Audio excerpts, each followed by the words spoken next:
the Senate Finance and Public Administration Legislation Committee into the 2025-26 budget estimates. Today we begin by acknowledging the traditional custodians of the land on which we meet today, the Ngunnawal people, and we pay respects to elders past and present. That respect is extended to Aboriginal and Torres Strait Islander peoples here today. The committee has set the 16th of April as the date by which senators are to submit written questions on notice, and the 29th of May as the date for the return of answers to questions on notice. Our proceedings today begin with the Department of Parliamentary Services, then followed by the Department of Prime Minister and Cabinet, and then the rest of the day as per the program. Understanding Order 26, the committee must take all evidence in public session. This includes answers to questions on notice. Witnesses are reminded that in giving evidence to the committee, they are protected by parliamentary privilege, and that it is unlawful for anyone to threaten or disadvantage a witness on account of evidence given to a committee. Such action may be treated by the Senate as a contempt. It is also a contempt to give false or misleading evidence. The Senate has endorsed the following test of relevance for questions at estimates hearings, which is that any questions going to the operations or financial positions of departments and agencies which are seeking funds in estimates are relevant questions for the purpose of estimates hearings. Officers are reminded that the Senate's resolved that there are no areas in connection with expenditure of public funds where any person has discretion to withhold details or explanations from Parliament or its committees unless Parliament has expressly provided otherwise.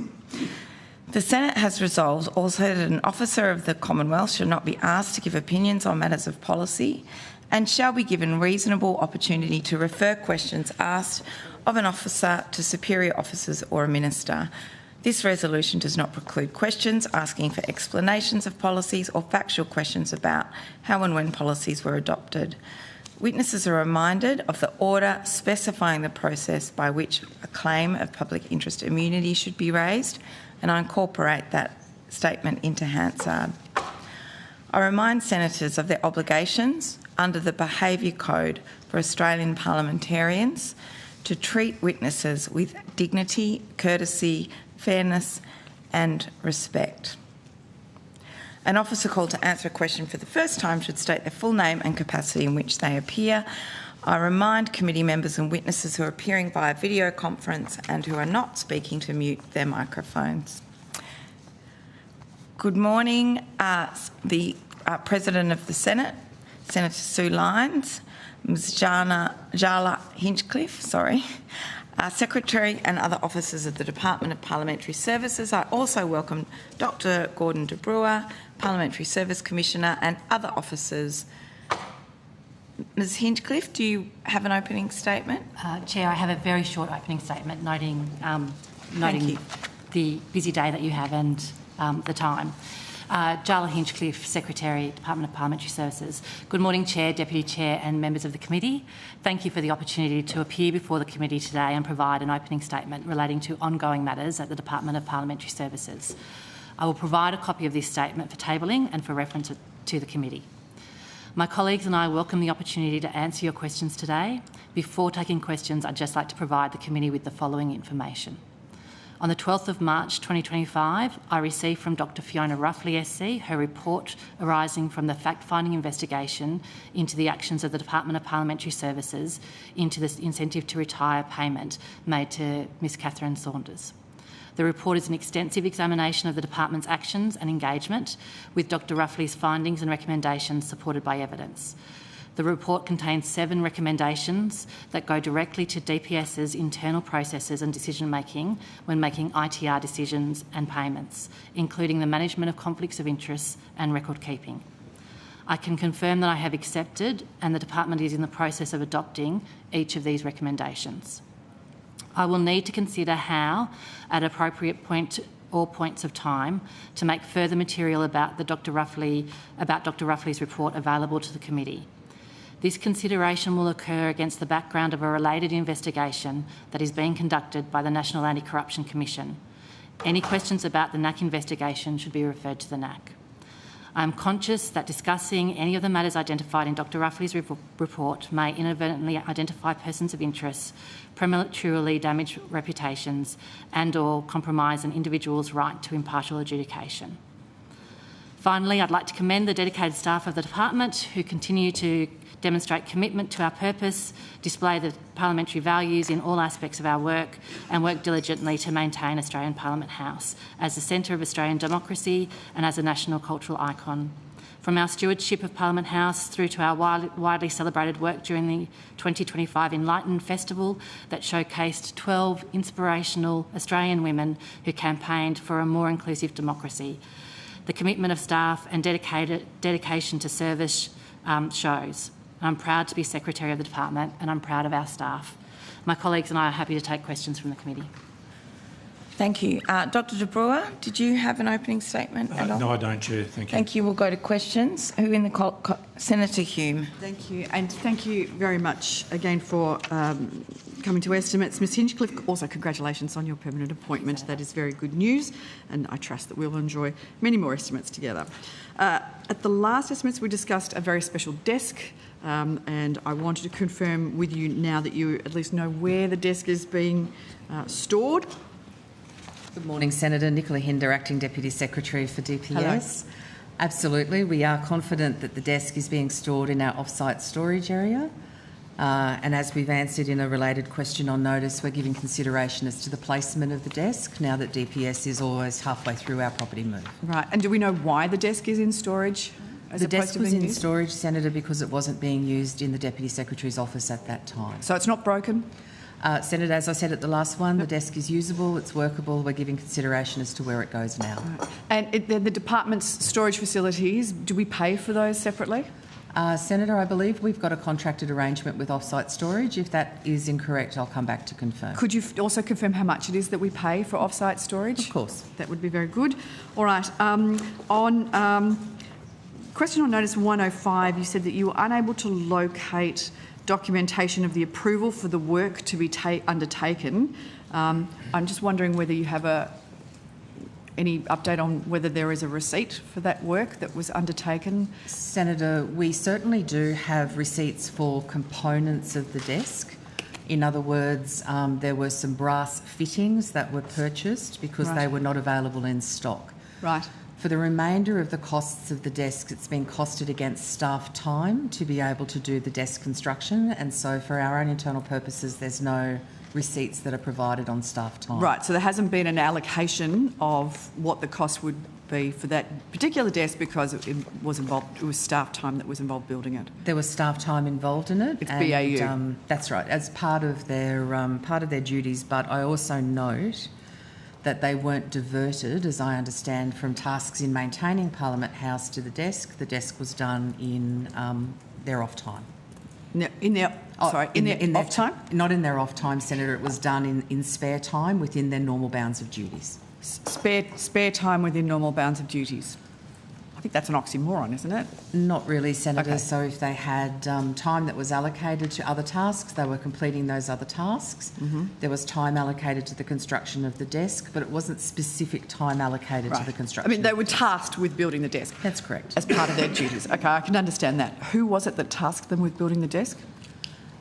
Senator, in the absence of the documentation, I don't want to be absolutely confirmatory, but I understand that it was verbally approved by the then Secretary. Okay, thank you. Do we know what date it was requested? Senator, I can track back and provide that on notice. I just don't have that number right in my head, that date in my head. Do you have an idea, a vague month? No, Senator, I'm sorry, I don't. If you could provide that on notice. If the team can provide it, but we'll provide that on notice. Okay, that would be helpful, thank you. Can I turn to question on notice 108? At the last estimates, I asked for some more information on there was $35,359 that had been spent on sit and stand desks for parliamentarians, and I believed at the time I might have made an error in assuming that this was money that had been expended so far on the creation of multiple desks, because in your response to my question on notice, you stated that this money had been spent on, and I'm quoting you here, the planning and design of sit and stand workstations for parliamentarians and their staff, and the manufacture of a prototype desk. So I just want to get this right. Over $35,000 of taxpayer money was paid for one desk.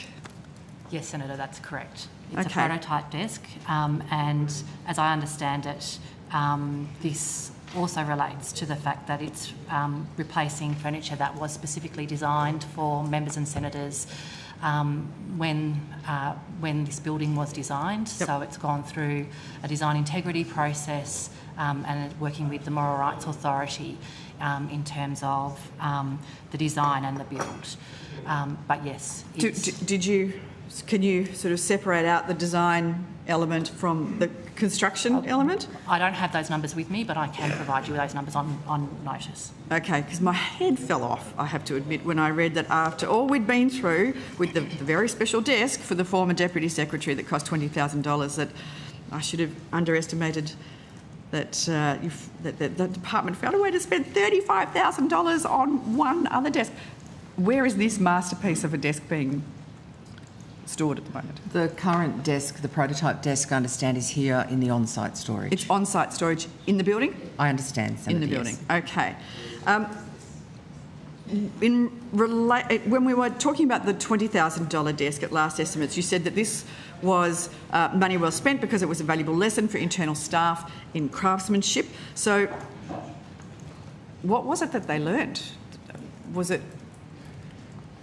I'm interested to know. I mean, it was such an extraordinary amount of money. Senator, I'm not sure that we said that it was money well spent. I think what the evidence we gave was that that was the amount of money that was spent, and that it was used as a training opportunity for staff, particularly in relation to that craft of cabinetry making. But again, that's my amount of knowledge of that. I'm happy to provide you on notice some of the skills that went into the desk to provide how those skills were able to benefit the team. Obviously, the prototype of the sit-stand desk for parliamentarians, having just, extrapolating out the cost of what that might be, even if only half of all parliamentarians received a $35,000 sit-stand desk, that would cost nearly $4 million. Do you think that's value for money?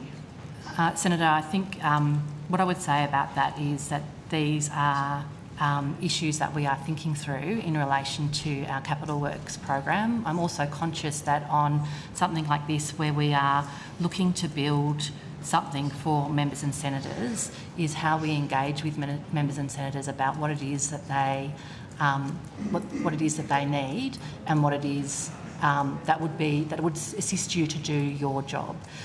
So I agree with you that the numbers for the cost of this are large, and we will need to look through our capital works program about issues like this to think about if that cost is something that's sustainable, and does it provide something that members and senators want and need. Is it something that members and senators have requested? My understanding is that yes, there have been requests in the past, but I can take that on notice for you. If they have requested sit-stand desks, do you think that they expect sit-stand desks to be custom-made for them, or are they happy to have something that is already in storage? Because let's face it, our staff already have sit-stand desks. They exist. And if you say, I want one of those, do you think that we need to be able to create something brand new at a cost of $35,000 per desk in order to meet that basic request? As I said, I think these are exactly the right questions that you are asking and that we are asking ourselves.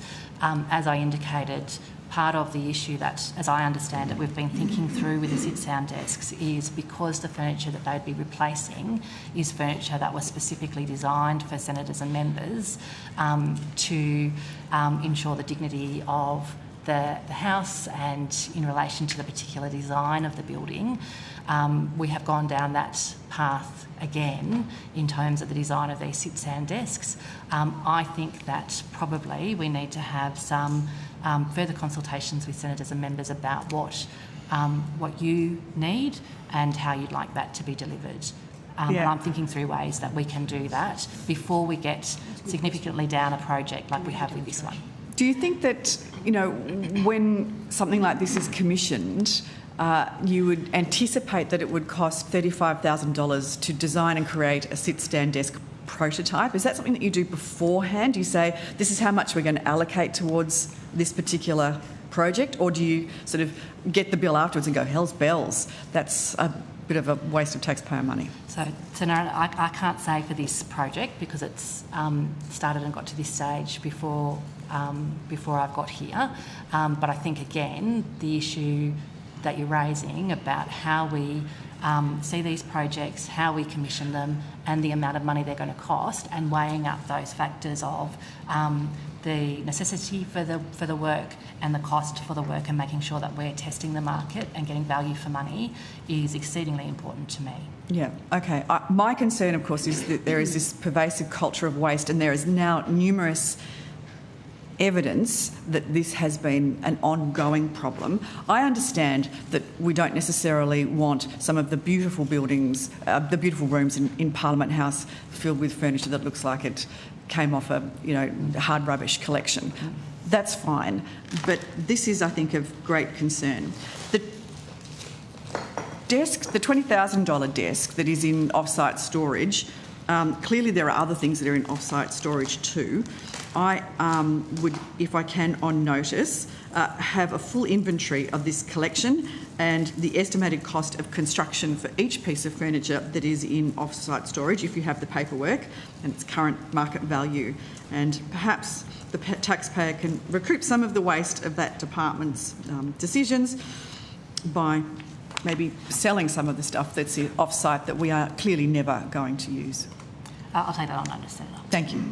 Senator Hume, I'll need to rotate the call shortly. Senator Shoebridge and Senator Roberts That's are fine. waiting. We can come back. Senator Shoebridge. I'm looking forward to going to the former government furniture warehouse later this year, Ms Hincliffe. You may remember last estimates round, I asked you some questions about legal proceedings that were taken against the Commonwealth and Dr Wade, who works in the library. Do you remember those questions? Yes, and as part of those questions, I asked, does anyone have any institutional memory of the proceedings, referencing people in the room? Do you remember that? Yes, Senator. And you said, I suspect there's no one here. I suspect that there's no one here that was here at the time. Do you remember saying that? Yes, Senator. That wasn't true, was it?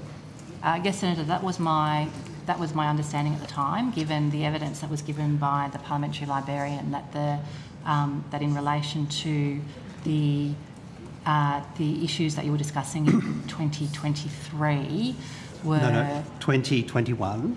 Oh, Senator, in relation... This is about the legal proceedings against Dr Wade that we now know cost the Commonwealth $110,000 on a deed that was executed in October 2021. Yeah. That's what I was asking you about.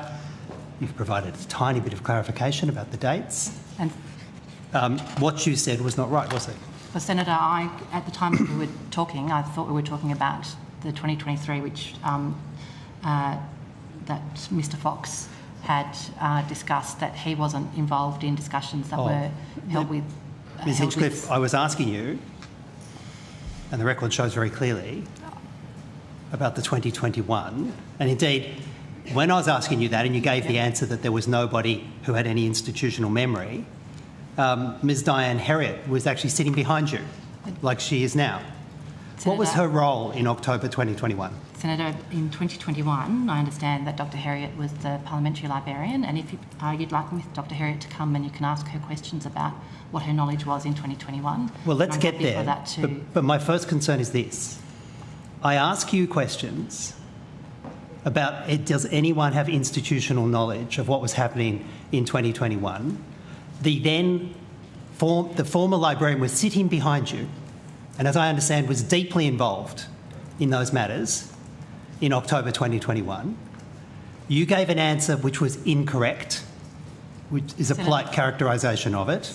Senator. And nobody, Ms Herriot, nobody from the department comes through and clarifies it. The current librarian who was sitting at the table, who must have known his predecessor was in the room. Nobody volunteers the information and you take it on notice? Senator, is that how it works? Senator, I gave you the evidence that I believed to be true at the time, based on the question that I understood you were taking. I'm happy to go back to the Hansard and review it and see whether I need to make a correction, and I'm happy to ask Dr Herriot to come to the table now. Mr Fox. To ask any questions that you might have. Senator Shoebridge, if I might add, the Secretary also added that it was her understanding that the previous Secretary had dealt with this matter. So that's the evidence she also gave. Mr Fox, you knew that the former librarian was in the audience. Sorry, not in the audience, in the room. You must have known that she had a role in the proceedings. Did you? Thanks, Senator. Stephen Fox, Parliamentary Librarian. I was aware that Dr Herriot was in the room, yes. Did you know that she had a role in the proceedings that I was asking about? I have no knowledge. The evidence that I gave, that matter was managed by the then Secretary at the time. Well, let's see if Dr Herriot can shed any light on matters.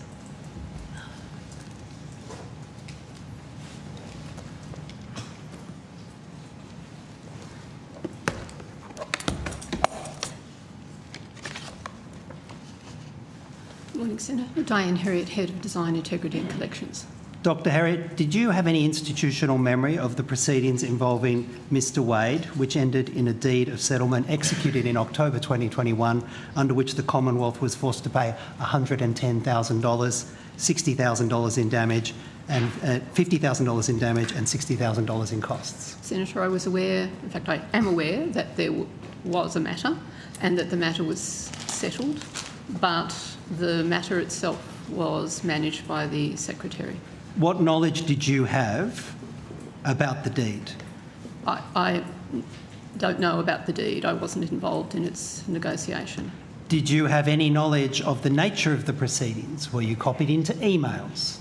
I knew that there was... I knew from media of the nature of the proceedings, but not the...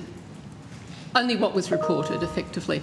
I received some emails and I was required to answer some questions, but I didn't manage the proceedings and I don't have an in-depth knowledge. I don't have an institutional knowledge of the proceedings, which was your question.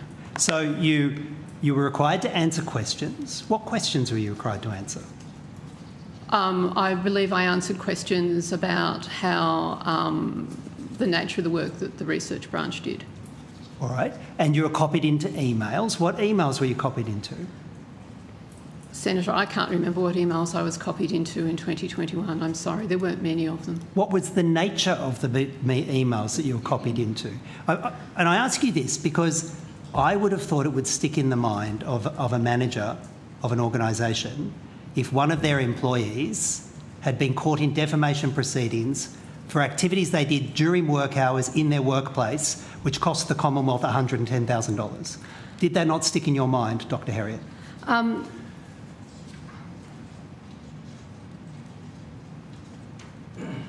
Senator, I was aware of the proceedings, but I wasn't aware of the management of the proceedings. I wasn't aware of the relationships about how they were being managed, and I wasn't aware of the settlement. You weren't aware of a settlement? Well, sorry, I knew there was a settlement, but I wasn't involved in it and I'm not aware of its terms. You said you were required to answer some questions. Were those questions asked by a lawyer?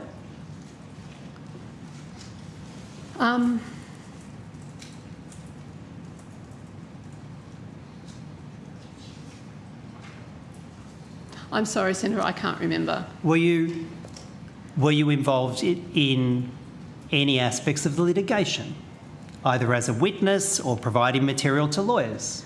I was not involved as a witness. I don't believe the matter proceeded that to trial. Did you provide information to lawyers? I provided information through the department that would have gone to them about the function of the library.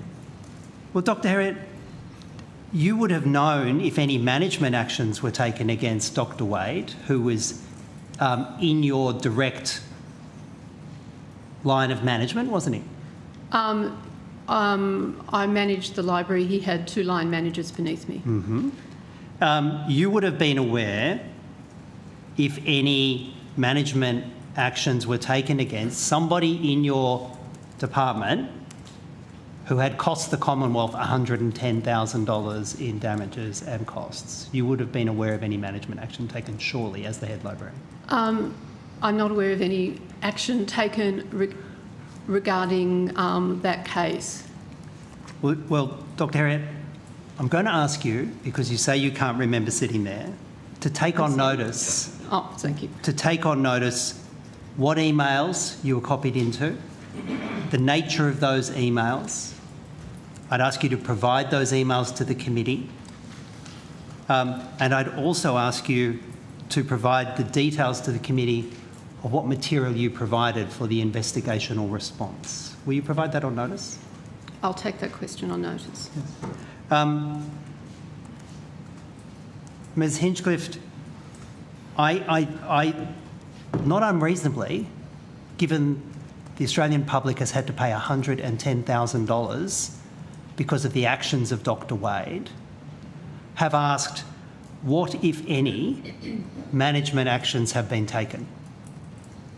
And in 2 answers, the department has said they do not comment on matters that relate to current or historical code of conduct investigations and legal proceedings.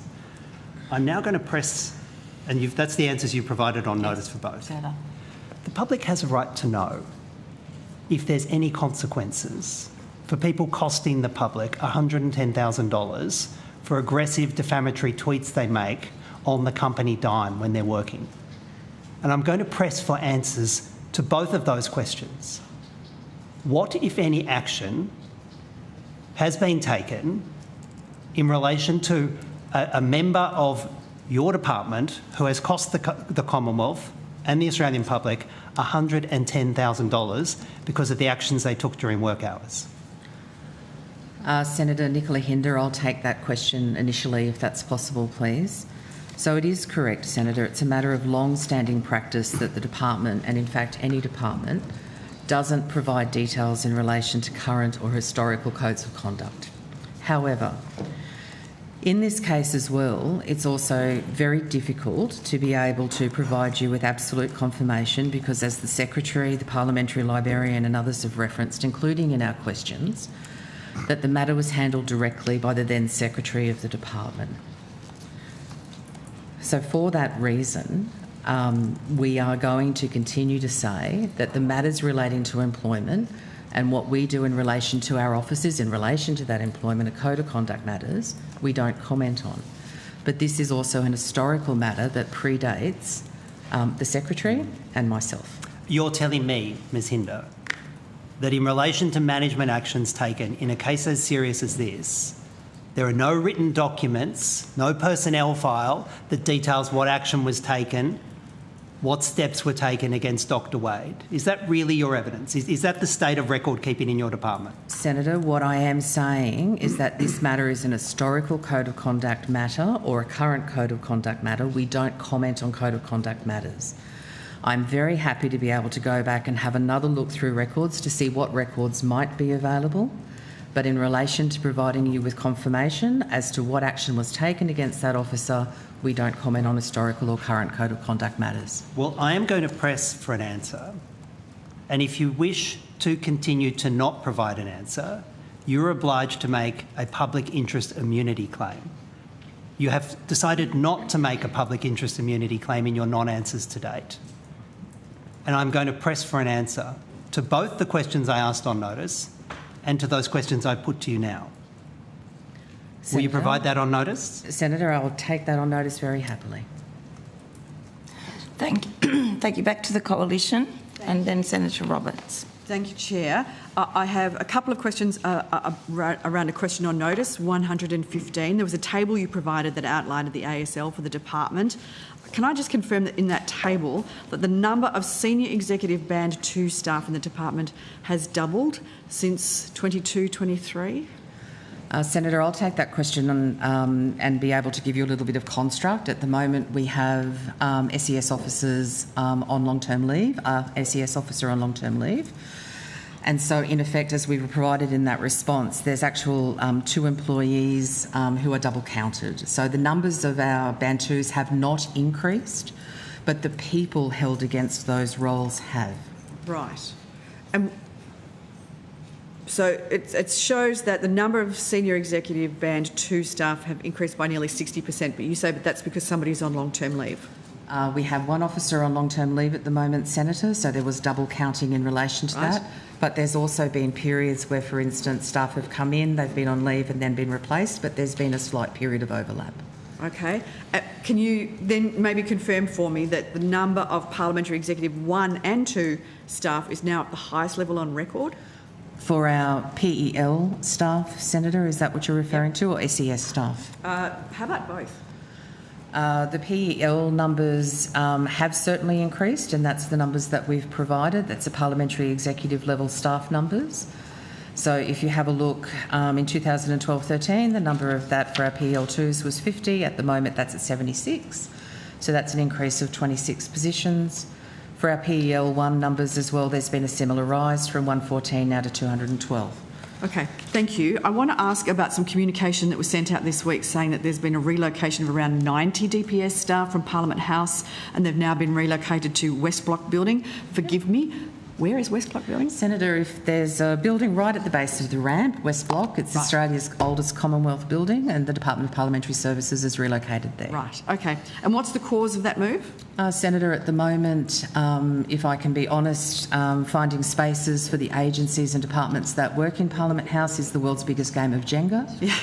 We also have a number of required capital works that are required to be able to take place at Parliament House, and so that's going to have the Department of Parliamentary Services do relocation down to West Block. We're also going to be using West Block as a decanting space to take staff from Parliament House down to West Block while we finish required works here at Parliament House. Some staff will return, but the majority of DPS staff will be based at West Block. Right, okay. So you don't think that the services provided by DPS aren't going to be impacted by being located off-site? No, Senator, absolutely not. That's first and foremost in our mind, and it's something that we take very seriously. Okay. So how does DPS go about doing something like that? It's a big job preparing people to move off-site, pick a location. Why was West Block picked? Senator, I wasn't here when West Block was chosen, but I understand that West Block was chosen because of its very close proximity to the precinct. So when was it chosen? We can take that on notice. Okay, but it was before you arrived? Yes. Okay. All right. And when did you arrive? Sorry, I should know. October. October. Okay, thank you. And what's the arrangement with the building? We don't own the building, do we? No, Senator. We used to own it till Senator Cormann sold it. Right. Okay. Very good. So how much are we paying for the lease on that building? Senator, just give me 1 second. I've got that.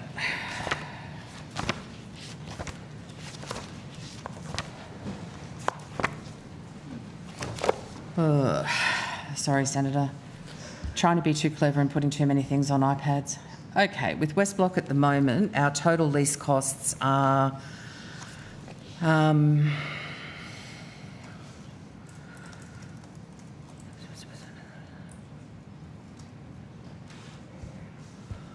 Senator, I'll get you the exact number on a month-by-month basis, but since the time of us taking over the lease, which was in June of last year, we've paid approximately $3.7 million in rent as the tenant of West Block.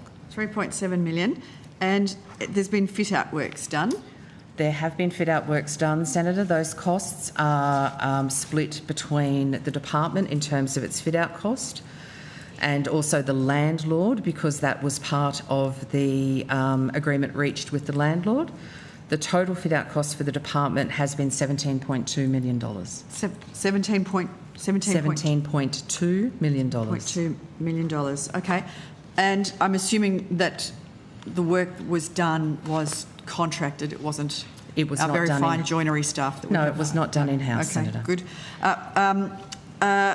When were people first told that they would be moving to West Block? Communications on West Block, Senator, have been happening quite consistently over the last 12 months and certainly heating up over the last 6 months. And was there any concerns raised by staff about the move? Senator, I don't want to categorise them as being any concerns at all. In fact, I can say quite categorically that everyone that's gone to West Block is exceedingly happy about being at West Block. But I think you'd also understand that a lot of staff feel a very strong tie to Australian Parliament House.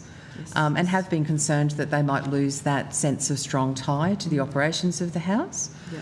But again, after being in West Block now for the last fortnight, overwhelmingly we have colleagues telling us that it's been a great move, and they're also splitting their time when needed between Parliament House and also West Block. So I'm assuming that my understanding is that the relocation was officially complete on Monday night, and that was when the communication... No, Senator. We had 2 phases. The first phase occurred approximately 2 weeks ago, and that was staff, around about 90 staff that moved from Parliament House down to West Block. Right. On Monday of this week, we relocated approximately 265 staff from our secondary office at National Circuit, and they've now joined at West Block. Okay. Did the fit-out, the $17.2 million fit-out, did that take all of the time from the start of the lease back in June last year up until move date? Senator, I think the fit-out's been ongoing through that time. However, I will note there was a period of time when the first planned relocation for the department down to West Block was delayed, and I can say that that delay was not caused by actions of DPS. Sorry, what was the delay caused by then? Senator, the landlord is required for all of the external fit-out and all of the work to happen on the building, and there were some delays in the completion of that work. Okay. You can understand the fact that, a $17.2 million fit-out, $3 million in rent for an office that's been sitting empty for around 6 months. Is that something that has concerned you? Senator, I can say that we have raised those concerns with the landlord. We have reached a commercial arrangement with the landlord in relation to the delays for the department to go to West Block. Okay. All right, thank you. Thank you, Chair. Senator Roberts. Thank you, Chair, and thank you all for appearing again. Ms Hinchcliffe, last November I asked you a series of questions, and you and your department have plain refused to answer the questions I put to you. You've raised no public interest immunity claim. Ms Hinchcliffe, you are the Secretary of the Department of Parliamentary Services. You cannot expect us to believe that you don't know the proper processes to raise a public interest immunity claim, not just simply flat out refuse to answer questions. You know a public interest claim is the correct process, don't you? Senator, the questions on notice that you've raised, and I'm sorry, I need to find them. This is me using technology. Question 116. We have provided an answer to those questions, and those answers have been submitted. I suspect what you'd like to say to me is that those answers are not the answers that you're looking for, and you'd like to press me in relation to those. But I have answered those questions. We have provided answers to those questions. I asked you about in question on notice question 116, I asked you about your predecessor, Rob Stefanik, who stepped down in absolute controversy, yet you still won't explain why he stepped down. That's the answer I'm looking for. Why did he step down? Senator, that's not a question for me. Who is it a question for? Well, it's a question for the presiding officer, Senator Roberts. President, why did Rob Stefanik step down? Provided an opening statement at the last estimates, at which I said we had lost trust and confidence in Mr Stefanik. Well, I asked whether Rob Stefanik intercepted a letter of an employee making a public interest disclosure, contradicting an affidavit that he gave in court. The answer to that question is contained in documents that you have access to, both of you. Do you mean me, Senator Roberts? Yes. I don't have access to those documents. Who does? Senator Roberts, I'm not sure what documents you're talking about. As I said to you at the last estimates that you raised, these matters are matters that predate me. I don't know what occurred. It seems to me that question of what Mr Stefanik did is a question for Mr Stefanik rather than a question for me. Well, it's either you or the President, presiding officer. In terms of Mr Stefanik's actions... Why Mr Stefanik stepped down?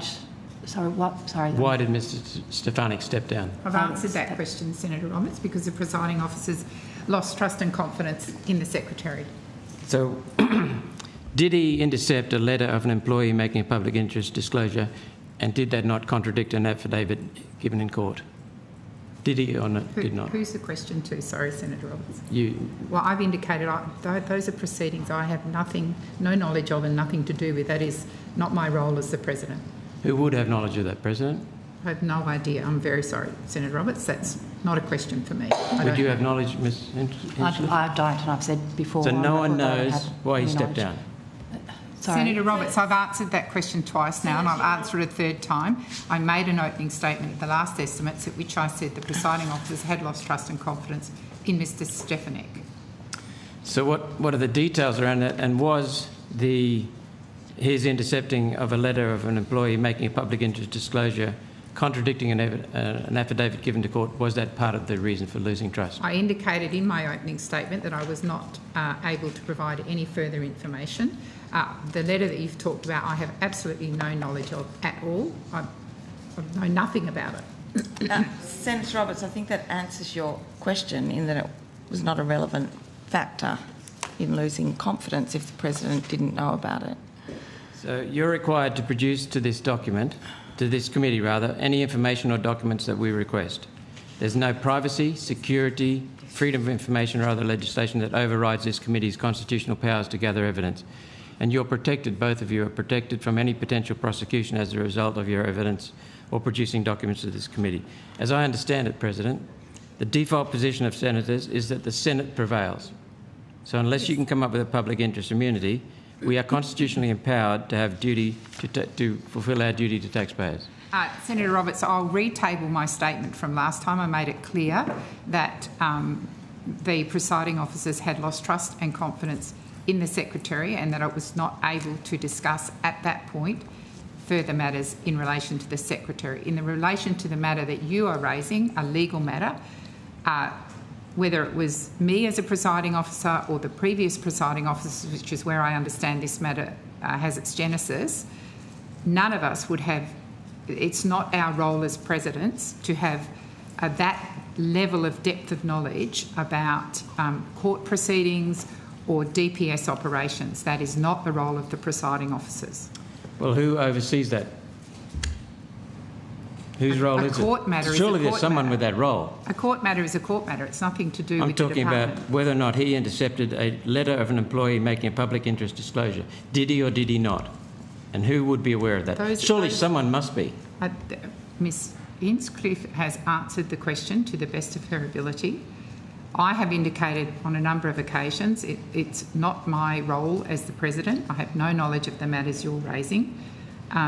We have answered your questions. I don't know what else we can do. These are matters which go back to previous presiding officers and previous DPS executive officers. Mr Stefanik left a rotten legacy. I want to know whether or not he intercepted a letter to an employee making a public interest disclosure, contradicting an affidavit he gave to court. Senator Roberts, I wouldn't characterise, I would hate the DPS staff who are watching this to think that they are dirty and rotten. They are fine officers. I didn't say that. I didn't say that, President. Well, I think that's what you're implying. I said he left a rotten legacy. Senator Roberts, don't speak over the President. Well, I'm not making a comment about that. The presiding officers acted swiftly. We lost trust and confidence and he was terminated. We acted very swiftly in filling the positions with Ms Hinchcliffe, and we hope, and what we're looking forward and what is currently happening within DPS is that we are restoring trust and confidence within that department. That is our role. I'll say it again. He left a rotten legacy. Many of your fine employees have come to me telling me of that, and still they're very concerned about the legacy he left, what he actually did. So I'll ask if you can take it on notice to find out whether or not he intercepted a letter of an employee making a public interest disclosure, contradicting an affidavit given to court. I can't take that on notice, Senator Roberts, because it's not my business. If you don't know, then tell me who does know. Who should that question? I've already said to you that I don't know that information, and that the person who would know that information is Mr Stefanik. This is a court matter. It's not a DPS matter. It was a court matter. So he was paid by taxpayers, as are we, all three of us. We all have a responsibility, don't we, to taxpayers? Absolutely. Why are you disrespecting the Senate and the taxpayer? in this? Senator Roberts, you are asking me about a court matter. If you ask me about a DPS matter, of course I will answer to the best of my ability, and it will be a truthful and transparent answer. I can't comment in court matters. They're not my purview. I am responsible for the runnings of the Parliament House, DPS, PBO, the Senate, Department. Beyond that, that is the extent of my responsibilities. So I'm asking a simple question. Who is responsible? Who can I ask this question of? Ms Hinchcliffe just told you, the previous secretary. It's his matter. It's a court matter. It's not a DPS matter. Someone oversaw it. He intercepted a letter of an employee making a public interest disclosure. Surely that affects everyone, ultimately. Senator, I've answered your question. I don't have any knowledge of this. The person who you would need to ask is Mr Stefanik. If you're asking about his actions, you would need to ask him. Ms Hinchcliffe, your department and what you do is immune to freedom of information requests. The only chance the Australian taxpayers and the employees of DPS and the employees of DPS, the fine employees of DPS, have to hold you and the department accountable for your conduct is through questions we as senators ask. I've asked you to provide answers and you've point blank refused. How are you meant to be accountable and transparent if you don't answer questions the Senate puts to you? Senator Roberts, that characterisation is incorrect. The Secretary has not refused. She has answered questions to the best of her ability. And both Ms Hinchcliffe and her staff are working very, very hard to restore trust and confidence, not only within DPS, but to all senators in this room. Of course, we have a responsibility to answer your questions as they relate to DPS. This does not relate to DPS. It relates to a former secretary on a court matter. I can't be any clearer on that, Senator Roberts. President, I understand that, but it still remains that the fact that apparently that he intercepted a letter of an employee, DPS employee, making a public interest disclosure. That must bother someone. Please, someone. Senator, I've answered the question about my knowledge of this matter and who you would need to ask about whether or not Mr Stefanik intercepted the letter. I don't know the answer to that, and you would need to ask him. So there's no one... Senator Robertson, I think the actions that the presiding officers took in terminating the previous secretary indicates that we are very concerned about DPS and its reputation. So to suggest that no one cares is, again, an incorrect characterisation. We acted as swiftly as we could. The secretary was terminated. We've acted extremely quickly to replace his role, and I am very optimistic with the new leadership at DPS that we have a very, very exciting future. Well, we will need to conclude that we may be here next week for you to continue questioning. Can I just ask one more question? One more, and then the coalition has to call. It must bother your employees, actually taxpayer employees for whom you serve and are responsible, that someone wrote a letter and that letter was intercepted in making a public interest disclosure. Why does that not raise simple answers in you that say, I will find out? Senator, I've answered your questions here today about my knowledge of this matter and about who you would need to ask about your suggestion that the Secretary intercepted a letter. I've been very clear with this committee about my views on the use of taxpayers' money, that everything that we do as a department is spending taxpayers' money, and we need to be very clear that we are getting value for money. You heard the conversation that I've just had with Senator Hume on that matter and the work that I'm doing to ensure that we are really clear in the department that we are spending taxpayers' money wisely and well to support each of you in your business here in Parliament. That is what we are here to do. You've had 14 senior executive service staff leave their senior positions in the last 3 years. That tells me something. Senator Thank Roberts, you, Chair. if I could just state, I think it should be on the record, I think the matter you're referring to is a matter that goes back to 2018. And when did Mr Stefanik leave? When was he removed? In December. Of 2024. But none of the That's 6 officers years at in the which he was table, doing. including me, including the current government, had anything at all to do with this matter. That speaks to low accountability. It's 7 And your years briefings. ago, Senator Roberts. Thank you, Chair. Senator Thank you, Chair. Colbeck, you have the call. I just want to go back to the $35,000 sit-stand desk for a moment. Has any senator or member seen this new desk? I love mine. Senator, I don't believe so, but I'll take that on notice No, because it was still in the prototype stage. No, look, I mean, I'm a huge fan of this building and its design principles, and as a carpenter joiner by trade and having built a few desks, I'm really interested in the process for this, and I understand the concept of maintaining the design principles of our offices, like Senator Pratt. I like my desk. But I've got to say, when I was contracting, I would have felt like I'd been shot up the bum with a rainbow if I'd have got a contract for 35 grand to design and build a prototype of a desk. Like, Pot of gold at the end of it, I don't think so, Senator. So what's the process to assess it? I mean, you've been through the design process, you've built a desk. What's the process to assess it now if none of us have seen it? Senator, what we will be doing, as the Secretary has indicated, is having a think about the future program of the sit-stand desk arrangements. Part of that, as the Secretary has also reflected, is the need for us to be able to make sure that we are actually providing something that senators and members want. The Secretary and I are committed to being able to make sure that if we do go through a rollout of something like this, which is based upon the request of members and senators, that we're delivering what you need. So as part of that process, we will be making sure that members and senators have access to be able to have a look at the desk. We can also, as the Secretary has indicated, having a very strong think and consultation with the moral rights holders around what it is that we can do in the most cost-effective manner.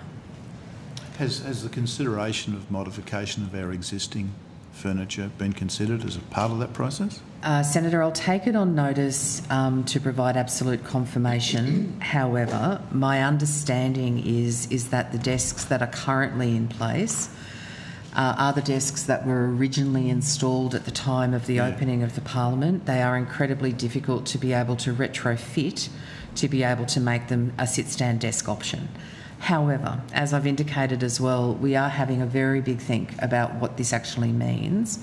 Is it possible to be able to maintain the design integrity of the building but look for different alternatives in relation to the options that we can provide members and senators? The Secretary is very, very committed to being able to make sure that as we are going down this sort of process where things are going to have the input needed from members and senators so that we can be confident in the future that we're actually providing you what you need, members and senators' feedback is going to be key. Look forward to the consultation. Thank you. Yep. Thank you to the Department of Parliamentary Services and the Parliamentary Service Commissioner. So, Chair, is this yes, department... you're released because we didn't call the other parts of Parliament. So this today. department's release is not required on Monday? No, you're not released for Monday, just for today. Okay, thank you. Thank you for that.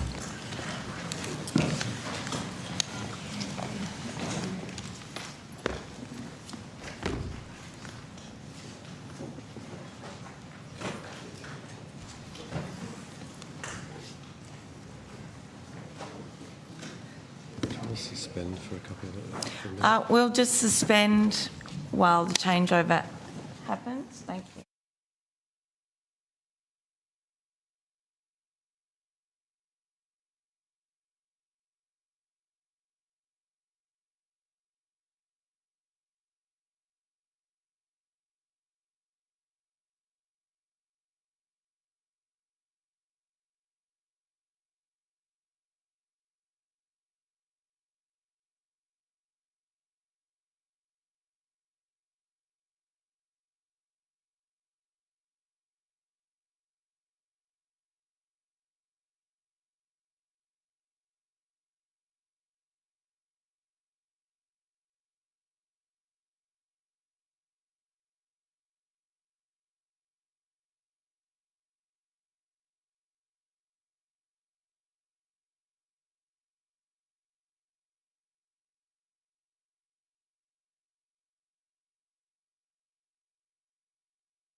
Welcome Senator the Honourable Penny Wong, Minister for Foreign Affairs representing the Prime Minister, Mr Martin Hare, Deputy Secretary and Chief Operating Officer and other officers of the Department of Prime Minister and Cabinet. Minister, do you have an opening statement this morning? A brief statement, Chair, I do. Thank you. So thank you, Chair, thank you, committee members. The world has thrown a lot of challenges at Australia over the past few years, and today, because of the hard work Australians have done together, our economy is turning a corner. We see inflation down, wages up, unemployment low and interest rates starting to fall, and we have achieved all of this as Australians do, looking after each other and working together. Stepping up to help with cost of living whilst getting inflation down.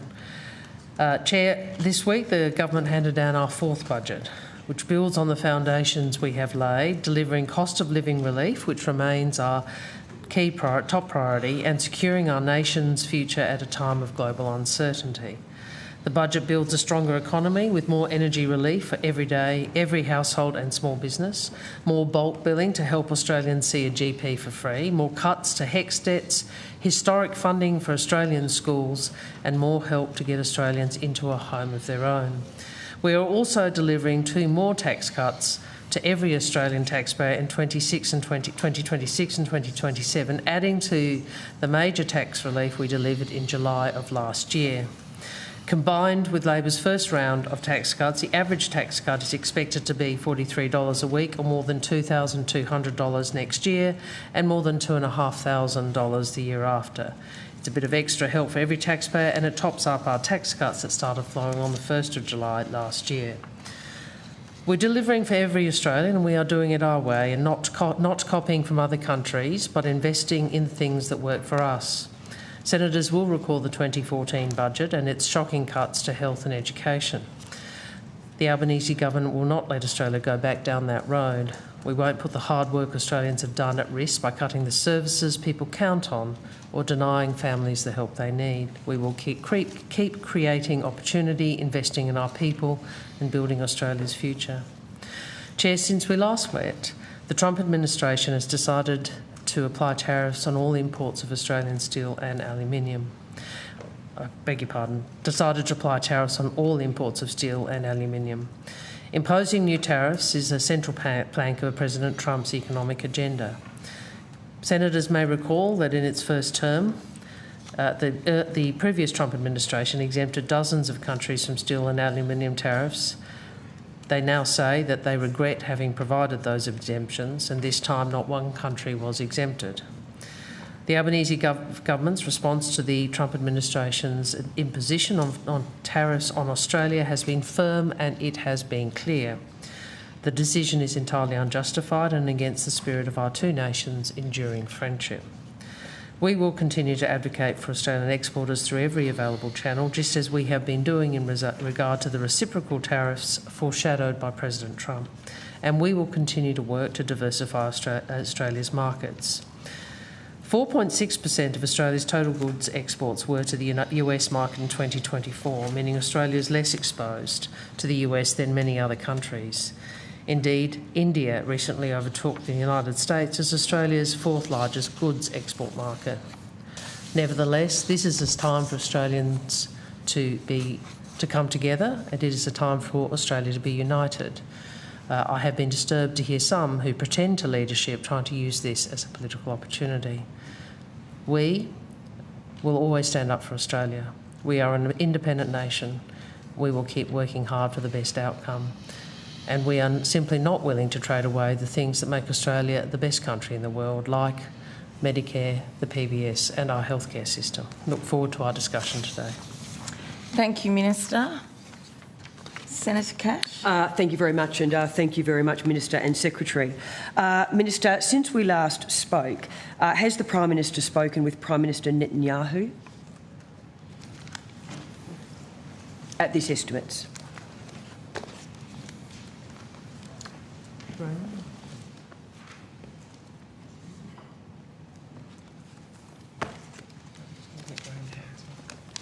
Sorry, thank you.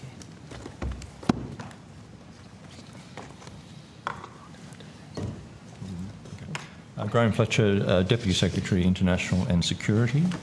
I'll ask Mr Tithridge to respond to that question.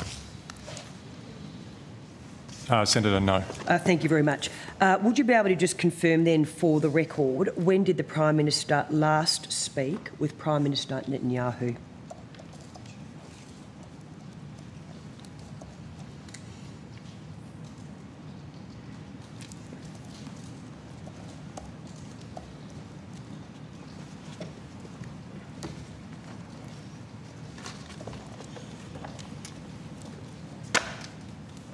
Senator, the last time the Prime Minister spoke to Prime Minister Netanyahu was on the 3rd of April 2024. Thank you very much. 3rd of April 2024. Minister, the Prime Minister hasn't spoken to Mr Netanyahu since our last estimate. It's now been confirmed again that he last spoke to the Prime Minister of Israel on the 3rd of April 2024. Has the Prime Minister had any other form of communication with Prime Minister Netanyahu? I'd have to take that on notice. Okay, perhaps I could ask one of the officials. They may have more knowledge then than you. Not that I'm aware of. Not that you're aware of, thank you. Minister, is Prime Minister Netanyahu welcome on Australian soil? Oh, Senator, I don't believe that Prime Minister Netanyahu is seeking a visit to Australia at this point. Well, is he welcome on Australian soil, though? Yeah, that's a hypothetical. I mean, well, it's not a hypothetical, because I can assure you, under a Dutton government, he is welcome here. Well, is he welcome on Australian soil under you as the Foreign Minister and Mr Albanese as the Prime Minister? That is a hypothetical, and I won't be responding to it. Well, you've just sent a very clear message across Australia to Jewish Australians that you are unable to answer under your government and under your leadership as our Foreign Minister whether or not the Prime Minister of Israel is welcome on Australian soil. Senator, I'm happy to respond to this. We all understand why you're asking these questions, and you flagged that yourself by your reference to the Australian Jewish community. What do you mean by that? Yeah, what do you mean by that? Please tell. With the context of this discussion... You said we get asked that question. Senator Cash, you asked the question, let the Minister take time in answering. Thank you. It is the case that we have seen a really awful conflict in Gaza. And I'm happy to talk about this tomorrow. Well, not happy. I'm willing to obviously talk about tomorrow with our officials from Department of Foreign Affairs and Trade. We saw the horrific actions of the terrorist group Hamas on October 7, and the largest loss of Jewish life since the Holocaust, undertaken by a terrorist group that seeks not only the destruction of the State of Israel, but the destruction of the Jewish people. We have also seen since that time, and we saw the taking of hostages, and we continue to call for the release of hostages, just as we can continue to call for a ceasefire and the application of international humanitarian law. You and I both know that this is a conflict that has generated a great deal of division in the Australian community. And I would simply say to you 2 points. One is Australia is not a central player in this. And the second point is to listen to what Mr Burgess from ASIO said, which is it is important for us to dial down the temperature here domestically. We've seen awful anti-Semitic acts and language. We've also seen awful Islamophobic attacks and language and threats. So I think all of us, it's incumbent upon all of us to try to do what we can not to bring the conflict here. Is that why you don't want Prime Minister Netanyahu here? I've answered the question. No, I'm not. You haven't answered the question with all due respect. I have actually. I'm not responding to a hypothetical. What I would say Well, is for the Jewish we have a people of Australia, it is not a long-standing... hypothetical in terms of whether or not the Prime Minister of Israel is actually welcome in Australia under your leadership as the Foreign Minister and the Prime Minister of this country. Senator Cash, the So, Minister Senator, has I'm happy answered to... the question. Sorry, I will respond in this way, Senator. The Labor Party has been a long-standing... was involved in, alongside the international community, in the establishment of the State of Israel. I've spoken about the imperative of the existence of the State of Israel. But I have also spoken about the importance of international humanitarian law, and that is a matter of principle, Senator. I've spoken both about the hostages, we continue to call for hostages to be released, we continue to call for a ceasefire, and we continue to call for the application or the observance of international humanitarian law so that civilians are protected and for aid to flow. That is a principled position, Senator. I do not think I've heard you once talk about international humanitarian law, the protections of civilians, or the fact is we see 50,000 Palestinians who have died in this conflict. I think we have to hold to principle here, and we also have to do all we can as leaders to not bring the conflict here. So can I just confirm the Albanese government's position is not to bring the conflict here. In planning to do that is to leave open the possibility that Australia may well arrest the Prime Minister of Israel should he come here? I'm not... Well, they're your words. And Okay, well, your motivation behind... And I think everyone can see your motivation behind it, Senator Cash. Well, I think everyone can see your motivation behind that. We stand with Israel. Well, we stand with Israel, we stand with the democracy, and we are prepared to say that Prime Minister Netanyahu is welcome here under a Dutton government. Senator, in relation to these issues, I'm certainly not going to be lectured by you about support for the Jewish community. As I've said to you, you're one of the signatories to the advertisement that called for the abolition of 18C of the Racial Discrimination Act, a provision which made it unlawful for someone to do an act that is reasonably likely to offend, humiliate, insult or intimidate someone because of their race or their ethnicity. You supported that being removed. You supported the provision in legislation which protects Jewish Australians from being offended, insulted, humiliated or intimidated from federal legislation. You supported the removal of that protection. So I don't think anyone is going to take a lecture from you about this sort of hatred, because you stood with Mr Brandis when he said people have a right to be a bigot. That's as good as you've got. In answer to the question, is it? To defend your government's position. Senator Cash. Senator Pratt, we don't need you running interference, please. Minister, has the Prime Minister... You don't need to speak to the chair like that. That's just rude. Well, the chair does not need to run interference to protect you because you're Stop being so aggressive. a basic question. Senator McGrath, please stop being so aggressive. Please stop being so aggressive. You don't need to speak to Senator... You know, you don't need to be so aggressive. I have a point of order before me. Thank you. Sorry. Senator Sheldon. If any of the senators that are asking the questions, they've got the call, somebody else wants to get the call, they request, or they want to move a point of order, they ask for the chair's attention, then they ask a question. Thank you, Senator Sheldon. That's very helpful, and it would also be helpful to the committee if coalition senators didn't shout over each other at those giving evidence, or me as chair. Don't run interference. Please, you have the call. Minister, the International Criminal Court has issued a warrant for Prime Minister Netanyahu's arrest, but the International Criminal Court has made it clear that a government, including the Albanese government, can refuse in its absolute discretion to enforce an arrest warrant. As a matter of government policy, does the Albanese Labor government intend to arrest Prime Minister Netanyahu if he came to Australia? Well, I'm not speculating on that, and that would be those are matters for the Attorney General. What is... Will you rule out arresting... You're the Foreign Minister. That is fantastic. Wow. Sorry, Senator Cash. Wow. There's a thing called international law. Wow. And We are parties to the Rome Statute. Australia This is. is as good as it gets. Can I finish? Seriously. May I? Seriously. When you finish. Stop Senator. talking under your breath, Senator Cash. Senator Cash. You can ask. Australia is a party to the Rome Statute, which established the International Criminal Court.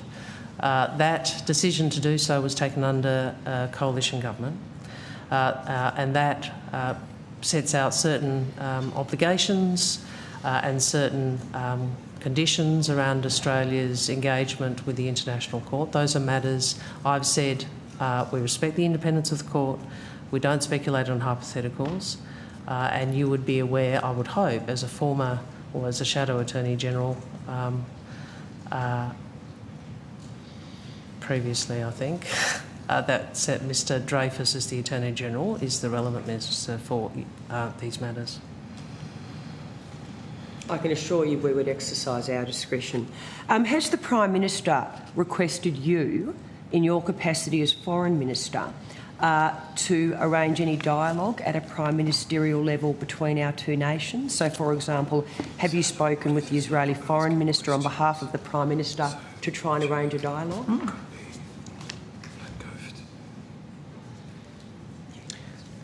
I engaged yesterday with the Israeli ambassador, and I take on notice the previous engagements with foreign ministers and also through DFAT. That would be a matter for tomorrow, Senator.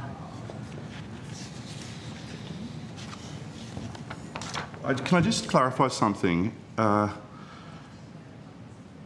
So, in relation to Mr Netanyahu, you're not ruling out that if he comes to Australia, he would be arrested? It is really interesting the extent to which you wish to make this a political issue.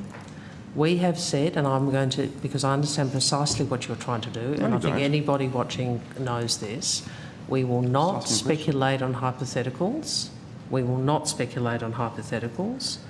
Australia is a party to the Rome Statute because of a decision of your government, which means we are a party to the statute which creates the International Criminal Court. In relation to those matters, as the Attorney General has said when he has been asked, he is not going to speculate on hypotheticals. So you're not ruling out the arrest of the democratically elected Prime Minister of one of our allies? I refer you to Mr Dreyfus's public statements on this. Well, I'm asking you representing the Prime Minister. It is the Attorney General of Australia who is the relevant minister, and I refer you to Mr Dreyfus's statements. So the Prime Minister of Australia is not ruling out arresting the democratically elected Prime Minister of one of our closest allies? I refer you to the statements of Mr Dreyfus, who is Australia's Attorney General. Well, for those who are listening, I can assure you that a Dutton-led government would certainly welcome Prime Minister Netanyahu to come to Australia, and he certainly would not be arrested. So there is a clear choice at this coming election between those who are on the side of democratically elected countries and those who refuse to rule out arresting someone. And this is a question of government policy. It is not speculation or a hypothetical. Well, Senator, you certainly you correctly identify there is a choice, and let me talk a little bit about the choice given that you have. And this is actually probably a matter for tomorrow, but I'll just make a point about Mr Dutton's recent and only what he billed as a major foreign policy speech to the Lowy Institute last week, which simply demonstrated that Mr Dutton is not up to the job. In a major foreign policy speech, he did not mention once India. He did not mention once Indonesia. He did not mention once Japan. He did not mention once South Korea. He mentioned no country in Southeast Asia. He mentioned not once ASEAN. He mentioned not once the Quad. He mentioned not once Papua New Guinea. All of which are critical to our national security, our stability, and our prosperity. It really shows, and it really shows the extent to which Mr Dutton is both ignorant about and ignoring our region, which is nothing short of reckless. So if you want to talk about a choice, a Prime Minister who has deeply engaged with the region and refuses whose to rule first visit was to Japan and a Quad meeting, which is critical for Australia's security. So sad. Secondly, first bilateral visit. I listened to you, Senator. Correct. It's a strong message to Jewish Australians. Well, the strong message to Australians is Mr Dutton is not up to managing Australia's security in an uncertain world. Well, he's not going to arrest the Prime Minister of Israel. He has never... Do you know what is extraordinary? Do you know what is extraordinary? He has never visited, in his term as opposition leader, he has never visited... Never visited... Order, Senator. Never visited Japan, never visited Korea, never visited any country in Southeast Asia, and never visited the Pacific. Order, Senator. I mean, this bloke wants to tell people he's good on Australia's national security is entirely ignorant. The pretty boy Prime Minister. Ignorant. They're carrying out and ignoring our region. exercises and virgin May I pilots finish? calling you. You don't like the fact that you pretend to be tough on national security, and you abandon our region just as you did in government. Not one visit. Seriously. Not one mention. Can you imagine the map of Peter Dutton's world? Getting stamps in it's your passport Australia. is not an achievement. There's Australia, and then there's no Indonesia, no ASEAN, no India, no Japan, no Korea, basically no Asia. That's his vision of Australia in the world. Yeah, tell us about the Chinese warships. And how is that good for our security? What did you do about the Chinese warships? This is Nothing. where our security lies. That's why deep engagement in our region. So Chinese warships lapping Australia with no knowledge the Australian government's okay. You have no answer. Wow. You have no answer. You can't answer what the Prime Minister did about the Chinese warships. As Chair, I'm suspending and we'll turn off broadcast.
Thank you, Broadcasting.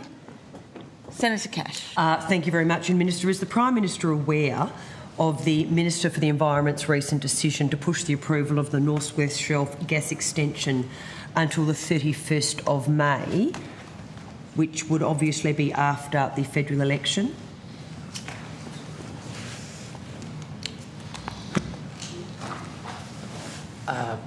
I assume, well, that decision is public.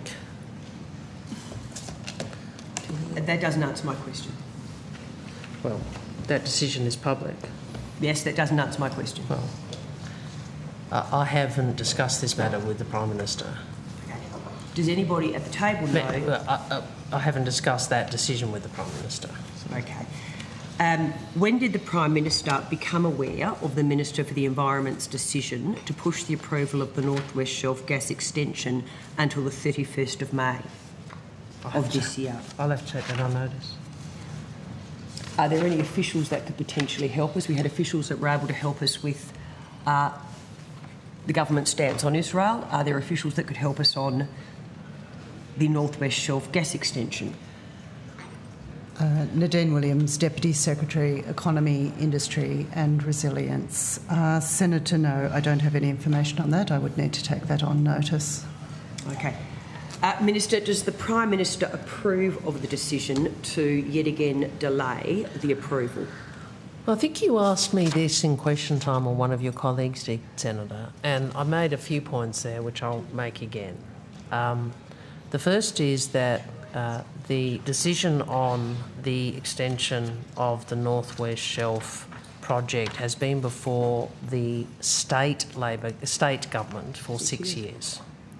I understand that it was received maybe only last month by the federal department.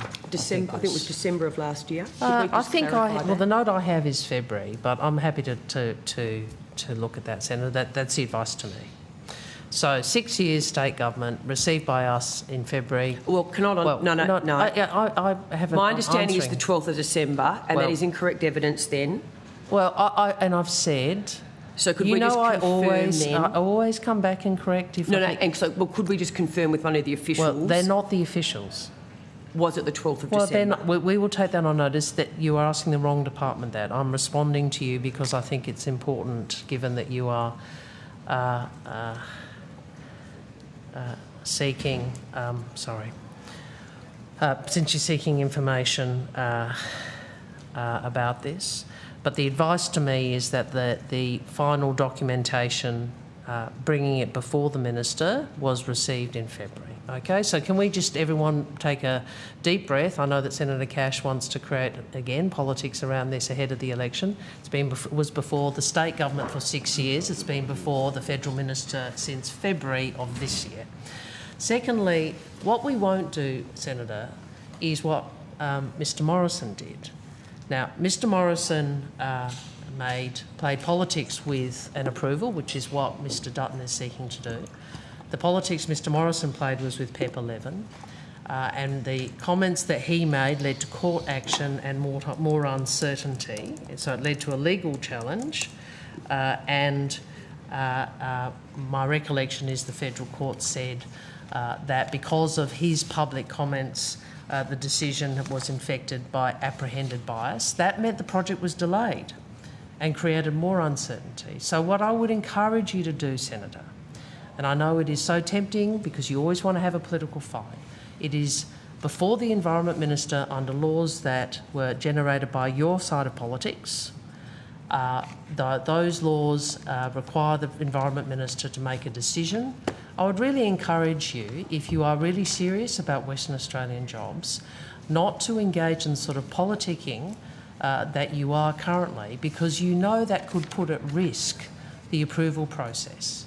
And that uncertainty is not good for Western Australian jobs, the Western Australian economy and the national economy. Minister, on behalf of the Prime Minister, do you know what the North West Shelf project actually is? No, I'm asking, do you know, given your statements that I want to politicise this, Do you know what the North West Shelf project is and what it means to Western Australia and to the national economy, but Western Australians in particular? I think we are very well aware of the importance of... What is it? Just hang on. Senator, it's a lot of things. I'm happy to take on notice if you're asking what the Prime Minister's... what does the Prime Minister know about it? But I want to say to you, we have... the Prime Minister has been in Western Australia, I think, more times, certainly than Mr Morrison. We wish he wouldn't come there, let me assure you. That's very polite, very gracious of you. Prime Minister has been to Western Australia more times, I think, than most previous Prime Ministers that I can recall. He's taken the Cabinet from memory to the Pilbara. I obviously know he engages with Woodside and other resources companies regularly, both in the context of those visits but more generally, as do other ministers. So we are, as I said in the Senate yesterday, we understand the importance of, and when I was in Western Australia last week, we understand the importance, we know the importance of Western Australia to the national economy. We know the importance of the resources sector to the national economy, which is why we are saying to Mr Dutton and to you, Senator Cash, don't do anything in relation to the North West Shelf decision that might delay that consideration, create uncertainty. We've seen this movie before. It's what Mr Morrison did in relation to a project prior to the last election. We'd really encourage the alternative government to take a more responsible approach. I'm going to ask you again, in relation to the North West Shelf project, travelling to Western Australia, the Prime Minister is not an achievement. What is the Prime Minister's understanding of what the North West Shelf project is and what it provides to every single Western Australian? Well, I think I've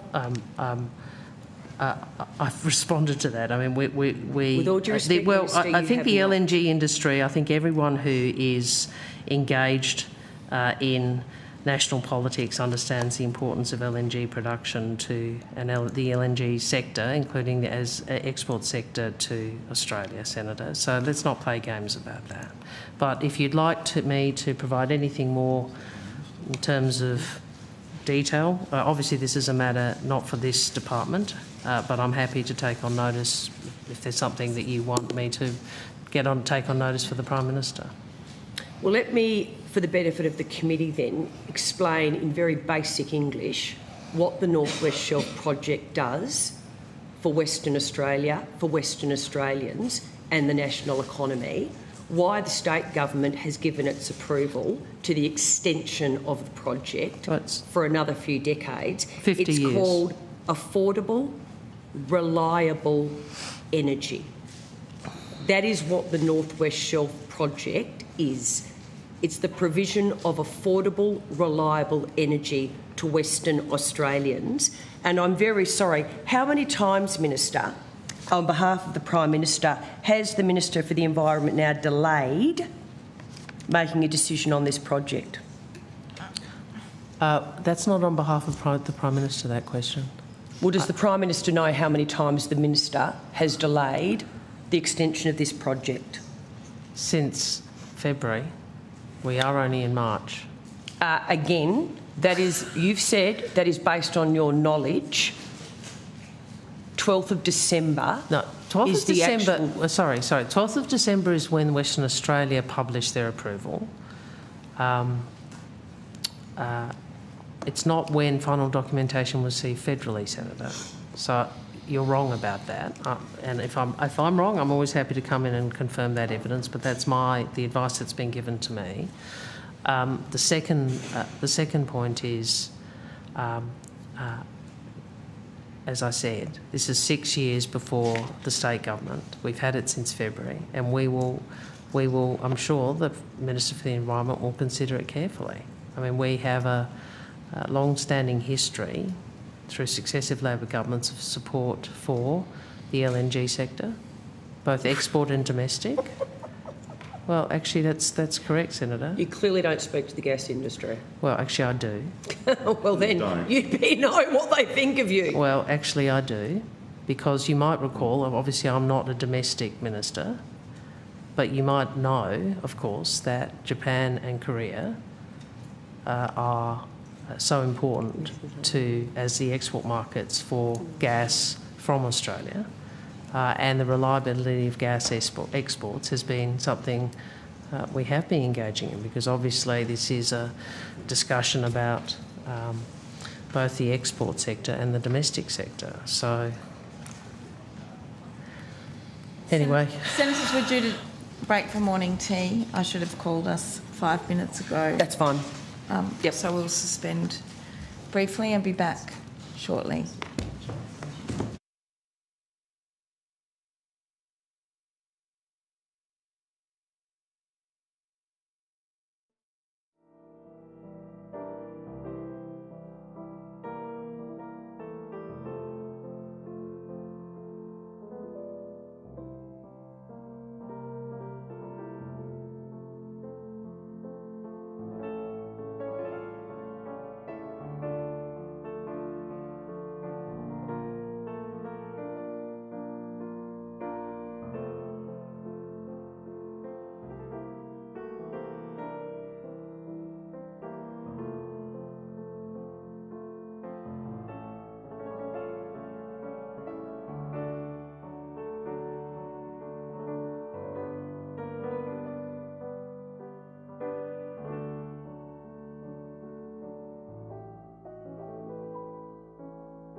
To resume, Senator Cash. Thank you. And if I could just return to the line of questioning in relation to the Minister for the Environment yet again delaying the decision in relation to the North West Shelf gas extension until the 31st of May after the election. I just want to table Senator Wong just to ensure that for the benefit of the committee, the dates that we've been talking about are on the record. It is an article printed off today but dated the Thursday the 12th of December 2024. WA Environment Minister Rhys Whitby approves a 50-year extension of the North West Shelf gas project. Yes, Senator, that's what I said. The state government approved it on the 12th of December after, I think, a 6-year process. As I understand it, and I'll just clarify the date, I think I said the 12th. I believe that I'm advised that the Commonwealth received the critical technical report that they had requested on the 5th of February.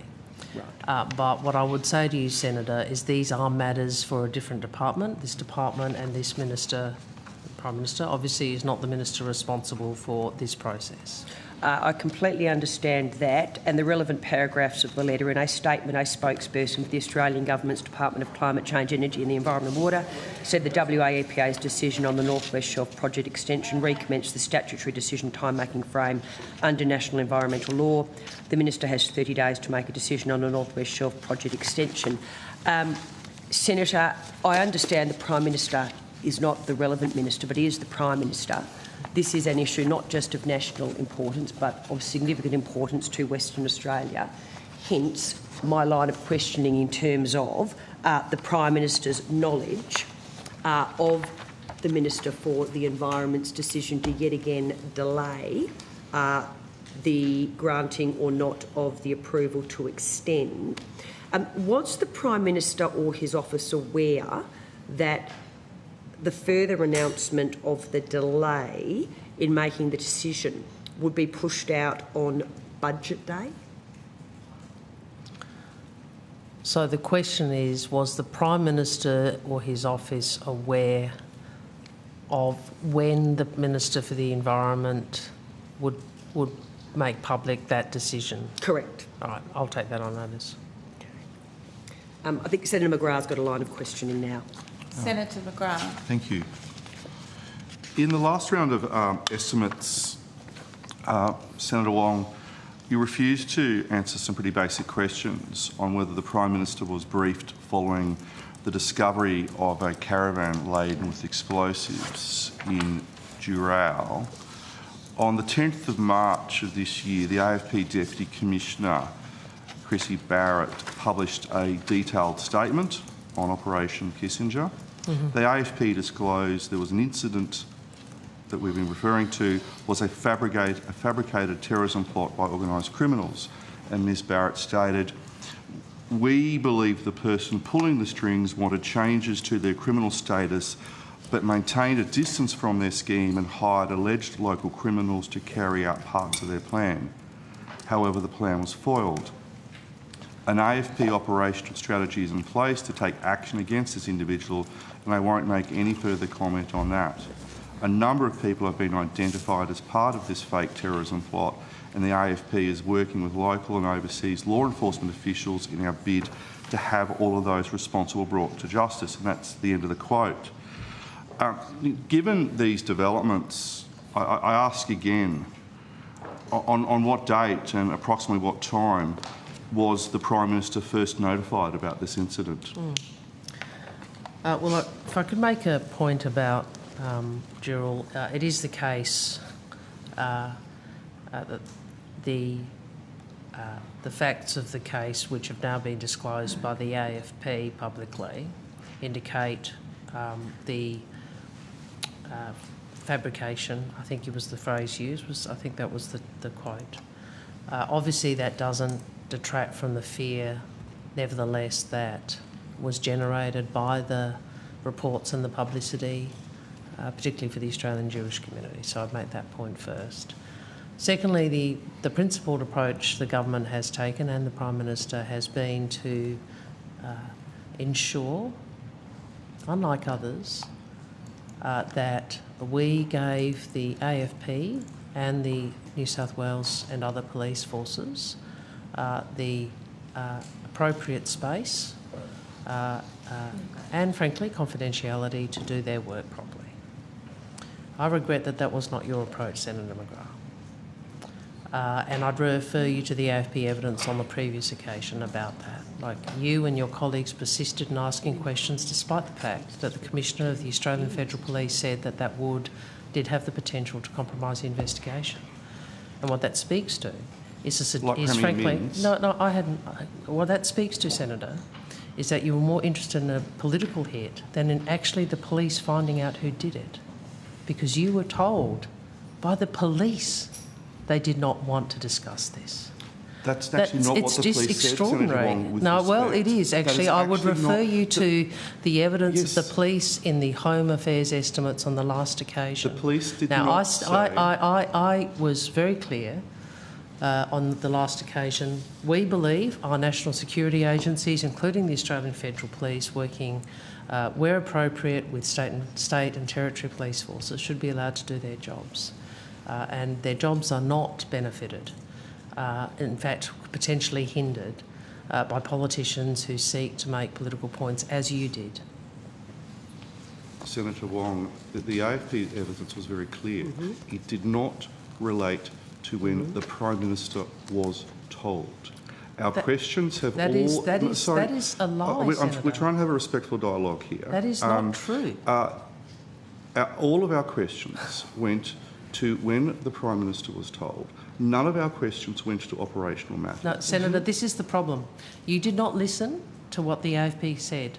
And the Commissioner's statement at the commencement of Home Affairs estimates on the last occasion went precisely to the distinction you've just sought to make and pointed out why he still did not want to answer those questions, because it did go potentially to knowing when people knew certain details, including the police. And my point to you about this is, we should allow the authorities to do their work. You were told that this had the potential to compromise operations, and you asked questions anyway, and it says something about the recklessness and the risk that the Dutton opposition engages in when it comes to national security. Well, the Prime Minister has been very open in other terrorism incidents around the country in terms of saying when he was being briefed by the AFP.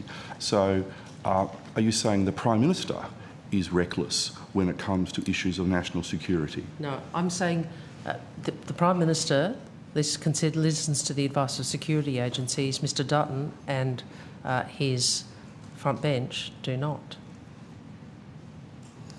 When the Prime Minister was told about an alleged terrorism incident, does not go to operational matters, in particular when the New South Wales Labor Premier was more than upfront in advising when he was told. So are you saying that the New South Wales Labor Premier is reckless? Senator, I refer you to the evidence of the Commissioner of the Australian Federal Police and other officers before Home Affairs last estimates in relation to all of those matters. Are you saying that the New South Wales Labor Premier was reckless because he advised the citizens of New South Wales as to the date when he was advised of the alleged terrorism incident? Senator, what I am saying is that Mr Dutton and you and your colleagues have been demonstrably willing to not heed the advice of the AFP on multiple occasions, over and over again in question time, over and over again in this estimates, and you're still doing so today. That's what the AFP's advice does not go to when the Prime Minister... You obviously have not read the Hansard. I've read the advice. I bet you have not read the Hansard. Please read out the line where it says... Read out the line where it says the Prime Minister being advised, the release of when the Prime Minister... of the date of when the Prime Minister was advised of a terrorism incident should not be made public. Please read that line out. Senator, we went around this on multiple occasions on the last occasion. Since then, the police have made public the factual nature, factual basis, or some of the facts of this case. There was a subsequent discussion after the estimates on the last occasion in this portfolio in Home Affairs. I would refer you to that, and I have nothing further to add on this. So notwithstanding the release of certain information by the relevant security agencies, you're still refusing to say when the Prime Minister was first told. We just want to know the date. No, you know what I'm saying? I'm saying that your recklessness with this issue, over and over again, in the chamber and in estimates, despite what the AFP said, really was a new level of willingness to compromise national security. So and you continued it for days, and you have been found out. No. I refer you, Senator, to the evidence of the AFP on the last occasion, and on this I have nothing further to add. I think you've been found out with respect to Prime Minister, and so has the Prime Minister, that you claim to lead a government of transparency, and yet when it comes to a very simple question as to when the Prime Minister was first told of an alleged security incident, that for some reason, and no one can work out why, that you refused to release that date. Senator. And with respect, the advice from the AFP and the other security agencies does not explicitly rule out releasing the date of when the Prime Minister was first told. It is not an operational matter. Senator, Minister. That was the line you ran and Senator Patterson ran at the last estimates, and the AFP had a clear response to it. So, you know, all I'm saying is I think everybody looking at this, you went at it every day until the facts came out, and you dropped off it because it wasn't politically convenient. It wasn't politically convenient for you to listen to what the Australian Federal Police had to say, and you continued despite that. I think it is an example yet again of the recklessness and the risk of a Dutton government. You simply do not, you're not prepared to do the right thing when it comes to Australian national security. You always want to play the political game. And you are doing it again. Well, I think your characterisation of the Labor Premier of New South Wales is unfair. And perhaps your characterisation of the Prime Minister when he has previously released the dates of when he has received advice from security agencies. So what is the difference between other incidents and this particular incident? Why is the Prime Minister able to release the date in relation to other incidences and not in relation to this particular? Well, unlike you, we listen to national security agencies. You asked me, you clearly haven't read what was the statement, but I'll read you the relevant bit. From the Commissioner of the last estimates, which is what I referred you to. Finally, I expect you will want to ask the AFP questions about Operation Kissinger, which is our investigation into a caravan found in January in New South Wales, and Operation Hillfield, the investigation into the arson of the Adass Israel Synagogue in Melbourne last year. I understand there is great interest in these investigations. However, I will not provide updates in public forums. Detail provided, whether it seems innocuous or not, can have an impact on investigations, including giving a suspect insight into what we knew and when, and what processes triggered expected tasks. We are unapologetic that our main priority remains identifying the offenders and bringing them before the courts. The AFP and partners will provide an update at appropriate time. But you didn't listen to that. I mean, that's what I found. With respect, Minister, you know, that backs up my case. You know, no, that backs up my case. That you said which totally backs my case up. Senator, Senator McGrath, can I finish? Of course. You know that you continued to ask questions after that statement was made. Like, what sort of responsible politician, when a police officer says that, continues to ask questions? And that's what you did. No, that is what you did, Senator McGrath. That is what Senator Cash and Senator Patterson continue to do. What sort of responsible political leader, when a police officer says that, continues to ask questions? The police officer did not refer it is unbelievable. The date of when the Prime Minister and I think told. Everybody watching this will know it's because Senator McGrath and Peter Dutton and James Patterson and others put political interest above national interest and above the interests of law enforcement. That's what Chris Minns Like, did. why would you not put the interests of law enforcement first? But you said during... People can answer that question for themselves. Previously you've said during the investigation that you couldn't release the date because it was an operational matter. Now that it is no longer an operational matter, why are you still hiding from the Australian people about when the Prime Minister was first briefed on this? Senator, I've responded. I'm not responding any further. With all due respect... I've responded on this. You haven't responded. That is a very clear question. You said during the investigation that you couldn't release the date because it was an operational matter. Now that it is no longer an operational matter, why are you still hiding from the Australian people when the Prime Minister was first briefed by this? Well, I refer to the AFP's evidence on the last occasion. Well, we're not on the last occasion. We're here today. Well, I refer to the AFP evidence. Well, that's from a previous time. Sure. Events have occurred since then. Statements have been made. Why are you unable to now tell the committee and the Australian people when the Prime Minister was first briefed? Well, I refer you to previous evidence. I'm just So we're not. So we're going to an election, and the Australian people are not going to be made aware of when the Prime Minister was first briefed in relation to this incident. And the Prime Minister has answered questions in question time about this, Senator. So I'd refer you to those answers. Yes. But what I would say, Senator, what I would say is this.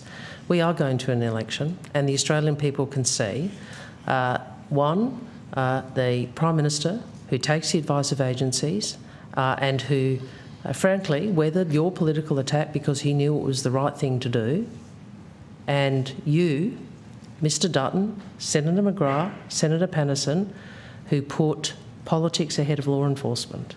That is what the Australian people can see. I need to rotate the call now, colleagues. Senator Sheldon. Thanks very much, Chair. I just want to ask some questions regarding Cabinet and managing conflicts of interest.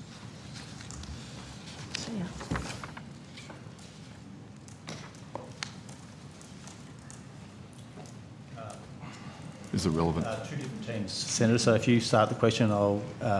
You'll get it. Oh, good. Thanks. I just want to go to managing conflicts of interest in regarding a cabinet minister. So I just want to go to the cabinet handbook to start with. Thanks.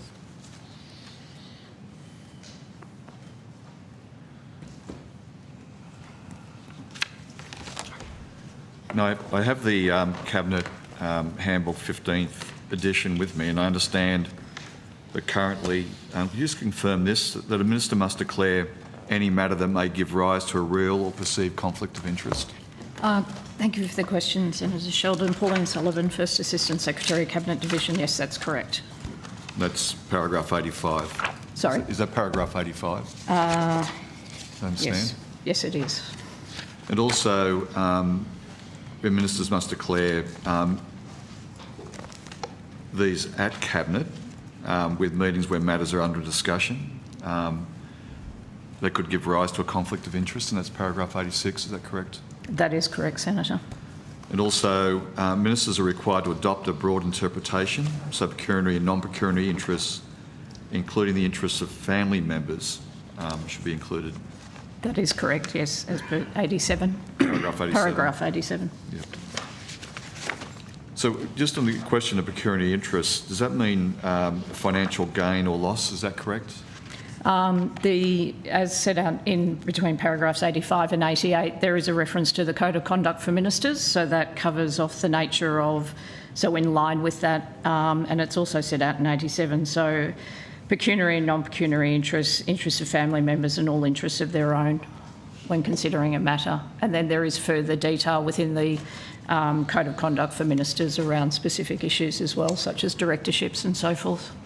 And that would go to questions of, as I understand it, automatically absenting themselves from a meeting and how that might be dealt with? So certainly under this edition of the Cabinet Handbook, there's no require to automatically absent themselves, and it's up to the Chair of the Cabinet or Cabinet Committee to decide, That's right. in consultation with the Cabinet Secretary, whether to excuse the Minister when that issue is under consideration.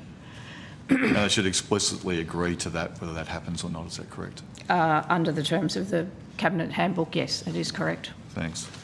And then these guidelines have been broadly consistent for the past decade or so? To the best of my knowledge, yes. The only reason I put that caveat on it is I've only been in the job for 2 months. Right. So, haven't. But yes, I think it would be safe to say that it is broadly consistent throughout the various editions of the handbook. And those declarations, of course, including family members as well? To the best of my knowledge, yes. I'm happy to take that on notice and confirm that, looking through previous editions. Just as I understand that, the guidelines say it will not normally be necessary to repeat that declaration in subsequent Cabinet discussions unless a significant time has elapsed since the declaration and the interest is one that might not be well known to colleagues. So it's, as I understand, it's been there yes, for that some is correct. time. Yep. And probably my point is, obviously prior to this government in existence, that declaration. To the best of my knowledge, yes. Look, under the former Abbott, Turnbull and Morrison governments, the Ministerial Code of Conduct did not restrict ministers from owning shares or having financial interests in private or public companies. Is that correct? I would need to take that on notice. Is there someone there, Mr. Here, that can answer that? I'm just looking at the 14th edition now, so if I can just check, Senator.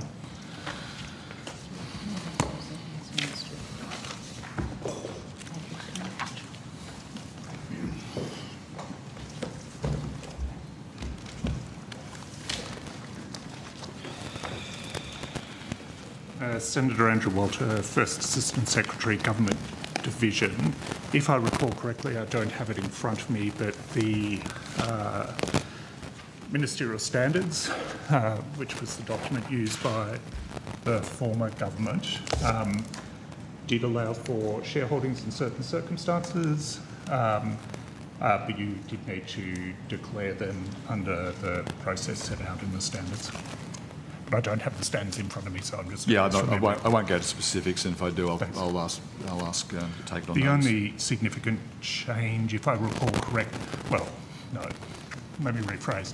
The current Code of Conduct for Ministers and the Statement of Ministerial Standards covers fairly similar ground, but there are some differences. One of the big differences was the use of blind trusts. So the current government prohibited the use of blind trusts, which was, if I recall correctly, allowed under the but in the broad standards. Oh, sorry, didn't want to cut you off. Sorry, that's what I'm saying.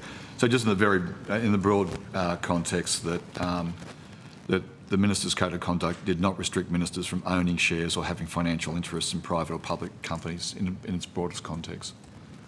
No, that's right. It had some management provisions in it, yes, including declarations and so forth, and of course the Cabinet Handbook is the same, if I recall correctly. Yeah. But so again, I don't have it in. So I'm just clear in my head. Ministers could have a personal financial interest in a particular business, for example, or own shares in a public company.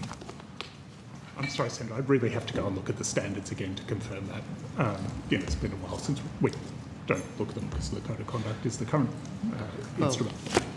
So you're asking questions about the previous Code of Conduct? Yeah, that's well, there was quite a lot of focus by the Prime Minister in changing and elevating the obligations on ministers. Perhaps we can come back to this when Mr Walter's had a chance to look at the previous, because I think the point of the improvement in the standards is an important one.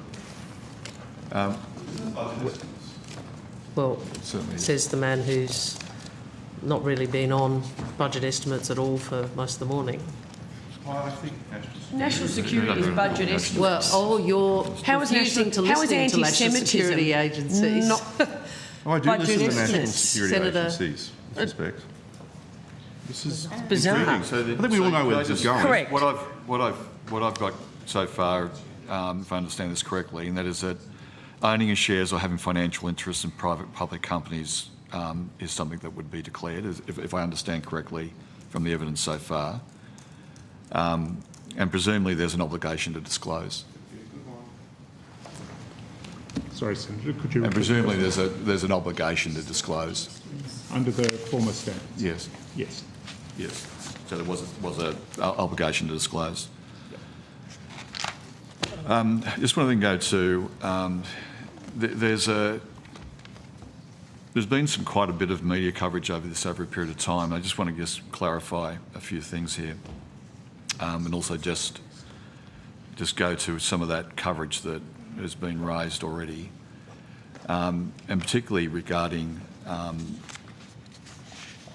whether Mr Dutton had recused himself. Clap, everybody. Had recused himself. Not like budget estimates. From cabinet meetings. Not about 70 cents a day. Yeah. And this is about the expenditure of public monies and profiteering from the expenditure of profit and profiteering from the expenditure of public monies. And you're using parliamentary privilege. And this is an opportunity. This is an opportunity quite clearly to ask some critical questions and find out what the answers are. During the Abbott government, there's been many cabinet deliberations on childcare matters, but it also focused on three particular areas. And there's some packages that there was deliberations on the 2015-16 budget, where a new childcare package was announced with an additional $4.4 billion in funding. It all went to Peter Dutton. There are deliberations or updates on the Productivity Commission draft report 2014 and final report 2015. Was a report into childcare discussed, and childcare was discussed in cabinet. And the deliberation in 2013 when the Abbott government commissioned the Productivity Commission inquiry into childcare. So we just want to be clear. The deliberations or updates of the Productivity Commission draft report in 2014 and the final report in 2015, was that discussed in cabinet? 10 years ago, 11 years ago. Should we talk about employment services and the former Prime Minister, Mr Rudd? Look, I know you want to shut down these questions, legitimate questions to ask. So we've yet to receive the answers. We're yet to receive the answers. We can make conclusions after that. You haven't asked a question about the budget. I've asked lots of questions about the budget. National security is directly related. We haven't asked a question. Order, senators. The witness needs to be able to. I suggest you would be really clear. Coalition having a go at Senator Sheldon asking legitimate questions which go to conflict of interest and how they were dealt with, saying that we should be asking questions about the budget. As far as I can see, has there been a single cost of living or budget question from the opposition? There hasn't been. They also, senators, you all know that these questions are in order. You've made your political point, so please, Senator Sheldon. And I think if our witnesses are ready to answer the question, that would be terrific. I'm sure I've got an answer ready to go. Senator, perhaps if I can just clarify. So I've just had a brief look at the ministerial standards. So under the former government, which in essence say you can hold chairs, but not in areas where that would arise to a conflict of interest. And then does make it clear that you can own, that you can retain diversified investments, superannuation funds and so forth. The rule in the Code of Conduct is a little more strict, that you do need to divest yourself of shareholdings, but again, you can hold diversified funds and superannuation, for example, but you need to pay close attention to make sure no conflicts arise. But the essence of it is that you declare that you have potential conflicts of interest. Yes, of course. It goes to the question whether there's actual conflicts of interest, which is the question that I'll go to. So, are you aware whether Mr Dutton recused himself from cabinet discussions in 2015-16 budget? As we know, there was an announcement of $4.4 billion in funding. There's deliberations regarding the Productivity Commission report in 2014-15 regards to childcare was discussed. And of course, there was deliberations in 2013 when the Abbott government commissioned the Productivity Commission inquiry into childcare. Are you aware whether he excused himself from there? Well, Chair, in the first instance, could I just raise a point of order? Could I ask you, how are these questions in order?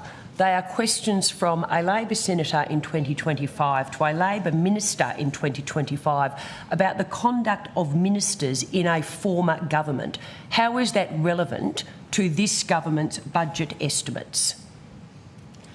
Senators, it is. I have not called any questions out of order. Oh, then we're going to have a free-for-all from here then. No, Senator, I have not. If that's now I have not called any questions thus far out of order. I mean, thus far, since you've been chair, or just this morning? Can you stop being rude to the chair? Senator It's really not appropriate, McGrath. Senator. Why are you so disrespectful to her? I'm not being disrespectful. You are You're the one disrespectful engaging to her. in mud throwing at the leader of the opposition. Well, you are This is a disrespectful. complete We would actually abuse of like the you to process, make a Senator formal Wong. Don't bluster ruling. and yell. And if you I'm need not to blushing take and yelling. advice, This is that an is abuse fine. of the Disrespectful process. to Senator Pratt. You are consistently disrespectful to her. No, I'm not. Well, yes, you every are. time Look, I'm I'm not happy disrespectful. It's not I need to okay. make sure that we've got a Senate estimate that's been run appropriately here. It's relating to Peter Dutton's Senator. 11 years ago are not relevant. Okay. Senator Sheldon. Senator Sheldon has a point of order. All of us here have a series of robust questions. In actual fact, I recall the questions that Senator Roberts were asking about matters in 2017. Also, Senator Shoebridge, a long period of time, as well as the opposition. These are critical questions that go to, budget implications over a period of time. And in the same spirit that those other questions were asked, I'm asking these questions. If people want to not deal with possible questions of personal financial interests or share arrangements and what existed before, what exists now, I'm not drawing any conclusions as yet. I'm waiting to hear the answers. If you don't want to hear the answers to those questions, then keep trying to shut me down. Senator Cash, Thank you. my understanding of the standing orders, which I'm very on top of, would indicate that these questions are perfectly in order. Chair, with all due respect, Privilege Revolution 1 in bracket 9 requires the discussion of a ruling of the Chair on the relevance of questions shall occur in a private session. Okay. So I would therefore ask that we could dissolve into private session. So can I just be clear? Obviously that's a matter for the committee of Senator Cash. Wishes to seek a private meeting to try and shut this down. She's entitled to seek to do that. No, but I would just make this point. Can I just make this which point? You usually always go by. I would have thought that question, if I may, for the committee's consideration, it would seem that questions about the ministerial code would not be out of order in this committee historically, but obviously the committee will make its considerations and take advice.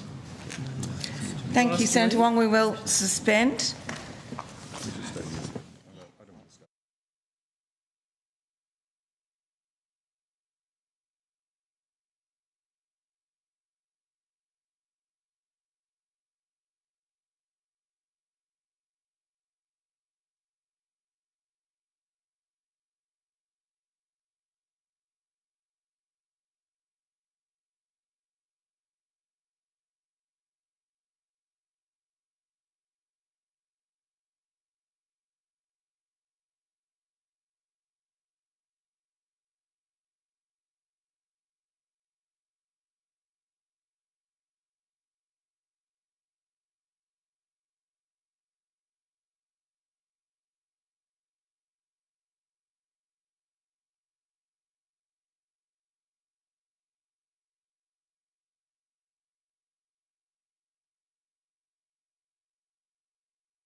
I'll give the call to the coalition.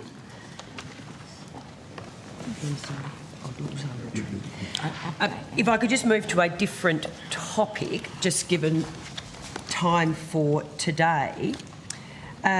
Minister, is the Prime Minister still committed to voice treaty truth? Sorry, Senator, I missed the question. I was asking the Minister on behalf of the Prime Minister. Minister, is the Prime Minister still committed to voice treaty truth?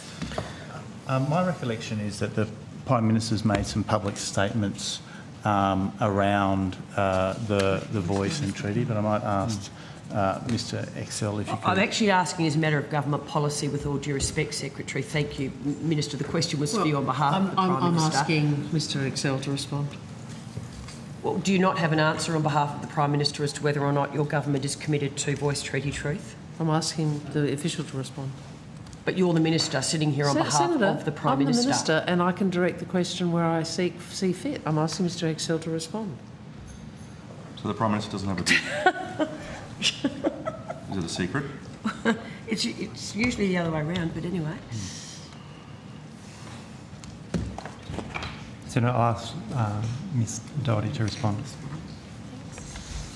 Hi, Senator Greta Doherty, First Assistant Secretary, Social Policy Division. The government remains committed to the principles of the Uluru Statement and continues to engage in good faith with leaders and communities around next steps. I guess government acknowledges there's considerable work underway at state and territory level on treaty and truth-telling processes, and the government welcomes this work. Thank you. So the government does remain committed to the principles of voice treaty truth. What did you say in relation to the work that continues to be underway? No, Minister, I'm more than happy now to hear from the official, seeing as you deferred to the official. Senator, can we just take the temperature down? Absolutely. The official was actually about to answer my question. You don't need to jump in every minute. I'm just quibbling, well, I'm pushing back on your summary of what the official said. That's what the official said. Ms Doherty, I think, outlined the government's position. You chose to summarise it in the way you wish, but the government's position was as outlined by Ms Doherty. Please proceed with your questions. Senator, I was referring to work underway at state and territory levels, particularly in relation to treaty and truth-telling. Minister, is it the policy of the government to pursue a treaty at this point in time or in their next government?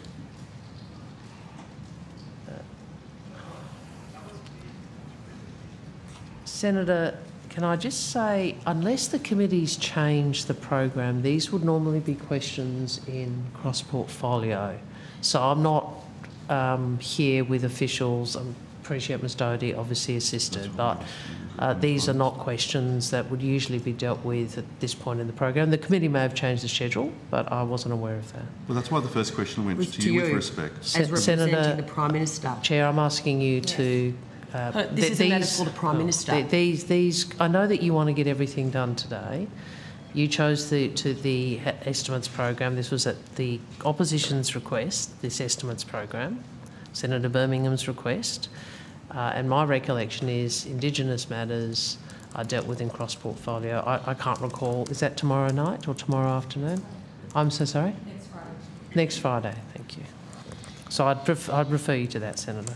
Well, but with all due respect, Minister, this is in relation to government policy. You are sitting here as the Minister representing the Prime Minister. So I'm a little confused as to why you cannot answer these questions. You're either aware of government policy or you are not.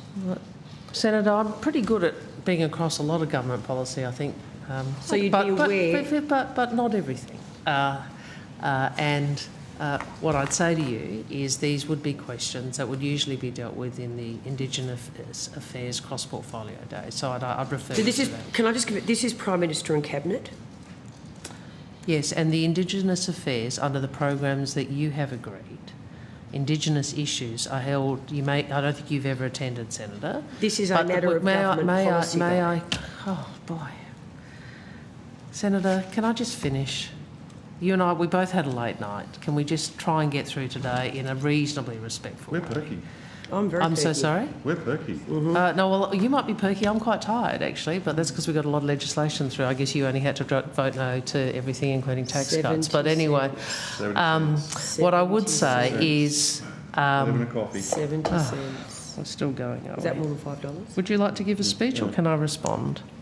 Senator, these are matters of cross-portfolio Indigenous affairs. That is a day where we deal with Indigenous issues across government. So not just one portfolio, one minister, but across government. That has been established for some time. It was established on a cross-party basis, that arrangement in the program, some time ago. So I would refer you, these questions, to those estimates hearings, which occur. I thought there was some tomorrow, but I think Senator Stewart, who would know better than I, says it's next Friday, which is the program you agreed to. And I would note the Coalition would have had the opportunity to call those agencies today, can I just confirm then, had they sought to? Chair, we are in outcome 1, is that correct? I refer to my previous answer, Chair. Are we in outcome I know 1? that the Senator has come along she wants to do particular things, certainly no cost of living, but the issues that she's covered this morning. You wasted $450 million on a referendum. That goes directly to Senator, cost of living. Here we go again. You didn't even talk about cost of living until after the referendum was lost. So, Chair, could I just go back to, are we in outcome 1? What's the best you can do? Are we in outcome 1? So, provide high-quality policy advice and support to the Prime Minister, the Cabinet, portfolio ministers and parliamentary secretaries, including through the coordination of government activities, policy development and program delivery. How is a question about whether or not the government's policy is that they are still committed to voice treaty truth? How is it not relevant in this outcome? Senator, Chair, if I may, the outcome is quite broad, as the Senator has read it out. However, it's been our practice to allow the portfolio agencies with the detail of the subject matter to provide the detailed answers to questions. The officials have provided the high-level statement, as Ms Doherty provided. Beyond that, I think it's appropriate this be referred to the appropriate hearing. So with all due respect, Secretary, we're not asking for detail. We're asking merely for a yes or no answer. Is this government committed to voice treaty truth? That's it. There's no detail there, just a yes or no answer. So again... Senator Cash, you can't define the answer for the witness. Sorry. Just a yes or no. Sorry, Senator, Mr Hare. The official has provided the statement where I'm trying to verbal the witness, but that the principles continue to be continue to be supported, and notes the work that's being undertaken at a state and territory level. I think that's the government's position. So, okay, could you just... So I'm not verbling anybody. The government is committed to the principles of voice treaty truth. It's committed to the principles that underpin the Uluru Statement. Which are? And will continue to engage in good faith with leaders and communities to decide on the next steps at the national level. Okay. So it's an ongoing engagement. Right. So when you say the principles, what are the principles? Senator, I'm referring this to the Friday hearing, which has the officials who are dealing with this matter. I know you This is the Secretary of the Department. You're desperate to talk this up. We all know why. But the officials who can talk you through that and who are responsible for that are appearing on Friday. Again, Minister, with all due respect, this is not a details question. It is a simple question. Is the government's policy position that you are committed to voice treaty truth? It's a simple yes or no answer. Well, Senator, I know you are well known for only living in a binary universe. That is how you operate and how you think. How is the government committed to voice treaty truth? The answer is as... Not a binary question. Sorry. I know you like yes-no answers because that is how you operate. Ms Doherty and Mr Hare have outline the government's position. I refer you to their answers, and I would ask you to do what others have done, which is to recognise that those estimates, those issues are dealt with in the cross-portfolio estimates, which you have agreed to. Is the Prime Minister still committed to a treaty? Senator Cash and Senator McGrath, witnesses here have an obligation to be truthful about what's within their knowledge, and that clearly means that they have the ability to make sure that the right person is answering the question when it's not within their expertise, knowledge. It's you both understand. And that is why you direct questions to the relevant minister at the table. This is the minister, I understand, representing the Prime Minister. It is a simple policy question, nothing more and nothing less, as articulated within Outcome 1. Minister Wong, are you and the Prime Minister and the Albanese government still committed to treaty? Well, Senator, I know what you're trying to do. It's a yes or no answer, No, Senator, Minister. You always want to make things into a grab. I just want an answer. No, it's a very simple question. If the answer's no, then say no. That doesn't give me anything then, does it? It's no. There you go, no. There's no point in talking, they just interrupt me, so I'm just not going to say anything for a while. So, Minister Wong, are you and the Prime Minister still committed to a treaty? Senator, I know that you want to reduce everything to a grab, including... are you finished, Senator? You want to reduce everything to a grab and everything to a political conflict. This is a complex area. This is an area where there has been a great, not only difference of views in the community, but also a great need for progress. A great need for progress. And it requires goodwill and trust and dialogue and respect, little of which has been demonstrated today from you in this area. Now, Ms Doherty and Mr Hare have outlined the position. Yes, it is not the grab that you want, but it is the position the government has articulated. So I refer you to their answer, and you can join others on Friday for the cross-portfolio estimates where these issues have been and can be canvassed in detail. So is the Prime Minister committed to a treaty? I refer you to my previous answer, Senator McGrath. Is the Prime Minister not committed to a treaty?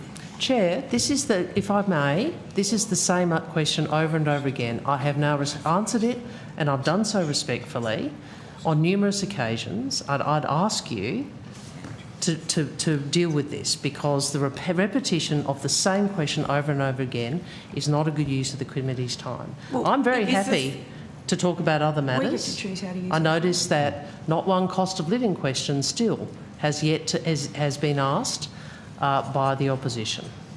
Not one. Is the Prime Minister ruling out a treaty? See, still not. Senator Wong. Still no cost of living. Senator Wong, on behalf of the Prime Minister, they want to have a cultural argument. treaty? They don't want to have a cost of living discussion. Senator Wong, on behalf of the Prime Minister, will you rule out a treaty? I refer to Senator McGrath. Look, the Minister at the table has answered the question. I'm not going to call on her to answer the same question over and over again. So if you want just to talk about this issue and use all your time up doing that, then you may.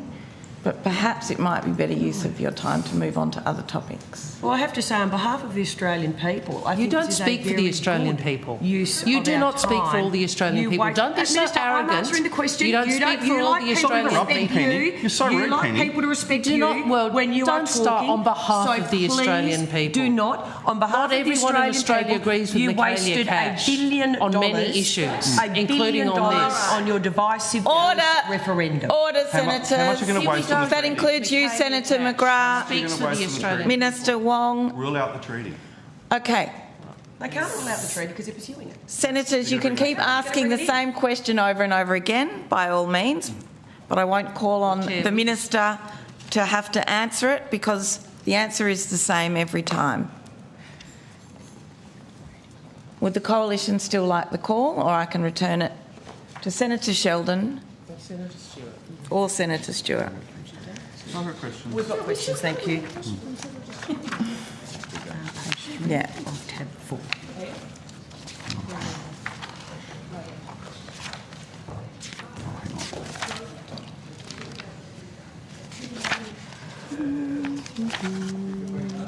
Oh, here it is.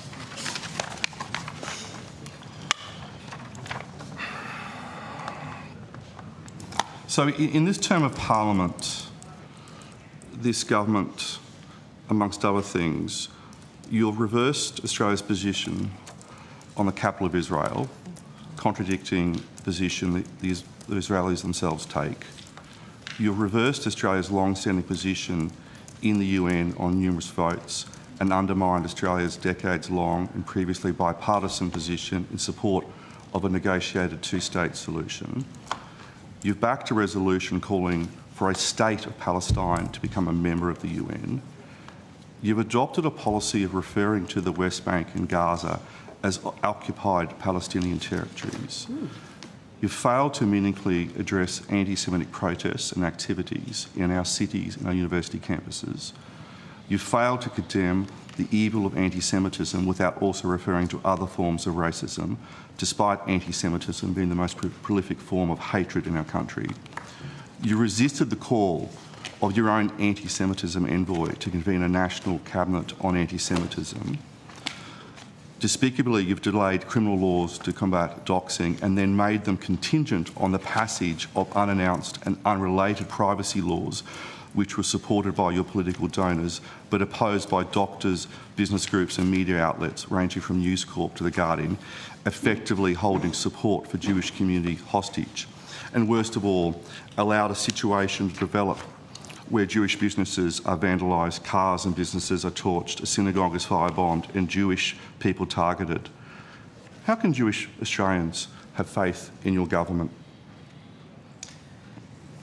Well, some of that is a policy question for tomorrow, but I would say more broadly in relation to those policy questions, Senator, that they are in line with the overwhelming majority of the international community, including friends and allies, or friends and partners, I should say. The second point I'd make is that you were critical of me and the Australian government calling for a ceasefire, even when United Kingdom, Canada, New Zealand, Japan, Korea were all calling for ceasefire. And you were continued to be critical of a ceasefire that President Trump sought. So I think people can understand where your position is. But I think in terms of the foreign policy point, I'm very happy to deal with those matters tomorrow. You made a number of assertions in there about anti-Semitism which were a lie. That's not true. And I know you want to do it for political reasons, but it's not true. Which ones were a lie? Well, to say we never condemned anti-Semitism, I didn't actually say that. I didn't actually say that. I said failed to condemn the evil of anti-Semitism without also referring to other forms of racism, despite anti-Semitism being the most prolific form of hatred in our country. That's what I put to you. The Lakemba celebrations or the Lakemba event on the 9th of October, both the Prime Minister condemned those, as did I. The Prime Minister, as did I, condemned what was said and the signs from memory at the Opera House rally. Just trying to recall if that was signs as well as what was said. And the Prime Minister expressed concern for rising anti-Semitism on the 9th of October 2023, visited a synagogue on the 11th of October 2023, condemned planned protests as well in October 2024. You've continued to assert or peddle a false narrative that there was no condemnation of the things that were said and done at the Opera House, and that is not true, Senator. That is not true. I didn't mention the Opera House. And what I would also make this point.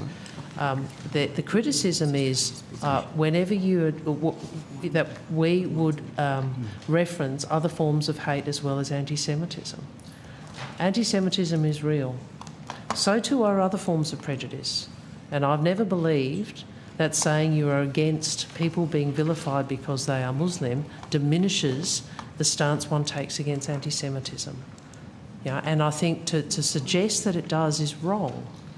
Now, I have seen more anti-Semitism over these last years than I've ever seen in Australia before, and that deeply grieves me because who we are as a country, this goes to who we are as a country. I have said repeatedly, as has the Prime Minister, that this anti-Semitism is an attack not only on the Australian Jewish community but on who we are as Australians. On who we are as Australians, because we are the most diverse country in the world. 1 in 2 of us is either born overseas or has a parent overseas. And we have an ethos of inclusion and respect and of peaceful disagreement. And we must hold on to that. We must fight for that.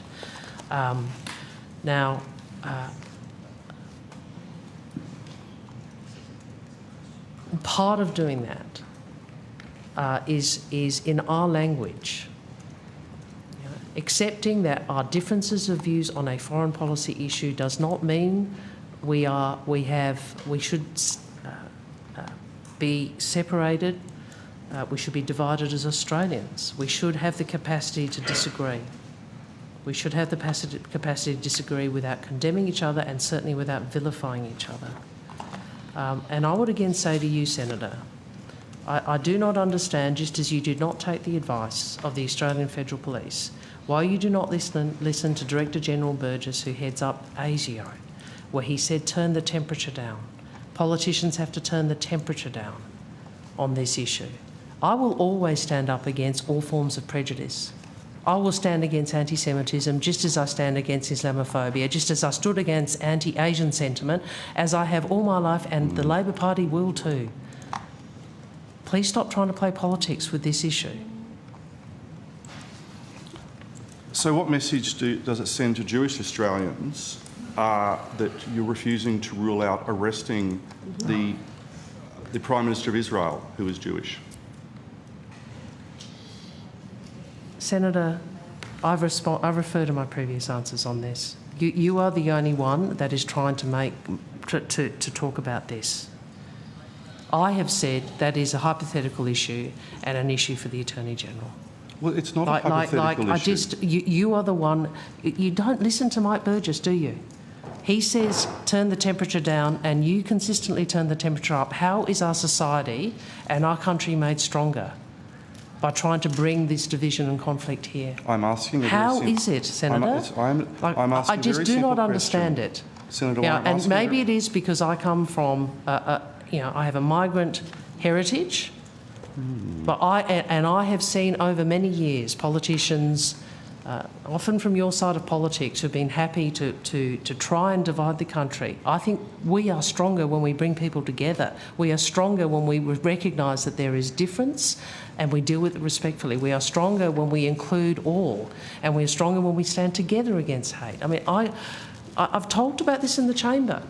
When Fraser Anning gave his first speech, horrible, both anti-Semitic and Islamophobic, talked about final solution and other abhorrent things, I said to Matthias Cormann, we should move a motion together condemning him and censuring him. And we should do it together because the parties of government should always stand together against hate and prejudice.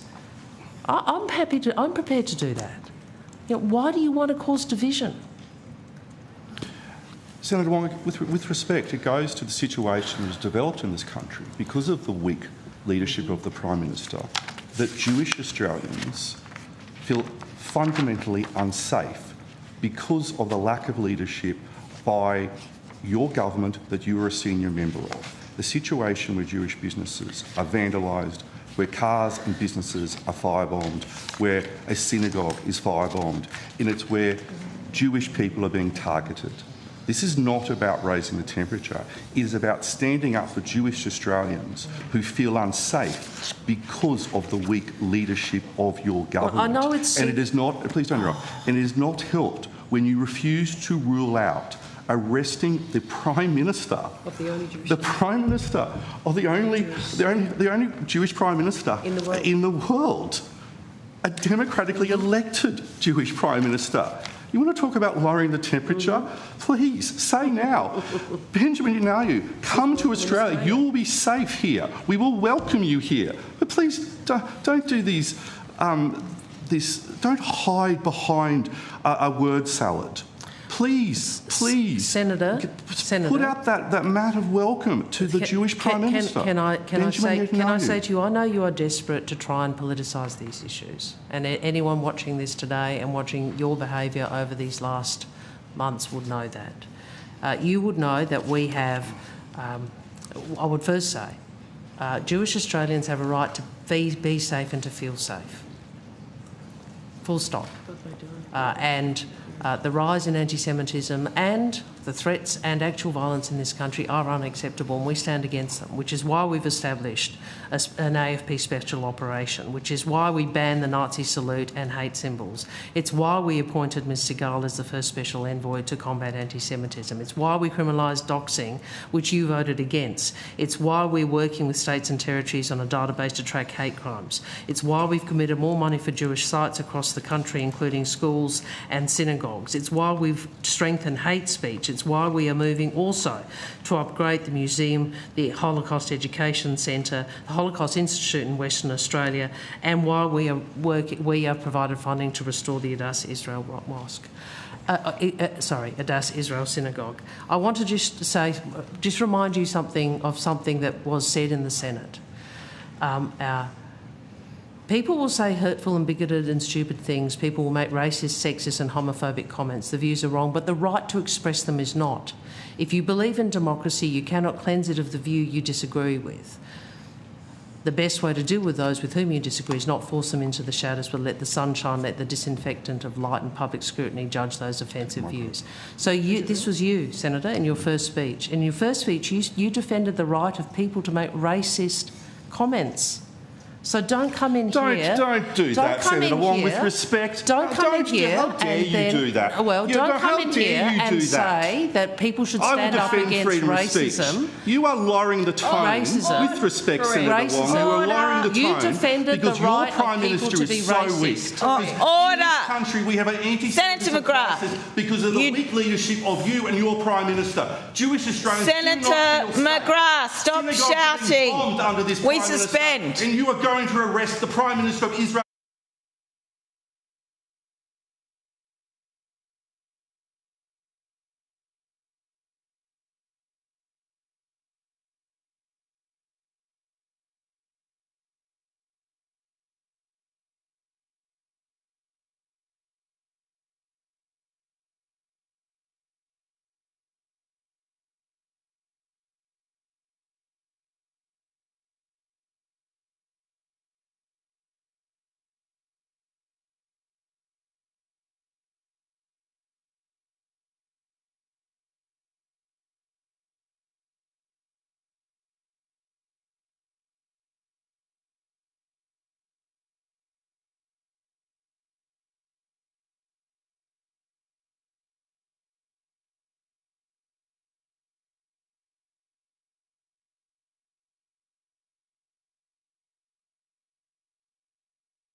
IPIA will be released this evening. From today. Just from today, not from next week. And we are waiting to find out in relation to WGEA as well. Senator Pocock. Thank you. I have a couple of questions in relation to spending on the Australian Government consulting body. Shall I wait till they... Minister, this might be a question for you to begin with. The introduction of the Australian Government in-house consulting unit was an important step in bringing core public service business back into the APS. I note that the initial budget allocation for that was $10.9 million for AGC in the 23-24 budget. I hope I have that correct. The details in the current budget, however, are not for publication, and I would like to know why they're not for publication and seek some transparency on that spending. Minister, why would you not tell us what the number is for that facility? So can you take me to BP2 where you're... I'm sorry, I don't have my budget papers. So I might be able to assist, Senator. So there's this is the additional resourcing? Yes. So there's a range of measures included in that, and I think the not-for-publication language that's been used is for commercial reasons. So the problem is, because they all get totalled up at some point, if we identify the individual items, you get to work out what the one that's commercial in confidence. So they are therefore grouped. So having published the figure of $10.9 million for AGC in 23-24, why would you not publish it now? Why would you conceal it in a general sum?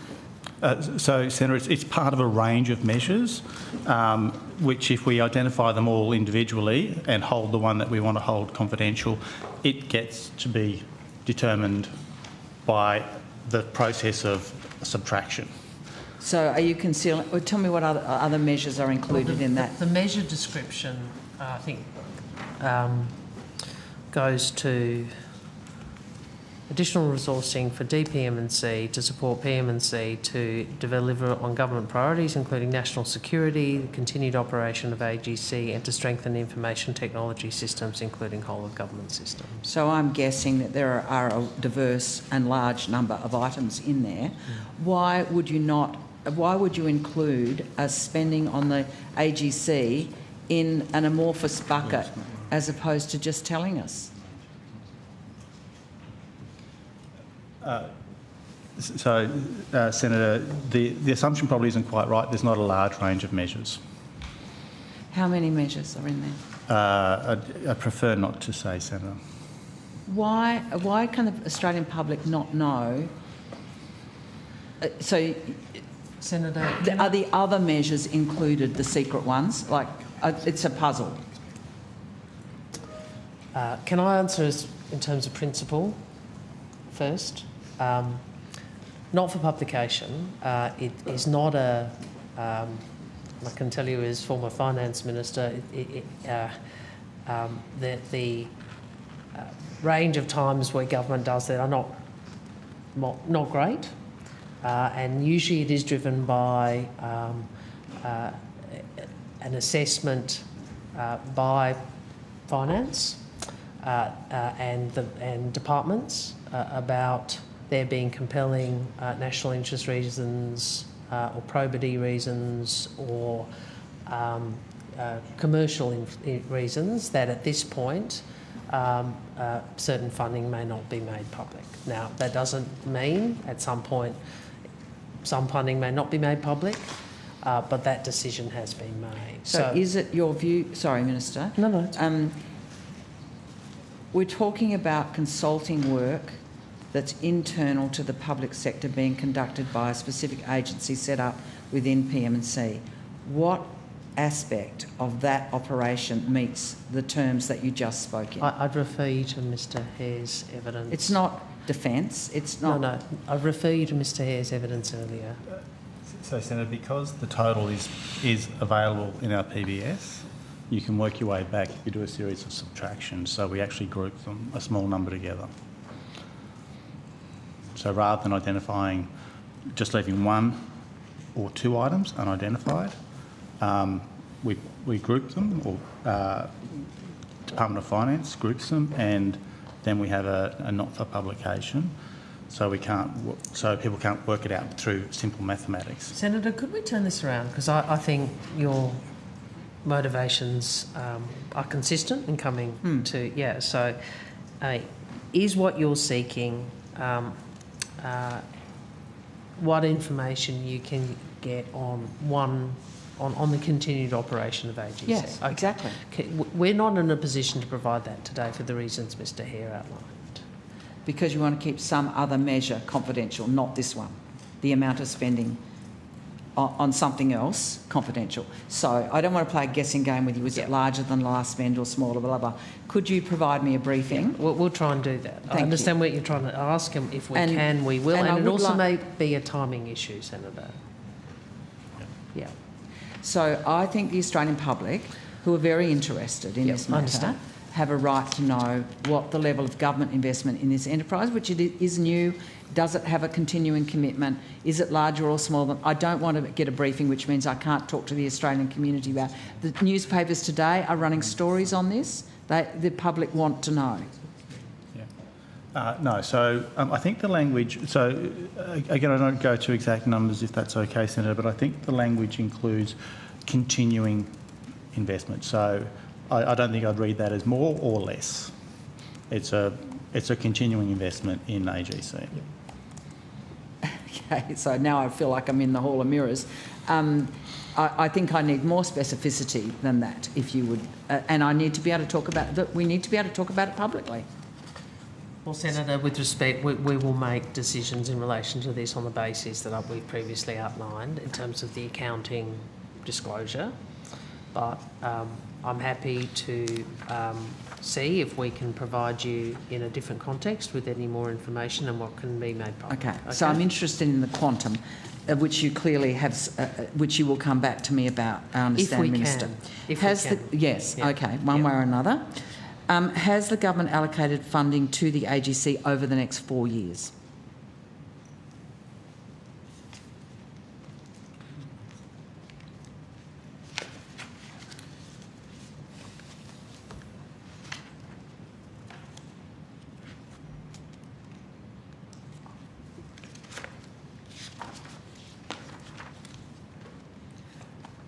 Karen Cooper, CFO at Prime Minister and Cabinet.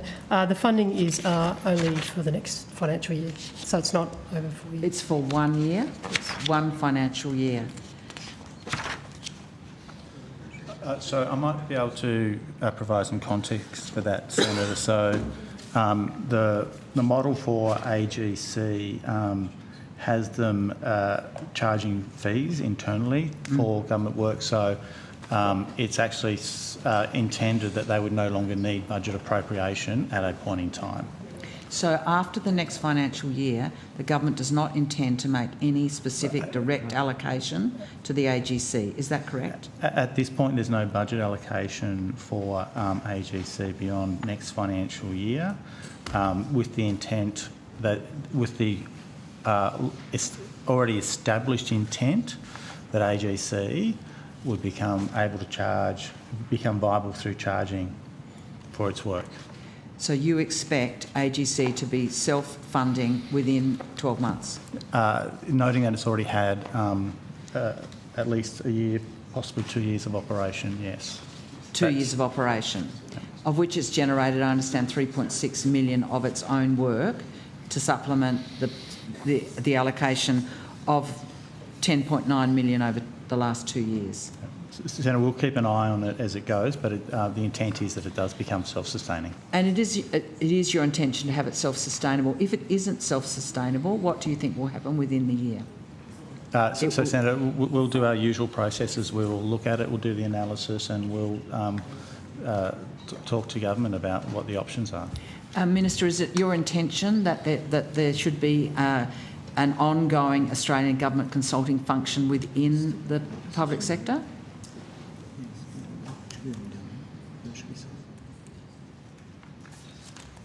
I have to say that was my assumption, but I'll be honest up front with you, Senator Pogo. It's not obviously an area I've been dealing with. I'm happy to take on notice. Right, thank you. What we can. Has there been an evaluation of the pilot stage, and what were the results, if there has been? Senator Blair Axel, Deputy Secretary, Social Policy. My colleague, Mr. Andrew Knight, I think is scheduled for tomorrow. He's got the details on the evaluations. I don't have that information yet. I think they've done some feedback stuff with relevant departments, which has all been very positive on the work it's provided, and it has provided equally, if not better, than the broader commercial sector in the areas they're working, but I don't have the details of their evaluations. So where will I find Mr. Knight tomorrow? I think in the session with the Public Service Commission. I'll take on notice the exact time and get back to you, sorry. They'll be, I presume, the Minister for Finance, who's also the Minister for the Public Service. Okay, thank you. I'll look forward to pursuing that. Thanks, Chair, and thanks for your answers. Thank you. We'll just let everyone know we'll break for lunch at 12:45, and the Coalition will have the call until then. Thank you. If I Provided things are orderly, of course. If I could just turn to a line of questioning in relation to Ukraine. On Monday the 3rd of March, a government spokesperson said to media, and I quote, "The deployment of Australian troops to support peacekeeping forces in Ukraine is not under consideration at this time." Less than 24 hours later, the Prime Minister said it was. Just to the department, when and how did the department first become aware of a proposal to commit Australian peacekeepers to the border between Ukraine and Russia? Senator, I don't believe that characterisation is correct in our policy position. I can't hear you. I'm so sorry, sir. Senator, that is not a correct statement about our policy position. I don't think the microphone's on. Can Mr. Fletcher's mic? It's not. Yeah, it's not on. Is it not? Is it on now? It's not you. No. 1, 2, 3.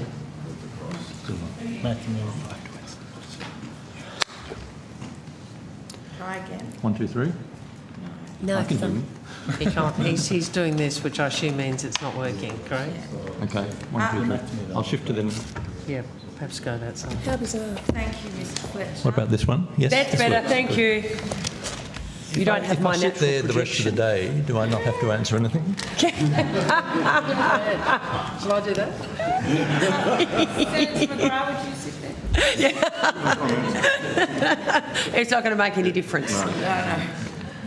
Senator, I don't believe that is a correct statement of our policy. Oh, sorry. I will ask Mr. Titheridge to clarify. Thank you very much. So, yeah, just what I want to explore is the government spokesperson saying the deployment of Australian troops to support peacekeeping forces in Ukraine is not under consideration, and then the statement that the Prime Minister made that it was. So I just want to explore that. No, that's not correct. The Prime Minister said that if a request were made, it would be considered by the government. Okay, so can we explore that then, just in terms of when and how did the department first become aware of that position by the Prime Minister? I'll ask Mr. Titheridge to respond. Senator Dave Titheridge, Acting for Assistant Secretary International. So the Prime Minister publicly said after his phone call with Prime Minister Starmer on the 8th of March that they had discussed issues of Ukraine and the coalition of the willing. Sorry, I missed. Could you just say the beginning of that again? Following a bilateral call with Prime Minister Starmer. Yep. And that was on the 8th of March?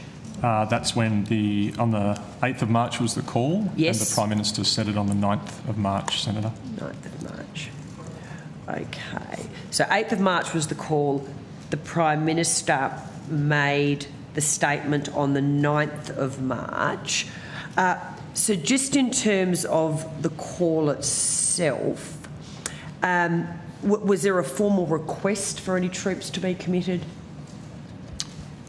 Senator, beyond what the Prime Minister has mentioned about the content of that call, it wouldn't be appropriate for me to reveal anything further, but I can confirm that a request for support or for peacekeeping has not been received. Okay, not a problem. Just in terms of consultation. Did the Prime Minister consult with anybody before making the statement on the 9th of March?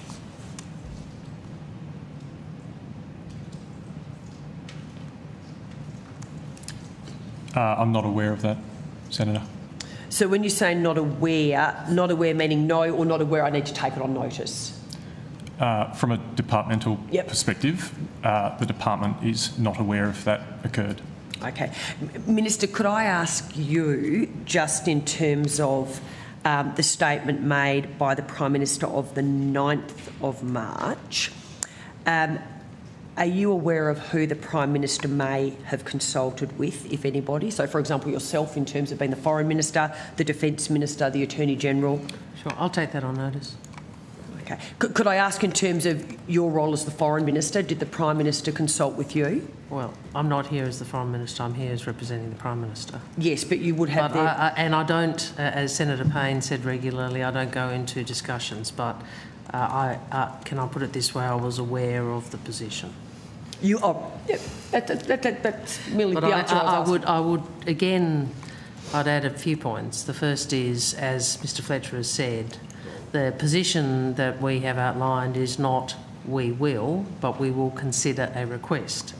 And I think it's important to do that. I would also note and appreciate that you're in opposition, that there is a distinction between what Mr Hastie has said and what Mr Dutton has said. So Mr Dutton has ruled this out and Mr Hastie has left the door open. Minister, I understand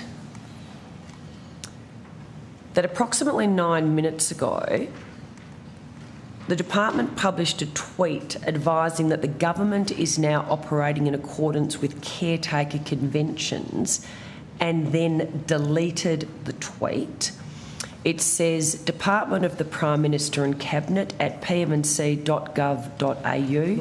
The government is now operating in accordance with caretaker conventions, pending the outcome on the 2025 federal election. Comments have been disabled for this period. Link to pmc.gov.au/caretaker. Underneath is a document which says guidance on caretaker conventions. Oh dear. It's going to be interesting to see who fesses up on this. But are you able to confirm that? It went live. I wasn't aware of it until you...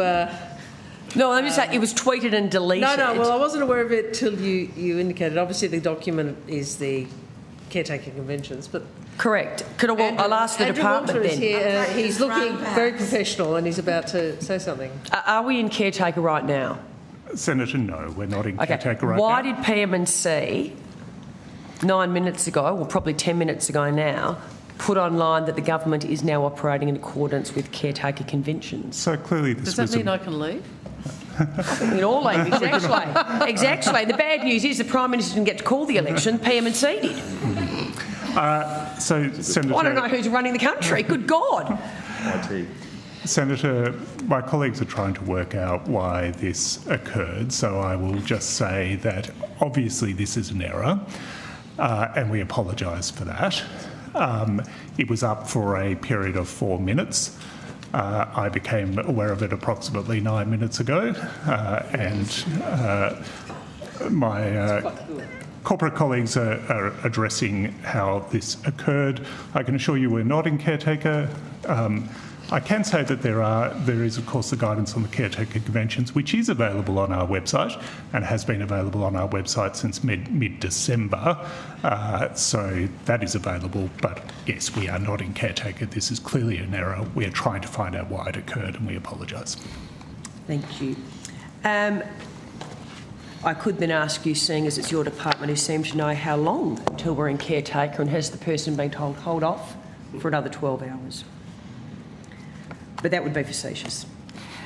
Could I just ask, in the last few minutes, just some questions in relation to the PLAN warships that were circumventing Australia?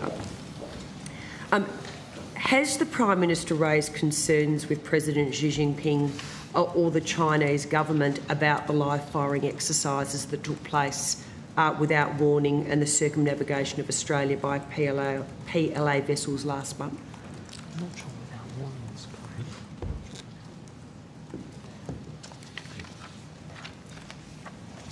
correct. Senator, the government's made clear its concerns about the lack of warning or advance notification of that live fire exercises at the political level, the Foreign Minister herself, and also diplomatic level in Beijing and also through defence channels. But no, the Prime Minister has not had direct communication with Xi Jinping since that time. That was my question. Thank you very much. So the Prime Minister hasn't raised these concerns directly at a prime ministerial presidential level. When did the Prime Minister last then communicate with President Xi? I believe it was November last year when they met in the margins of the G20 summit. Okay, margins of the and so the form that would take would just be a pull aside at the margins of the G20. Did you say G20 it was a bilateral meeting in the margins of the summit. Okay. When did the Prime Minister last seek a call with President Xi? I'll have to take that on notice. Okay. Minister, do you have any knowledge of when the Prime Minister last sought a call with President Xi? I think Mr Fletcher's just taken it on notice, Senator. Okay, I was merely asking if you had any knowledge. That's all. I understand the department can take it on notice, but I was deferring to you as the relevant representative of the Prime Minister. Just in terms of the issues that we are discussing, there's been no phone call between the Prime Minister and President Xi. Has the Prime Minister raised those issues in any correspondence with the President? No, the agreed approach, which I think I went through at length on the last occasion, was that I would raise this directly with Foreign Minister Wang Yi, and I did so in a face-to-face meeting. And we would have... I'm sorry, I was distracted for a moment, but Mr Fletcher, as the former ambassador, would be able to talk about the approach that is usually taken, which includes engagement and representations from both defence and also both in Beijing and also in Australia. But the detail of how we responded on this specific occasion would have to be dealt with by Foreign Affairs tomorrow. Okay, just based on that, I'm just looking through the rest of my questions then. Does the Prime Minister believe that it was concerning that Australia did not receive the advance notification from China when PM&C did? Senator, if I may answer, I think there was some confusion in the media about who spoke to PM&C about the Chinese task group. In fact, it was Australia that briefed PM&C on the arrival of the task group in our waters. So how could we brief PM&C when we didn't receive advance notification from the Chinese ourselves? There's a distinction between what occurred and presence. I can't hear you, sorry. Senator, we were aware of the Chinese warships before they arrived in Australian waters. And we briefed PM&C about them. So I think the media reports that Mr. There's media reporting that PM&C heard it from the Chinese ambassador. That is, well, I have no knowledge whether there was any contact between the Chinese ambassador and the PM&C government. I doubt it. They heard about it from us. Yep. Okay, thank you. Sorry, we've only got a few minutes left, so we've just got one other line of questioning we'd just like to go through. A report in the Saturday paper on the 15th of March revealed the government only invited the Progressive Independents, excluding the Greens, the Coalition and members of the Parliamentary Joint Committee on Intelligence and Security, to a briefing on the ONI's Climate Risk Assessment Report. This briefing was held on the 9th of December 2024. Are you aware of this reporting? No, Senator. I suppose it's to you, Minister. So, I don't have any response. Deputy Secretary. Not aware of it, Senator. So, can you confirm this briefing took place? I said I'm not aware of it. I need to check with relevant officials. So, did Prime Minister and Cabinet coordinate this briefing? I don't think so. Sorry, Senator, if the briefing was done by ONI, they would normally arrange the briefing themselves.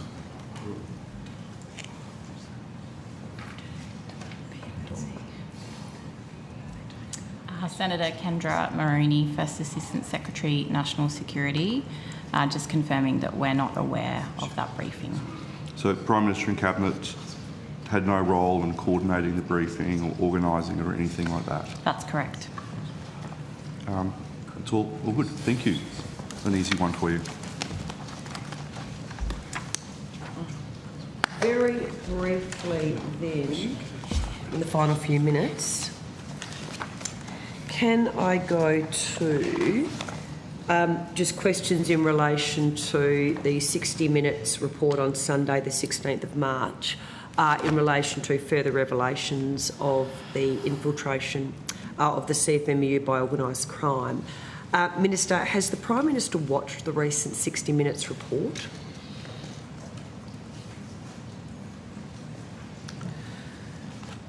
Sorry, I came prepared for budget questions. I will take on notice whether he, I believe he's made public statement about it, so I'd refer you to that. Is the Prime Minister planning to write to the CFMEU Administrator in relation to what was raised in the report? Senator, again, I'm not sure what the actions of the Prime Minister are here, but what I'd say is this is a matter that should be dealt with in the due estimates. The responsible minister is Minister Watt from recollection. No, I understand that, but I'm asking what the Prime Minister's knowledge is, given the seriousness. Sorry, Senator, you asked the question about whether he would write. Normally, the relevant minister would write. No, I understand that, but this is not a normal situation. These were very serious allegations. There was a woman that was being bashed by a health and safety representative, and that was screened across Australia's televisions. I will also obviously ask about it in due, but I'm just asking the level of the Prime Minister's knowledge, whether or not he has watched it, and I think Minister Wong has said she will take that on notice, and whether or not the Prime Minister is planning to write to the CFMEU Administrator in relation to this. Senator, these are matters for due.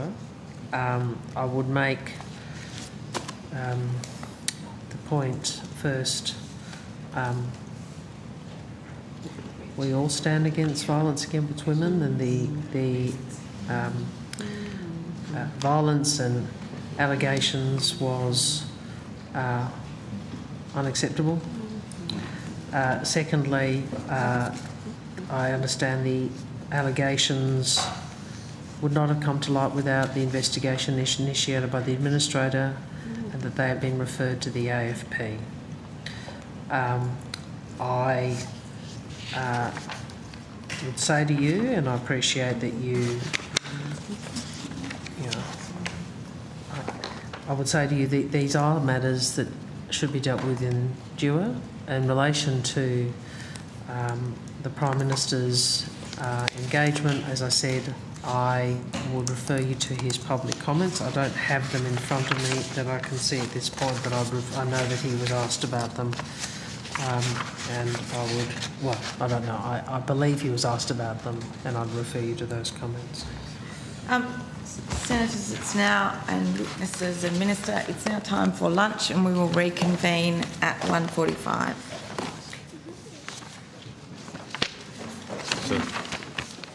Monday, Senate PBO.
I want to remind senators of their obligations under the Behaviour Code for Australian parliamentarians to treat our witnesses with dignity, respect and courtesy and fairness.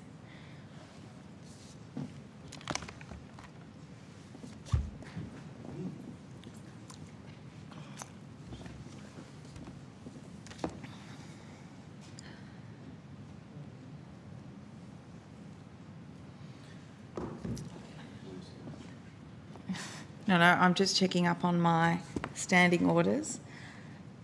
The Senate, and by extension this committee, is clearly designed to be a place where ideas will be debated and contested. We understand that. And we understand that these debates sometimes become heated. But intimidating and threatening behaviour is not acceptable and should not be tolerated. And I will seek, as Chair, to keep trying to uphold those standards, and I would like senators here to reflect on that. This is a workplace, not only for us, but for our staff, for parliamentary staff, and indeed for the many public servants that come and give evidence here according to their duties. As we understand, no public servant would behave in the way of in a public forum, and I, as Chair, would seek to expect the same standard of behaviour from senators.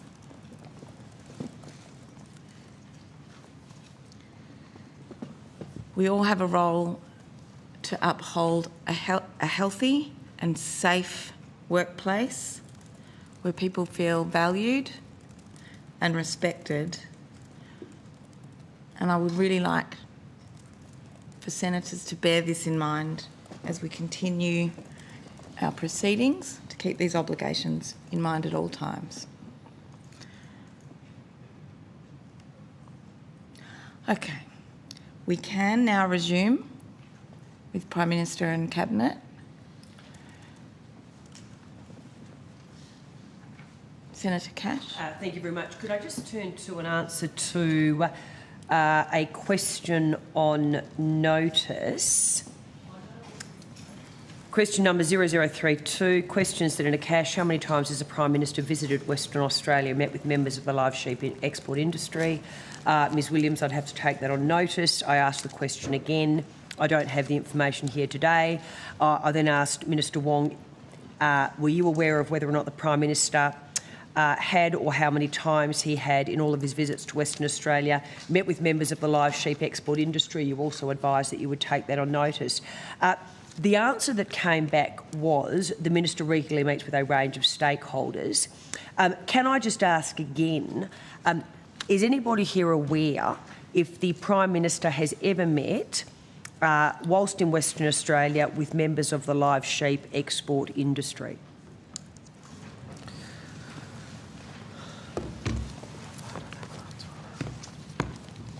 What is the question on notice?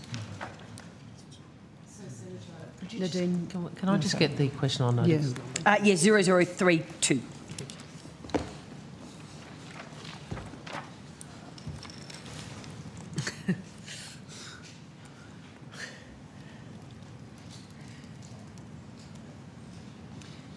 So, Senator, I don't have anything to add to my previous evidence on this. Thank you, Ms Williams. Minister Wong, are you aware if the Prime Minister has ever, on one of his visits to Western Australia, met with members of the live sheep export industry? I've just seen the answer that was provided by the Prime Minister's portfolio, and I don't have anything to add to that. No, and I also don't have any personal knowledge. No, and I accept that. That's not a problem. Can I just then confirm, though, we're about to go to an election, the Prime Minister maintains his policy position that a future government will see the end of the live sheep export industry in Australia? Senator, again, this is not an issue for this portfolio, but I think I've said to you in the chamber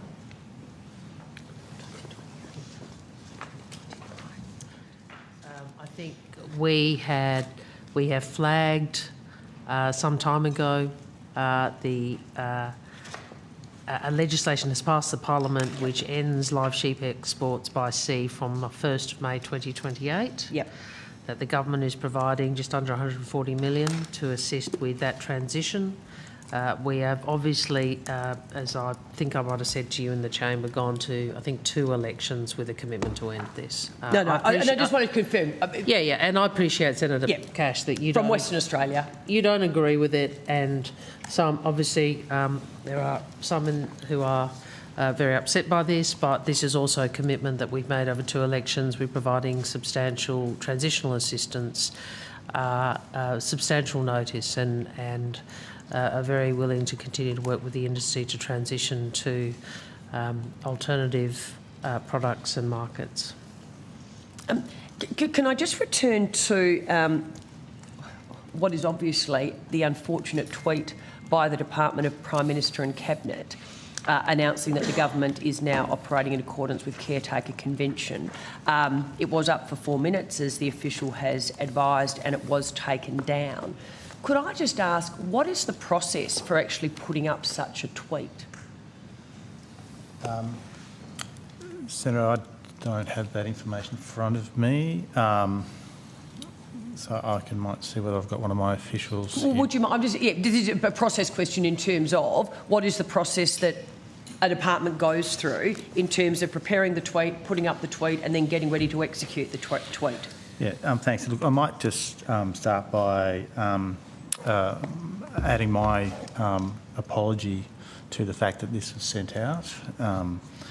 As Mr Walter said, clearly in error, but I have asked the team, in actual fact, to have a look at their processes to ensure that this error doesn't happen again, or this type of error doesn't happen again. But I might ask Mr Spiro to talk you through the process.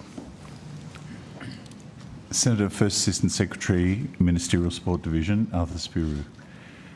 The process of putting tweets out, especially ones where we are prepared ahead of time, involves queuing those tweets through a system, and then when we have a go, pressing a button to publish them.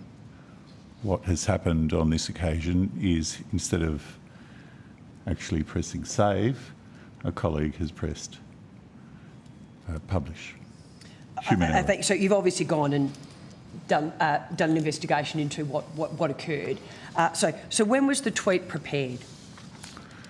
I'd have to take it on notice when it was prepared, but we would prepare tweets of this nature quite a while back to be ready for any eventuality. Any eventuality. But obviously, in terms of the process, it was either published or saved today, and it was published. I'm assuming you don't just publish something. It was a live tweet today that the departmental official, instead of hitting save, has hit publish.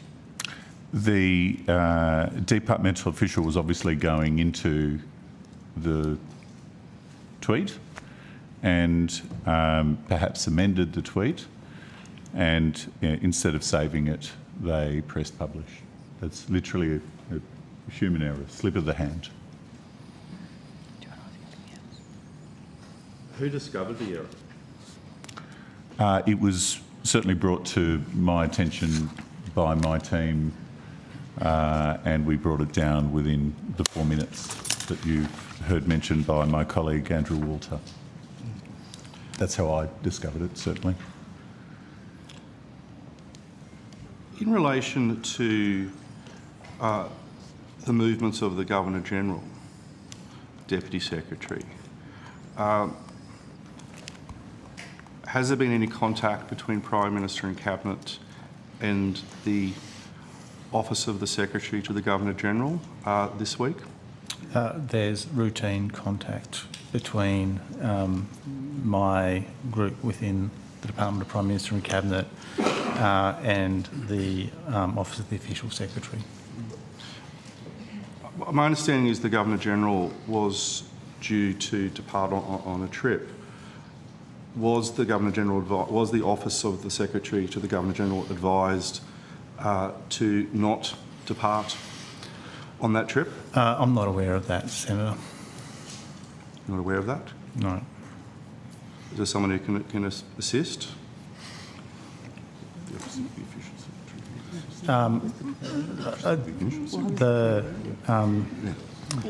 Honestly, not sure that Mr. Walters is coming to the table. Assist. Yeah. Yeah. So again, the arrangements for my understanding is the arrangements for the Governor-General are the responsibility of the Official Secretary, but Mr. Walters can answer. Sorry, Senator, what was your exact question? The question is in relation to contact between PM&C and the Office of the Secretary to the Governor-General. Yep. I think it's the worst kept secret in this building that the Prime Minister is going to the Governor-General's residence tomorrow to call an election. So what contact has there been between the Department of Prime Minister and Cabinet and the Office of the Secretary of the Governor-General to ensure that the Governor-General is at home? So the timing for the election is entirely a matter for the Prime Minister. I wasn't asking that question though. The timing is entirely a matter for the Prime Minister, and the Prime Minister would handle any communications with the Governor-General in regard to that. So there's been no communications between Prime Minister and Cabinet and the Office of the Secretary of the Governor-General in relation to the whereabouts of the Governor-General this week? I speak to the Official Secretary 3 or 4 times a week on average, and I usually have some idea where the Governor-General is because we need the Governor-General for a whole range of purposes. That's a terrible way of putting it. We rely on the Governor-General in a whole range of circumstances, including for, of course, Executive Council meetings and so forth. So I often know where the Governor-General is. But in relation to the question you're asking, this is entirely a matter for the Prime Minister around election timing and communication with the Governor-General in that regard. So just help me with the process question here, how does the Prime Minister know where the Governor-General is when the Prime Minister wishes to call an election? I don't think you should assume, Senator, that the Prime Minister's only contact with the Governor-General is through Mr Walter. So the Prime Minister would phone directly the Governor-General? I'm just saying I suspect that Mr Walter, as great as he is probably not the only conduit between the Governor-General and the Prime Minister. What other conduits are there, Minister? I can take that on notice. Does the Prime Minister use Signal to contact the Governor-General to find out where the Governor-General is? I can take that on notice. Does the Prime Minister use Signal? I'll take that on notice. Do you use Signal? Yes, I do. Do you use Signal to contact the Prime Minister? Senator, if this is some attempt to get into some current stories, I think you use Signal too. And so does Senator Cash. I know she does. I'm not a minister. The question I'm asking though is, the election is going to be called tomorrow. I'm sure Australians would like to know the process of how the Prime Minister works out where the Governor-General is. Because the Senator, I don't reckon Australians do want to do that. You might want to know that. You might want to fill up some space in these. The Governor-General clearly has shifted their Senator, I was responding to you. I don't think Australians are hanging off every kind of piece of evidence about how the Prime Minister and the Governor-General actually talk to each other. I think Sky News does. I think Sky News is quite interested to know when the Prime Minister contacts the Governor-General about the election. Are you working for Sky News here? I don't know, but I think Andrew Clennell would be interested, Kieran Gilbert, the team.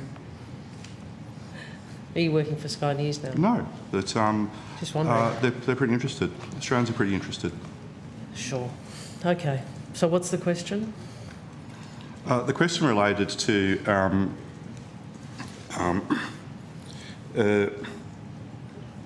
we just want to confirm that the timing, Mr Walter, you said the timing is entirely a matter of the Prime Minister, and the Prime Minister would handle any communications with the Governor-General in regard to that. That is correct.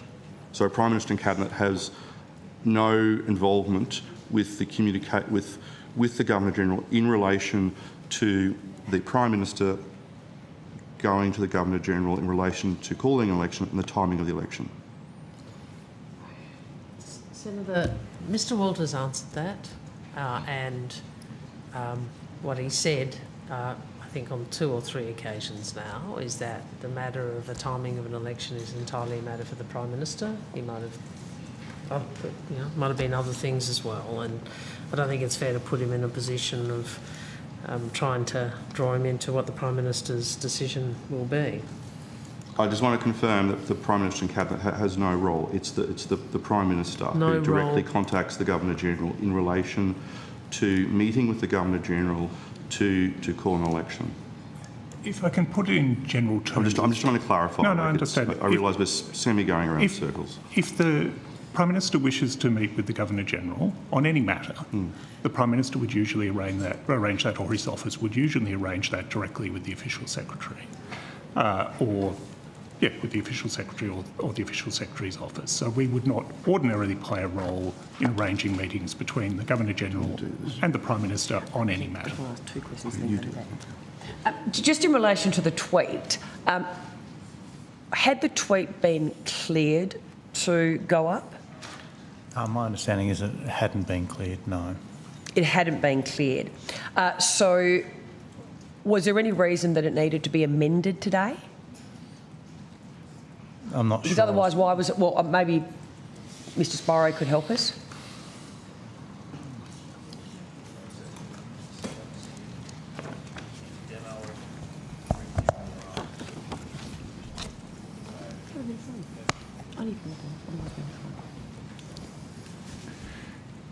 Spiro, First Assistant Secretary, Ministerial Support Division. There was no specific reason why it needed to be amended today, but we, using the system under the company name of Sprinkler, queue a whole bunch of tweets or posts, and we want to be in a position where we are ready for any eventuality, Senator. Do you know if the tweet was amended? I don't know that, no. Okay. But unfortunately for this person, they hit publish instead of send. That's correct. Oh, instead of save? Save, yep. Instead of save. Could I just very briefly ask some questions just in relation to the decision on the imposition of the tariffs on aluminium and steel imports. How many times and on what dates has the Prime Minister communicated with President Trump?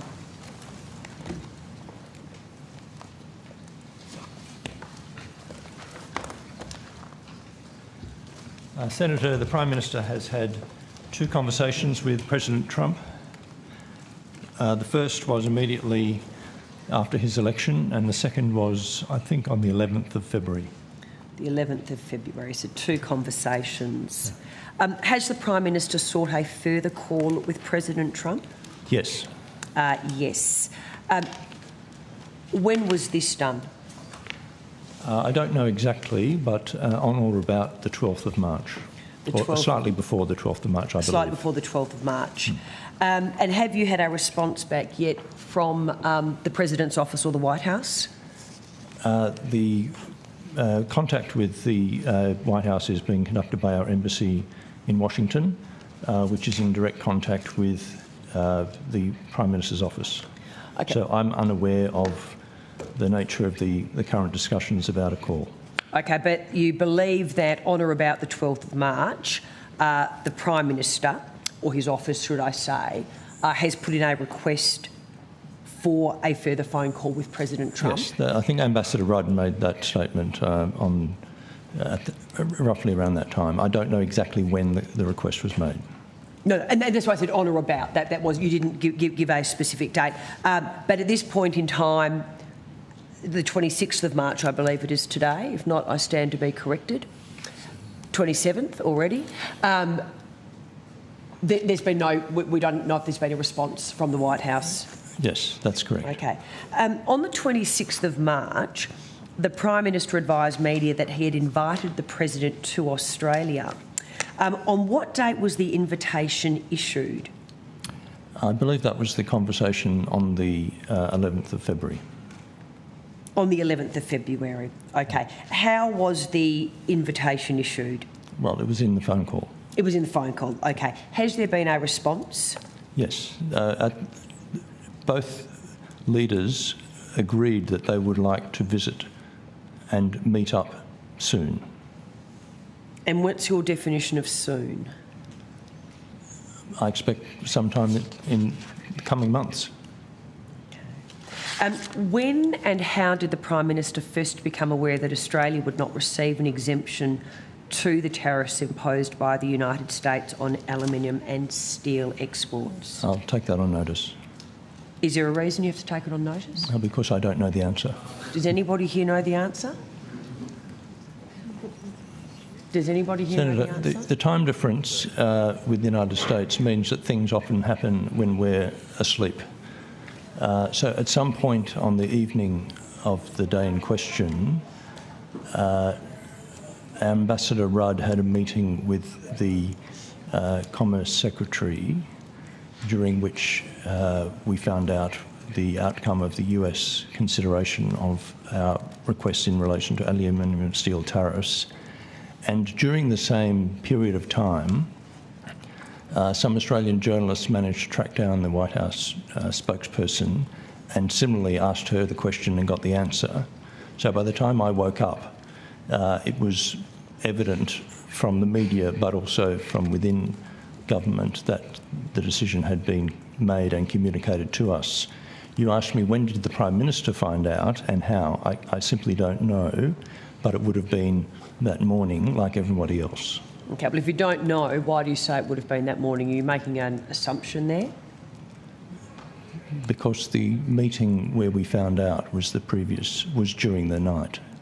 Senator Wong, are you aware when the Prime Minister first became aware that Australia would not receive an exemption to the tariffs? I'd have to take that on notice and go back and... I'd have to take that on notice, but I would make the point, Senator Cash.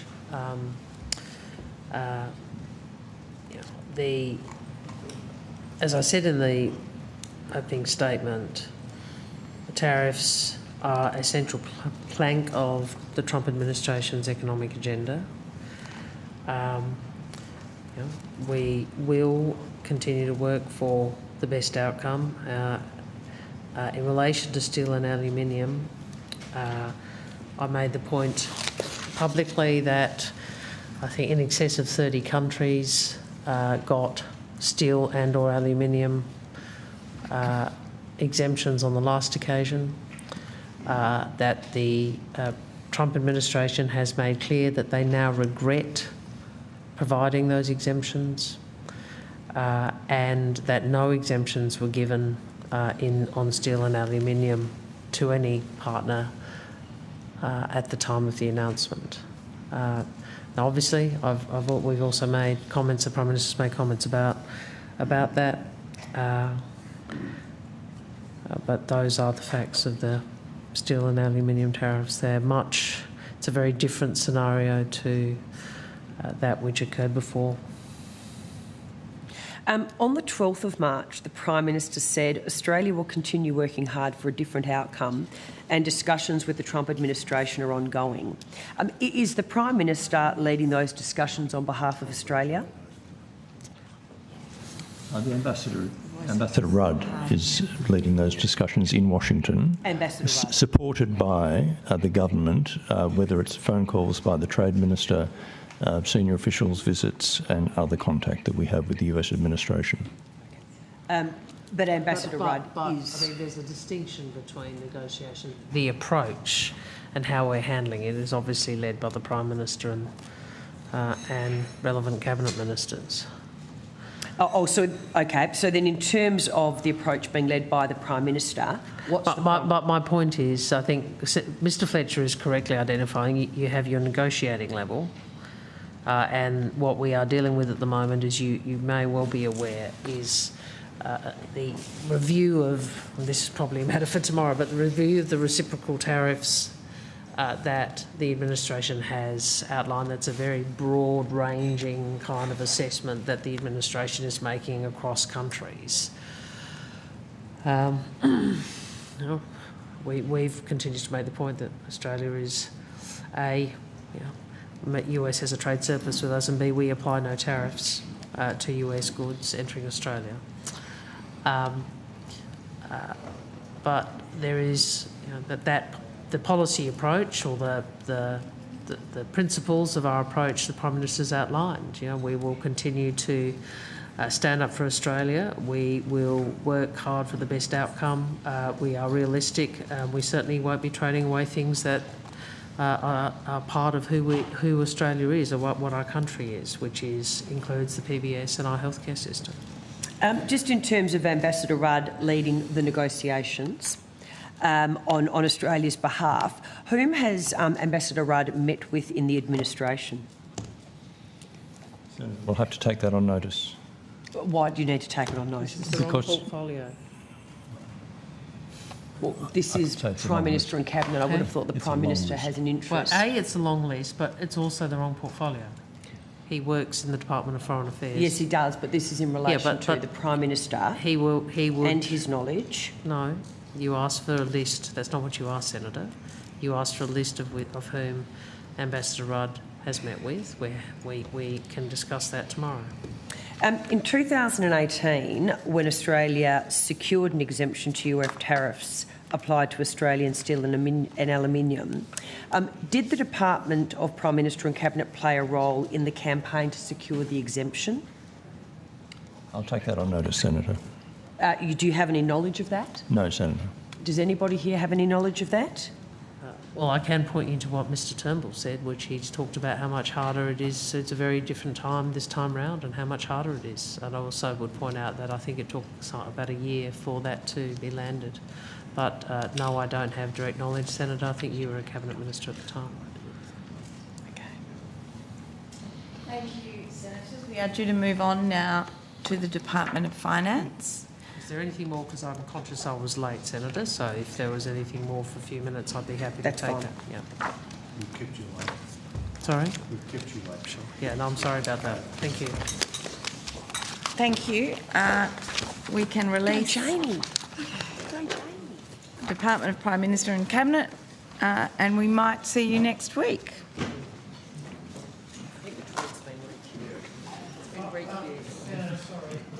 Chair? Yes. I need to clarify something. Is that okay? Yes. Right now? So in relation to the questions around the AGC, the Australian Government Consulting, I just need to clarify that there's been a decision for 1 year of funding, which we talked about. There will be an ongoing process to monitor how close they are to being self-sustaining, and that'll be done through the years. Thank you. I think it was Senator Pocock that asked that, and so we'll make sure that's conveyed. Yes, we'll suspend until the Minister and Department of Finance are here.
Senators, and thank you to the Minister, the Honourable Don Farrell, Special Minister of State. Ms Jenny Wilkinson, welcome to you as well, and other officers of the Department of Finance. May I ask Ms Wilkinson or the Minister, do you have an opening statement? I don't, Chair. Chair, thank you for the opportunity to make an opening statement, but given the shortened nature of today's events, I think it might be good if I save my comments for another day and give the opposition maximum chance to ask their questions. Thank you. And my Senate colleagues. Who would like the call? Thank you. Senator Hume. Thank you, Chair. Thank you, Minister, and to Secretary and Department.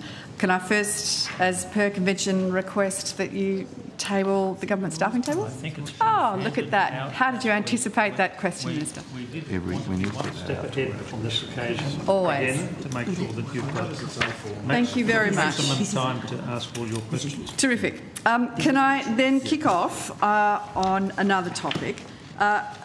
Can I ask, is it correct that, and this is directed probably to the Secretary or perhaps Department officials, is it correct that Department is responsible for providing expert advice on the application of non-travel expenses under the Parliamentary Business Resources Act of 2017 and advice on the Members of Parliament Staff Act of 1984?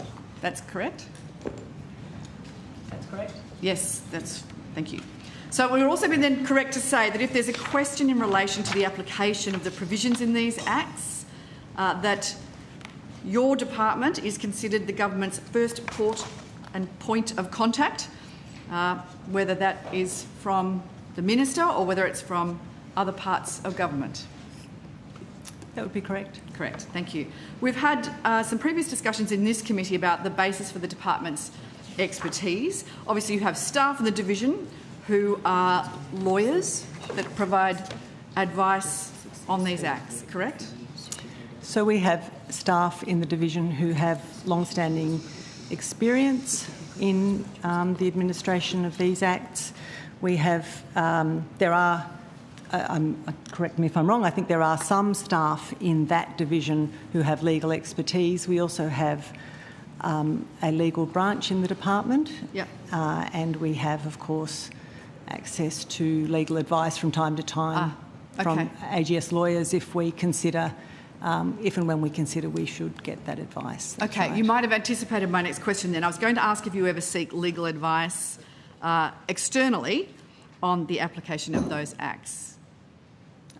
Yes, we do seek legal advice on occasions in relation to those acts, just like any department would in relation to any piece of legislation that they're responsible for. Are there any particular circumstances that you could share with me that on which you might seek that external advice? And where would it come from? Would it always be the Australian government lawyer or would it be outside of that as well? So you can never be really definitive, obviously, about where you'd seek legal advice from. You know, matters obviously of a constitutional nature, we would always ask AGS because of the tied nature of that advice that's required. You know, I mean, I guess, for example, in the process of working through the new ministerial determinations that were issued by the Minister in February, we of course worked with AGS in the process of developing those determinations and providing advice around them. So we do it on an as-needs basis. So would it be correct then to say that you wouldn't provide advice that wasn't based in the law that you were advising on? Is that correct? We endeavour to always provide assistance to parliamentarians on a very wide range of matters. We provide assistance. You know, if you're asking whether we seek legal advice on every single question that comes through, the answer is we don't, and it wouldn't be feasible to.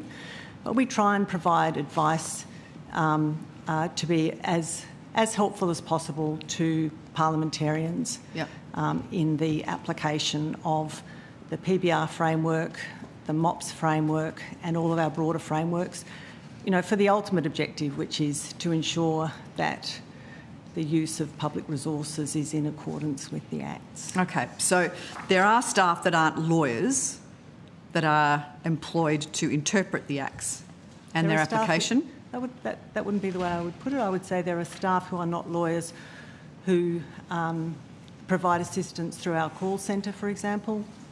That's not uncommon. That's very common in, you know, Services Australia and the ATO, and you know that there is guidance that they provide. But the guidance that they would provide, surely, would have to be based on views on a legal advice of how those laws are applied. So we endeavour to provide advice which is consistent with the objective of the Act. I mean, one of the things that is challenging here, Senator, which I know you're aware, is that these are principle-based frameworks. The overriding principle is that parliamentarians are accountable and responsible for the use of public resources that are within their responsibilities, and so they have to make judgments about what's lawful and reasonable and defensible.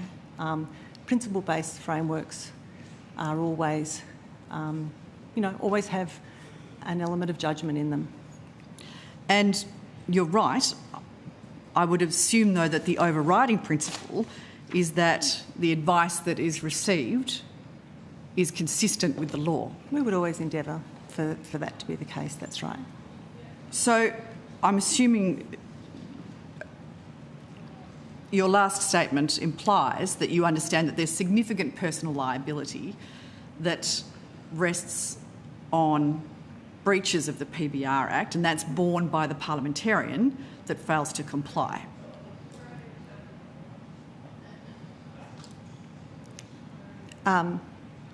So the overarching position in the PBR, the overarching framework is clear that it is the responsibility of parliamentarians to ensure that, you know, that they are responsible for ensuring that that they expend public resources in ways which are, you know, which, as I say, I mean, that what we often come back to is assuring the importance of assuring yourself that, not yourself, assuring oneself that the spending is lawful, responsible and defensible. But if we don't, obviously, then there is significant personal liability that falls to the parliamentarian. So spending which isn't consistent wouldn't be eligible, for example, for payments under the PBR Act. That's right. That's right. And that falls to the parliamentarian. There is reputational risk, but there is more than that. It is much greater than that. It is significant personal liability if we give the right, if we are behave in a way that is contrary to the Act, that breaches the Act. Senator Simon Newnham, Deputy Secretary, Business Enabling Services. Senator, yes, there is obviously, there are consequences, of course, in the behaviour that flows from advice given under the Act.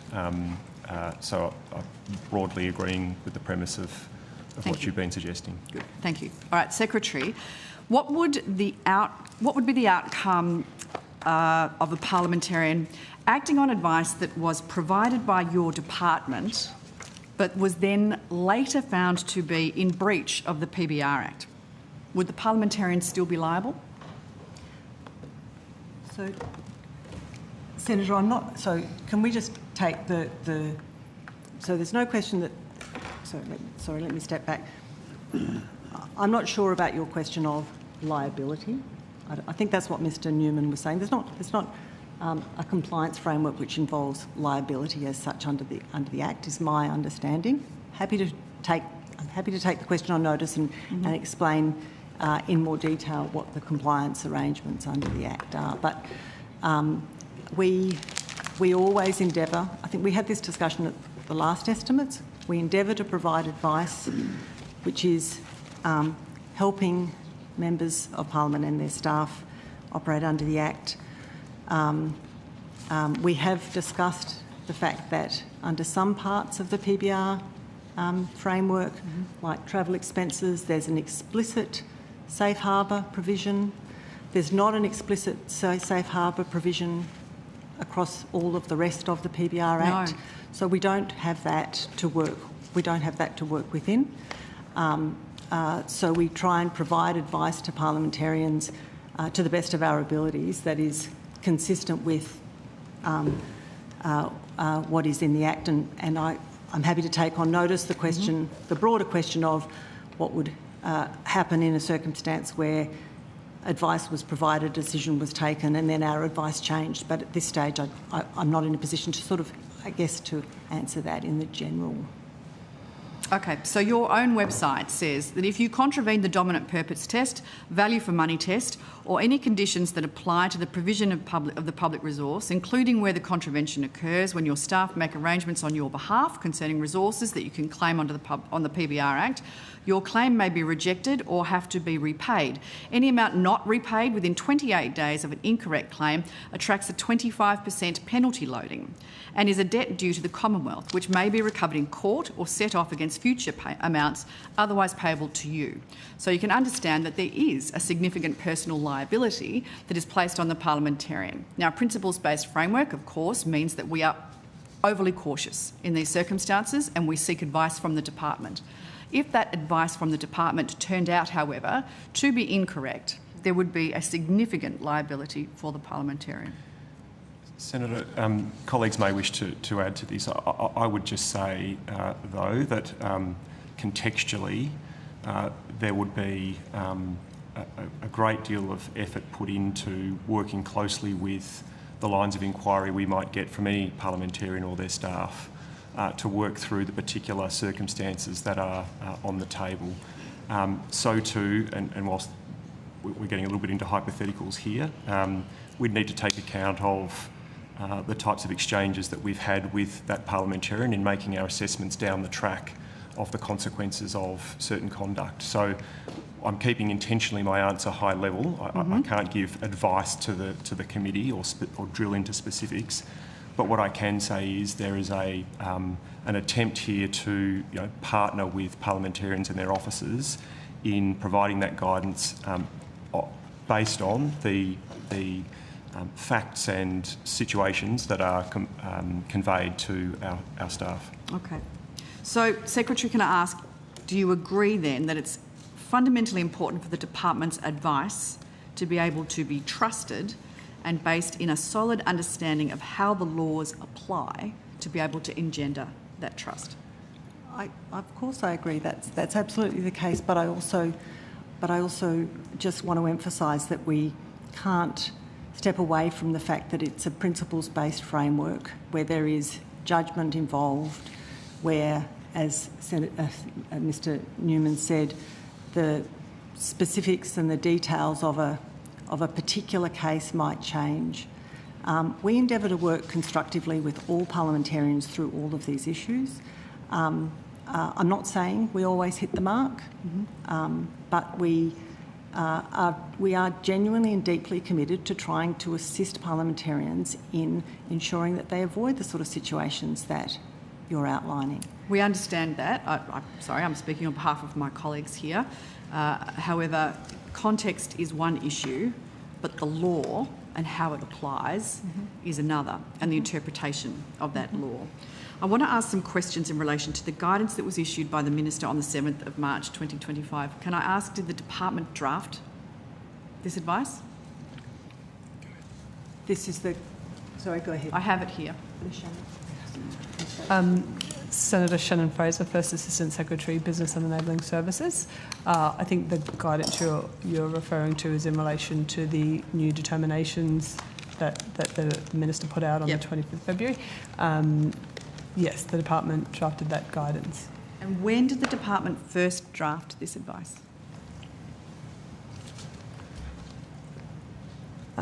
It evolved over a period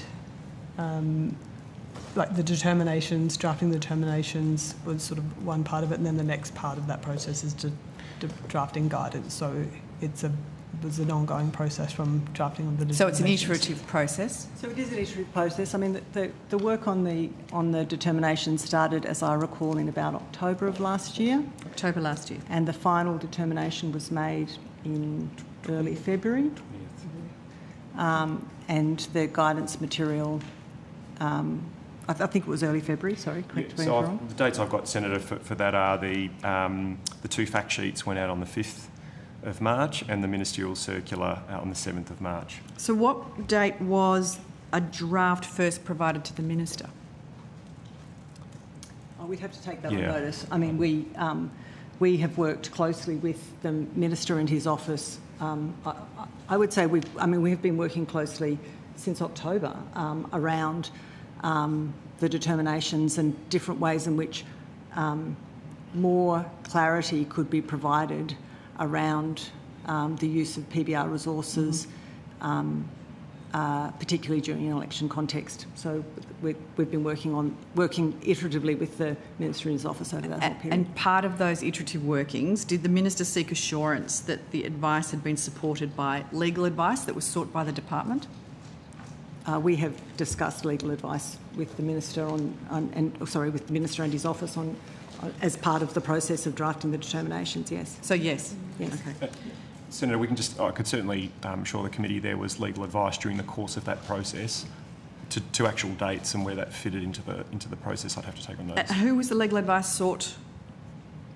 Or so, what legal advice was sought specifically, and who was it sought from? Well, Senator, I wouldn't go into the nature of the legal advice that was sought. What I would say was from the Australian Government solicitor.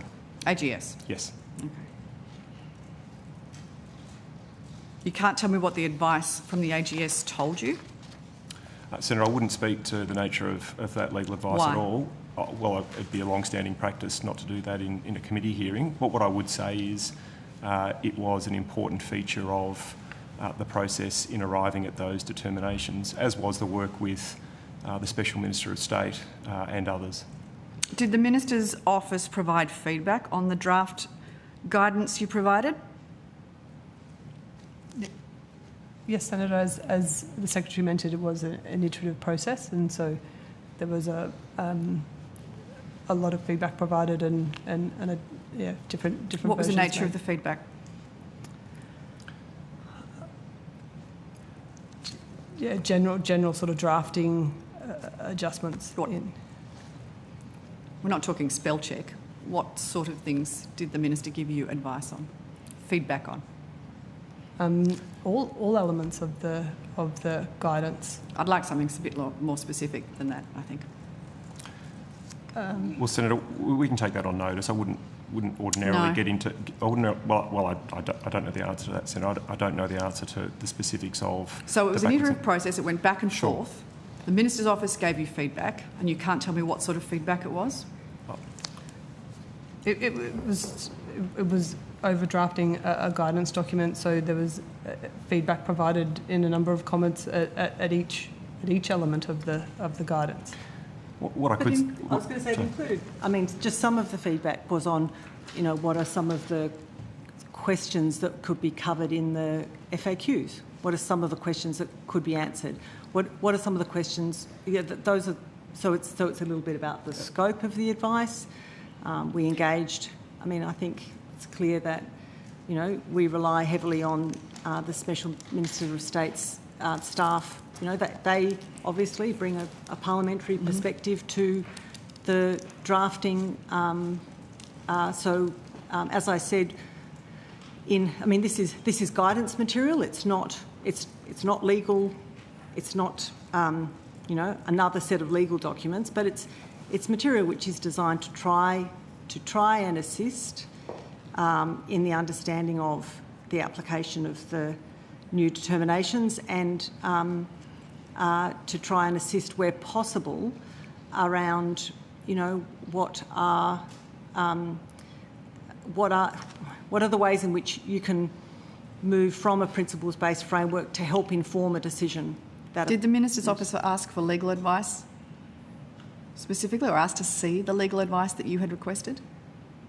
I can't. We can take that on notice. I mean, it would be normal practice in most of the work that I've done with ministers' offices, whether it's the Special Minister of State or the Finance Minister or the Treasurer, to share legal advice, particularly in relation to amendments that are being made to legislation. So the legal advice that you have received or sought from AGS specifically on this issue applies to all of us in this room.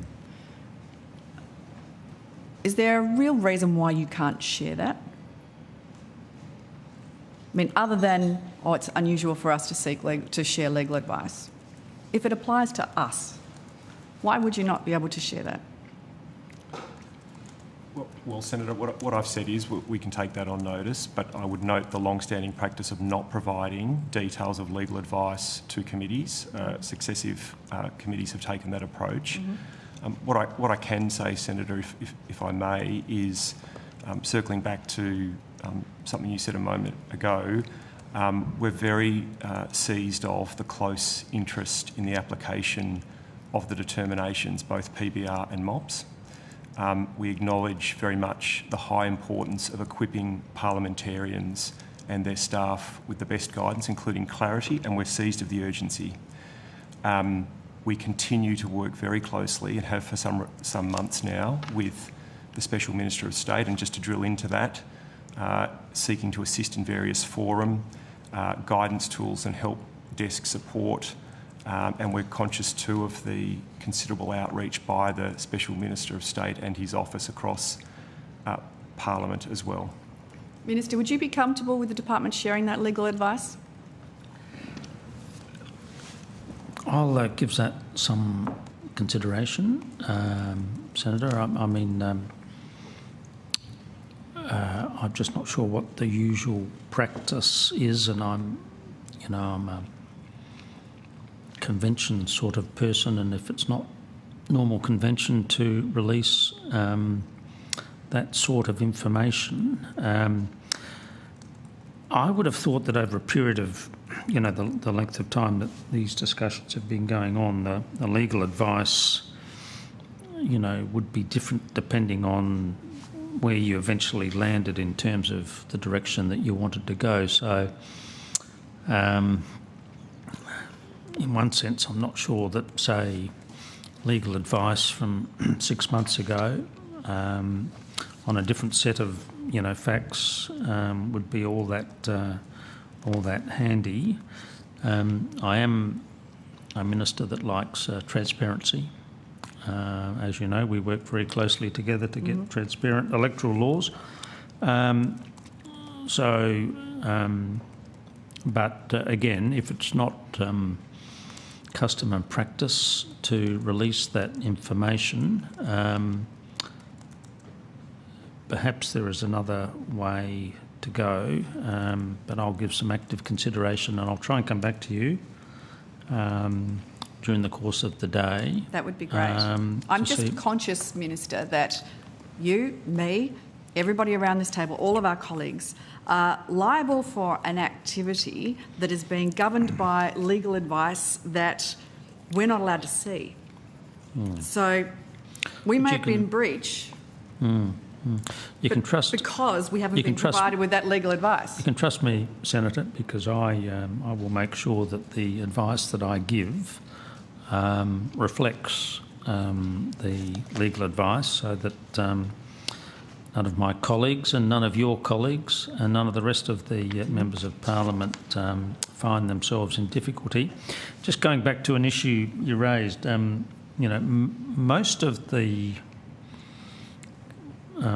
determination or the advice that's given would in fact come from IPIA, and my recollection is that... That's on travel. Yeah, and we're I beyond that. Well, I understand that, but I would have thought most questions that most members of Parliament ask is in relation to all of the things that IPIA covers, and of course you are entitled to rely on advice that you get from IPIA. And I appreciate the circumstances is different here, that the same protections don't apply. But if you can give me a chance to have a look at that question, yes, and I will respond to you as quickly as I can. I'm conscious that IPIA will be appearing later, or perhaps they won't be, but that's not IPIA that we're talking about here. So I know where you're going, Minister, but obviously the PBR Act is very different. Yes, no. I appreciate the distinction between the two, but I'm simply saying that I would have thought that most of the queries that MPs make would be queries that they make to IPIA on the range of, and to the extent that they get advice from IPIA and rely on that advice, then there is some protection. So that's the only observation I make. Yes, we did delay the PBR Act, much of the PBR Act moving to IPIA through legislation only yesterday, so we've still got another year before that applies. No. And another election. Yeah. So, you mean one more election beyond the one that... An election. An election, I should say. Yes, not another. An election. Feels like only yesterday. Secretary, I want to ask, it's correct to say that those who use the services of the department to ensure that they comply with the law and are trying to do the right thing by doing so need that guidance that you provide to be correct. Correct? Absolutely. Thank you. And we try very hard to provide the best possible advice to parliamentarians when they come forward with queries and questions, including advice about, what are different ways of mitigating perhaps some of the risks that could come forward. But as I say, we can only do that in the context of a piece of legislation which is principles-based and which therefore unavoidably requires some judgment. But because of the circumstances that we find ourselves in, if it turned out that the department's interpretation of its own acts was wrong, well, that would significantly diminish the standing of the department. It would make the purpose of the department providing that guidance somewhat redundant. Yes? It would be problematic, yes. Are you aware of any legal advice that contradicts the department's opinion on the application of the law? I'm not aware of any legal advice that contradicts the department's application, no. Okay. Are you aware of any parliamentarians seeking independent legal advice on the department's interpretation of the acts? No, I'm not. If that had occurred and the department decided to prosecute a parliamentarian for a breach of the PBR, but the parliamentarian contested that breach on the basis of their own legal advice, independent legal advice, aside from that somewhat embarrassing display of a lack of faith in the department, what would occur? So that feels like a very hypothetical situation. It's very hard for me to answer. Well, it may be hypothetical, but I'm not entirely sure how hypothetical it is. Right. Minister, are you aware of any parliamentarian seeking their own advice due to a concern that the department's interpretation of the law is incorrect? Just ask my staff, and the answer appears to be no, but if that's not the correct answer, again, I will come back to you ASAP. Yes, if you could come back to me ASAP. Are you aware of any such case? I have heard, yes, but that may be the case. The guidance that was published by the department on the 7th of March, has the department received any feedback on it?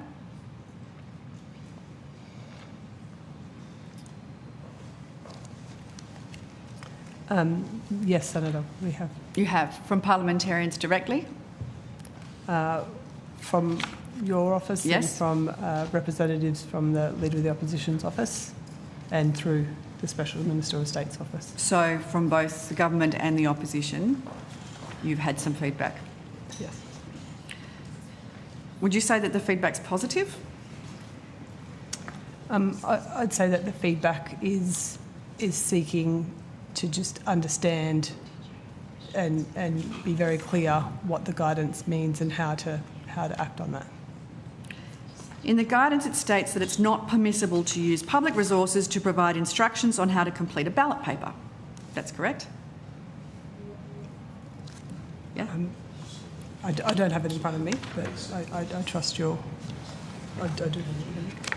So, in this instance, and I know I am correct here, I can't claim the cost of printing how to vote cards from my own re-election. That's correct. Yes, I know. Yeah, and I think we all agree that is entirely appropriate. But the guidance also suggests that all public resources can't be used to instruct someone on how to complete a ballot paper. Now, I'm paid by the taxpayer, so am I considered a public resource? Yep. Sorry, Senator, I missed that last bit of your question. Apologies. Am I a public resource? I'm paid for by the taxpayer.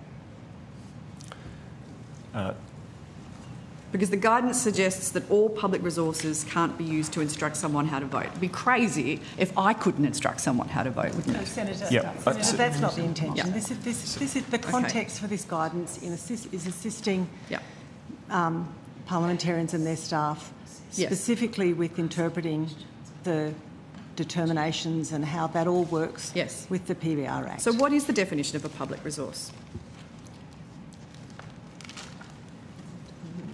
Senator, I'll defer to colleagues, but if it would be of use, I could certainly speak to the nature of that guidance. No, I just want to answer the question. Okay.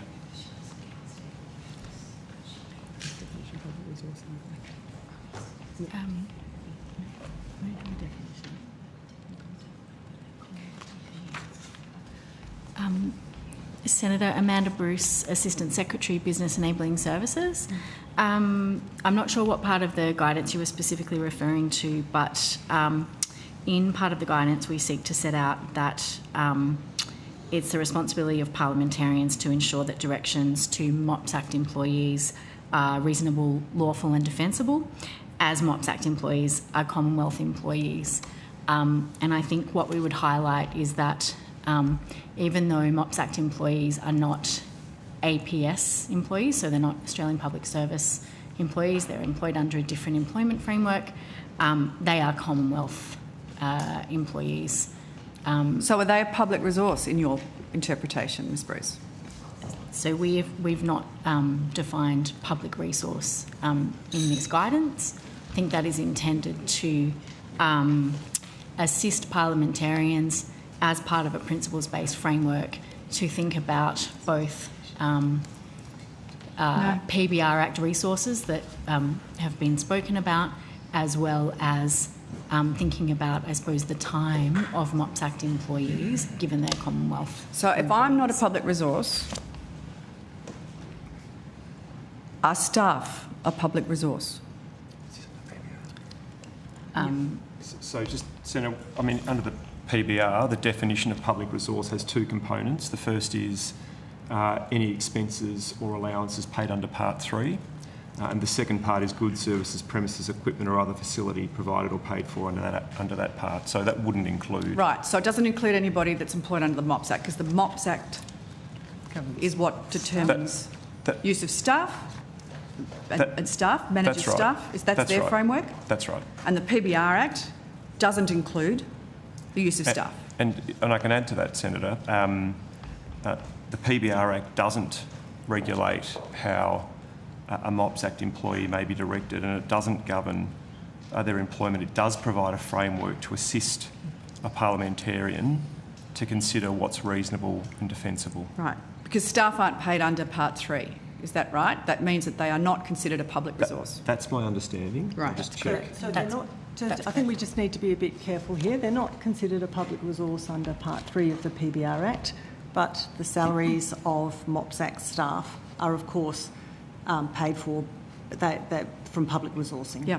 So I think that there's obviously a distinction between what's covered under the PBR Act and the broader question of, I mean, who pays for MOPS Act staff, and the MOPS Act itself makes it clear that, the reason why it's reasonable to pay for MOPS Act staff is to assist members of Parliament and their members of Parliament conduct their parliamentary duties. Yeah, that's right.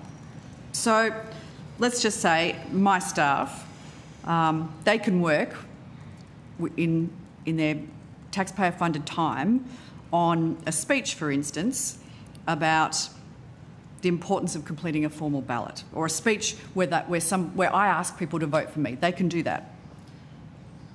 So, Senator, this is where it's very difficult to have this discussion around the specifics when we're working under a principles-based framework. It is a judgment that parliamentarians need to make as to whether it's reasonable. I mean, whether it is reasonable to use your staff in different contexts, and so this is one of the inherent challenges, and the alternative of being very specific about what are activities which are allowed and are not allowed create a whole lot of bright lines which create issues themselves. Yes, so we you're can't. right. So it is.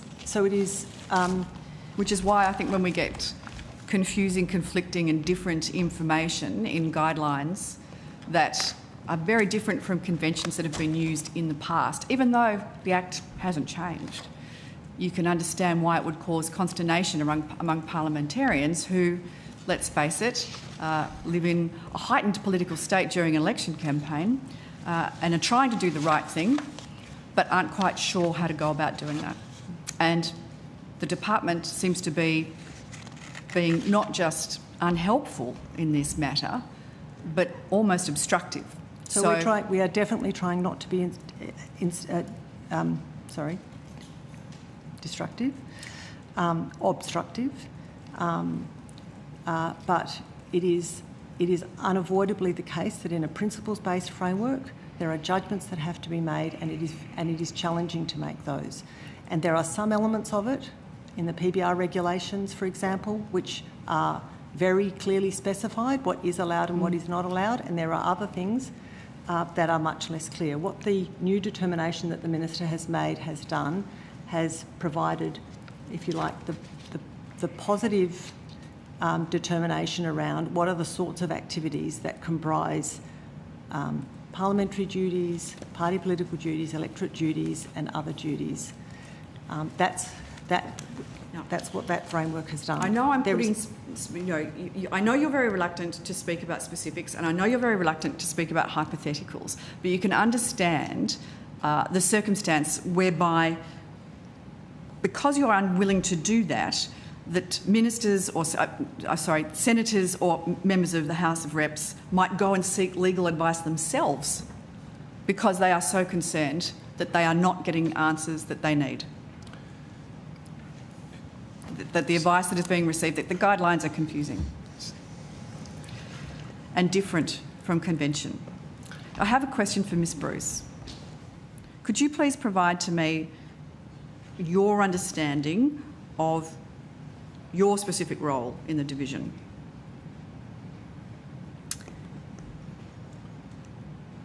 In terms of sort of the What's your purview? the functions. So I described that my role's got two components. One is administering, if that's the sort of right term, the Members of Parliament Staff Act, so the MOPS Act. The other is we have within Ministerial and Parliamentary Services a pay and conditions function. So that's effectively a payroll team that processes contracts, etc. Right. So it's the human resources framework is your. That's right. So sitting over the human resources framework. Okay. What I'd add is. In my role, I work very closely with the Parliamentary Workplace Support Service. Yep. As you know, from October 2023, a number of functions transferred to the PWSS. Yep. I think it's fair to say that my role prior to that MOG had both I suppose the framework and the entire operational support, and that's now sort of we work together with PWSS on some functions that have transferred to them. Does your role extend to providing advice on the PBR Act? What I would say is I work very closely with colleagues within MAPS because there's often crossover of inquiries. We have a no wrong door policy, and so often I might get an inquiry, for example, that has an HR component, that has a travel or a PBR component, and so it doesn't matter whether it's within MAPS or sort of within a colleague in IPIA or the PWSS, we endeavour to sort of provide as holistic advice and to be as helpful, whether it's to parliamentarians or MOPS Act employees, as we can. But it's Ms Bectus that is really responsible for managing the team that provides the advice on the non-travel related PBR resources, printing, communications, that sort of thing. Do you want to take that, or do you want me to confirm that? That's correct. Yes, that's correct. Yes, okay. That's correct. So, Ms Bruce, in your role managing those human resources frameworks, you engage with the, and I'm trying to remember the names of them, the employee representative groups, the MOPS Act employee representative Employee consultative group, that's correct, yes. Okay, and you facilitate those meetings and you provide advice to them on changes in policy? That's right. The group has a work program. I work with that group either during the bargaining process proper, which concluded late last year, or now that bargaining's concluded, we're working through a suite of policy changes that follow the the enterprise agreement being updated. Now, you contributed to the guidance that was developed for the Minister on the changes to parliamentary business, is that correct? Senator, perhaps it's better if I take that, as the area responsible. Yep, okay. The senior managers were involved, yes. Okay, and what was the contribution that Ms Bruce made to that guidance? I don't think it delineates as neatly as you're asking, Senator. Or did it involve matters relating to the PBR Act? No, it related to the guidance as a whole. Right. But the area of expertise in relation to the PBR is Ms Bectus's area. Ms Bectus, okay. So have there been any meetings, Ms Bruce, of the Employee Consultative Group or the Work Health and Safety Committee since that guidance was issued on the 7th of March? So I can't speak to the Work Health and Safety Committee because that's now transferred to the PWSS. Yep. Mm-hmm. There have been meetings. I'm not sure if I have the exact dates in front of me. Mm-hmm. We have had 3 meetings. I think it would be the 6th, the 13th, and I'd have to check my phone and I think one in the following week. So we've had a number of meetings recently to get through, as I said, the program of work to review policies that are currently being consulted on. Right, okay. At any of those meetings, did you provide advice that staff were now captured as part of the PBR framework?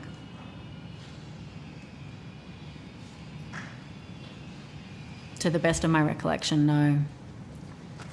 Are you certain about that? As I've just said, to the best of my recollection. So your understanding then is that staff are not captured as part of the PBR framework?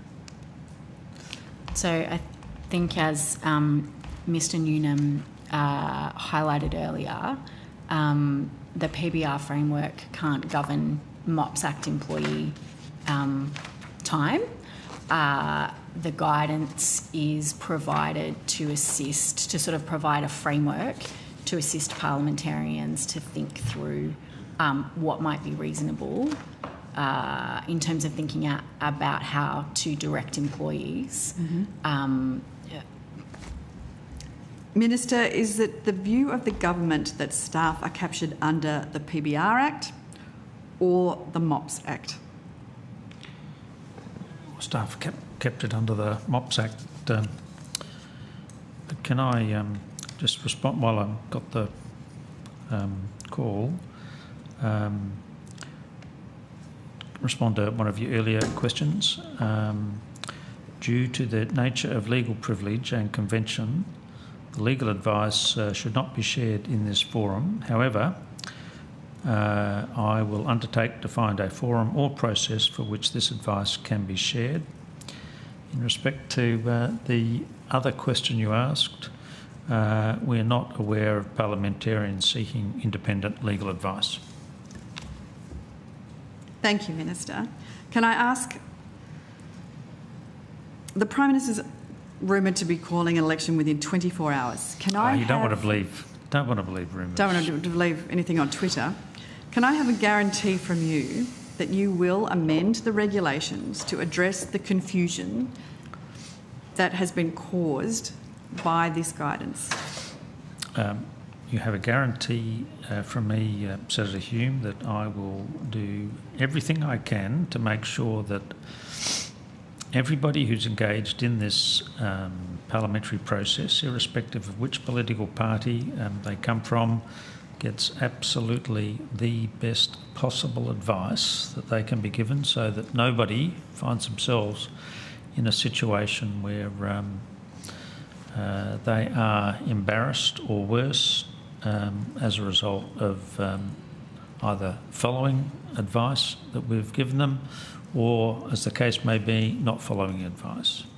So that is a yes when I ask the question that you will amend the regulations to address the confusion that has been caused by the guidance. No, you're putting, with respect, Senator Hume, you're putting words into my mouth. No, you're just putting different words into your mouth. There's a difference. But you've got to listen to the words I'm putting in my mouth. You cannot put words in each other's mouth. So please. No. What I said is what I mean, and I will ensure that, to the best of my ability, the advice that we give, whether it's to members of Parliament, whether it's to their staff, is absolutely the best advice that we can provide them. I mean, that's why, we've spent so much time on this process. If it was easy, somebody else would have done it, Senator Hume, and it's not easy, and the officials here have been working day and night to try and come up with the best possible advice. Mm-hmm. Sometimes in this area there is conflicting advice that can potentially come up, and as the Minister in charge of this area, we've got to resolve those conflicts. But can I assure you that I will do everything I can to make sure that all of the people who engage in this election process have got the right advice, so that nobody ends up in any difficulty, either because they have followed or have not followed that advice. Minister, I didn't feel that I'd need to say this, but obviously it's necessary. I have a written guarantee from you in the form of a letter that you will change these regulations, and I just want that on the record. Well, if you can rely on anything, I give you in writing. Thank Senator you. Hume, does that answer your question? Thank you. Secretary, can I seek an assurance from you that you will assist the Minister in whatever way he needs to achieve the commitment that he has made to me in writing that these regulations will be changed? Senator, of course, I would assist the Minister to carry out his priorities. Thank you. And Secretary, Minister, obviously, I think it's probably worth putting on the record that should we not be able to complete this until before the election is called, can I also confirm from both of you that there is no barrier to it being done during caretaker provisions? Well, caretaker provisions, of course, the fundamental aspect of the caretaker convention is that the government doesn't act independently during the course of the election, and that it would work, if things need to be done in that period of time, would work with the opposition and the consent of the opposition. So it goes without saying that in those circumstances, with your cooperation, we would do exactly that. I can assume there will be full-throated consent from both the government and the opposition.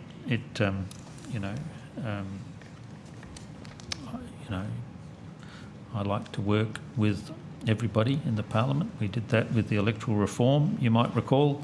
We'll continue to do that in this space, Senator Hume. And if there is a necessity to do anything in conjunction during this period, which one imagines there will be, of course it'll be done in cooperation with the opposition.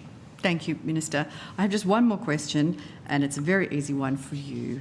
In previous hearings... For me, did you say? For you, yes, yes. Yeah. You provided confirmation that the government had a staffing committee and you confirmed its membership for me. Could I ask you to confirm that the membership has not changed?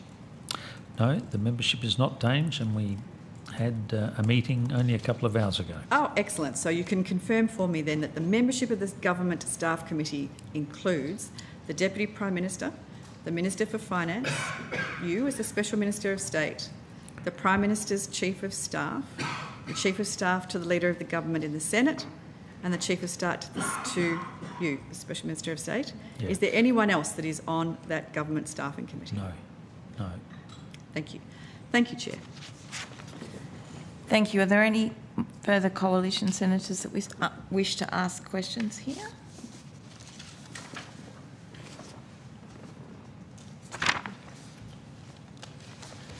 We have released IPIA and therefore it's now time to call on the Australian Electoral Commission. Thank you to the Department of Finance. We'll see some of you tonight.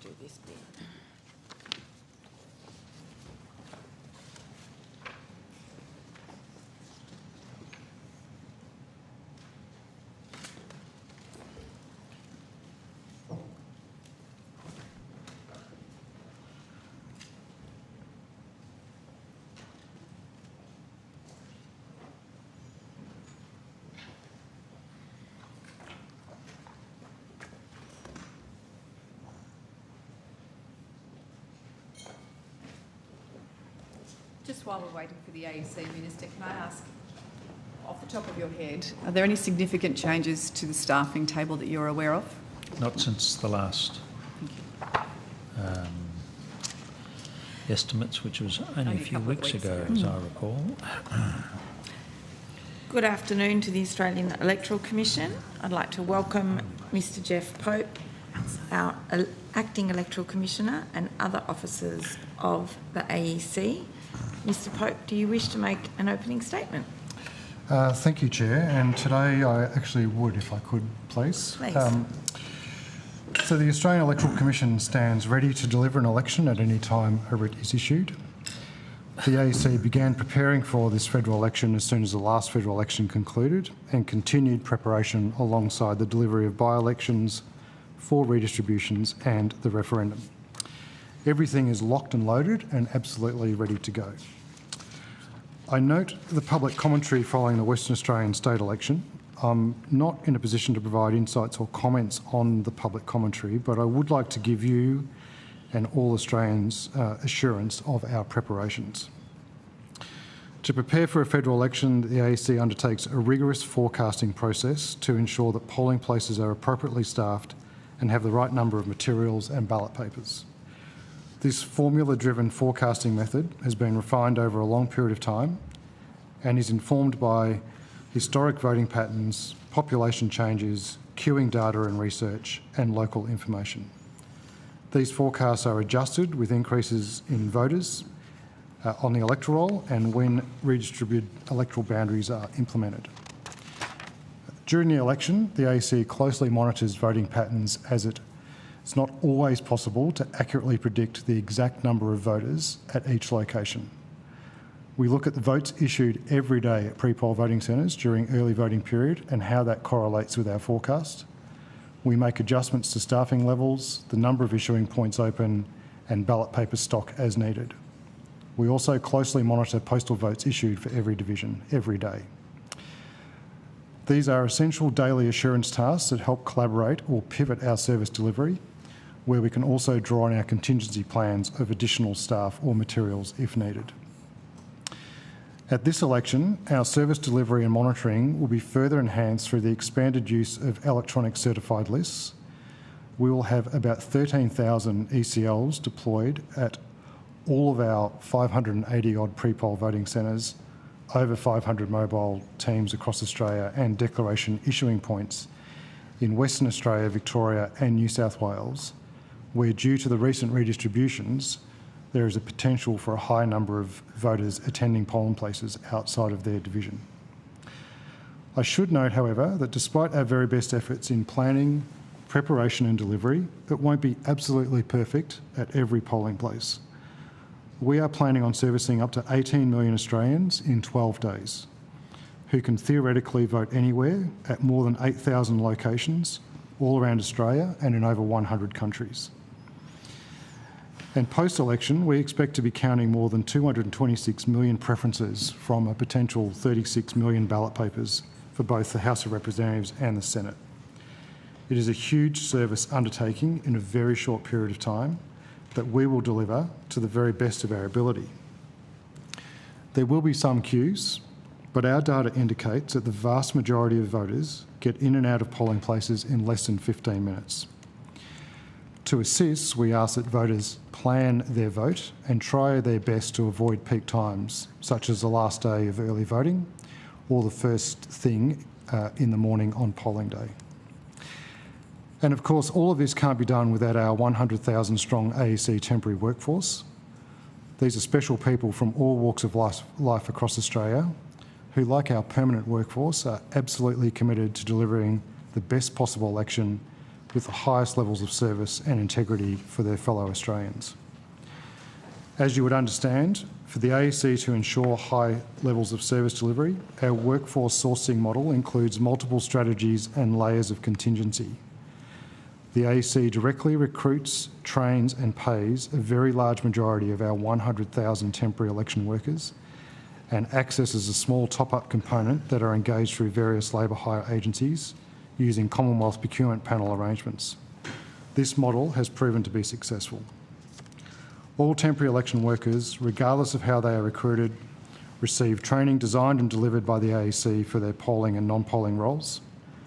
The training is tailored to each role depending on the level of responsibility and complexity and includes a mix of online training, instructor-led training, training videos and election procedure handbooks.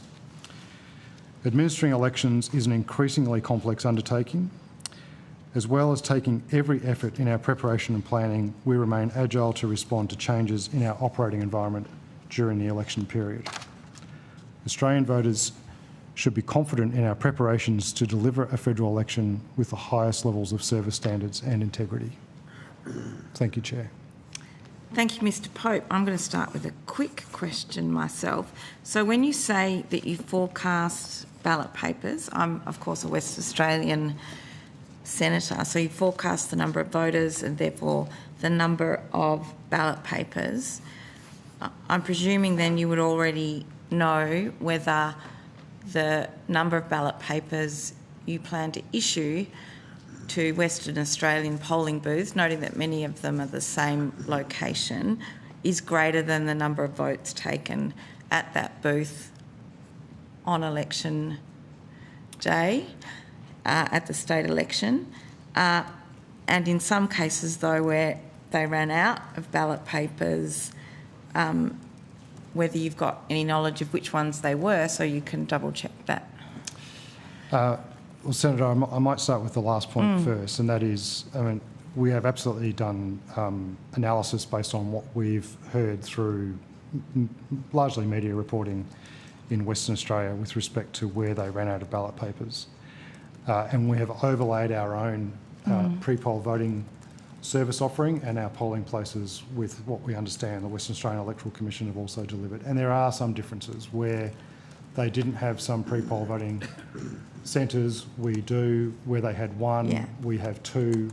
So we're very confident in our polling place service offering in terms of meeting the service expectations of WA electors.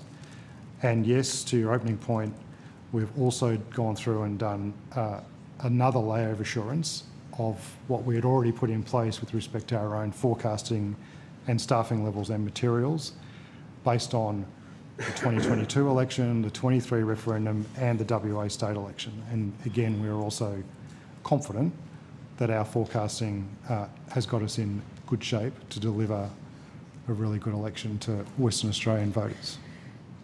Excellent. Can I also ask, with respect to remote pollings, and in particular for Aboriginal Torres Strait Islander communities in remote locations, that the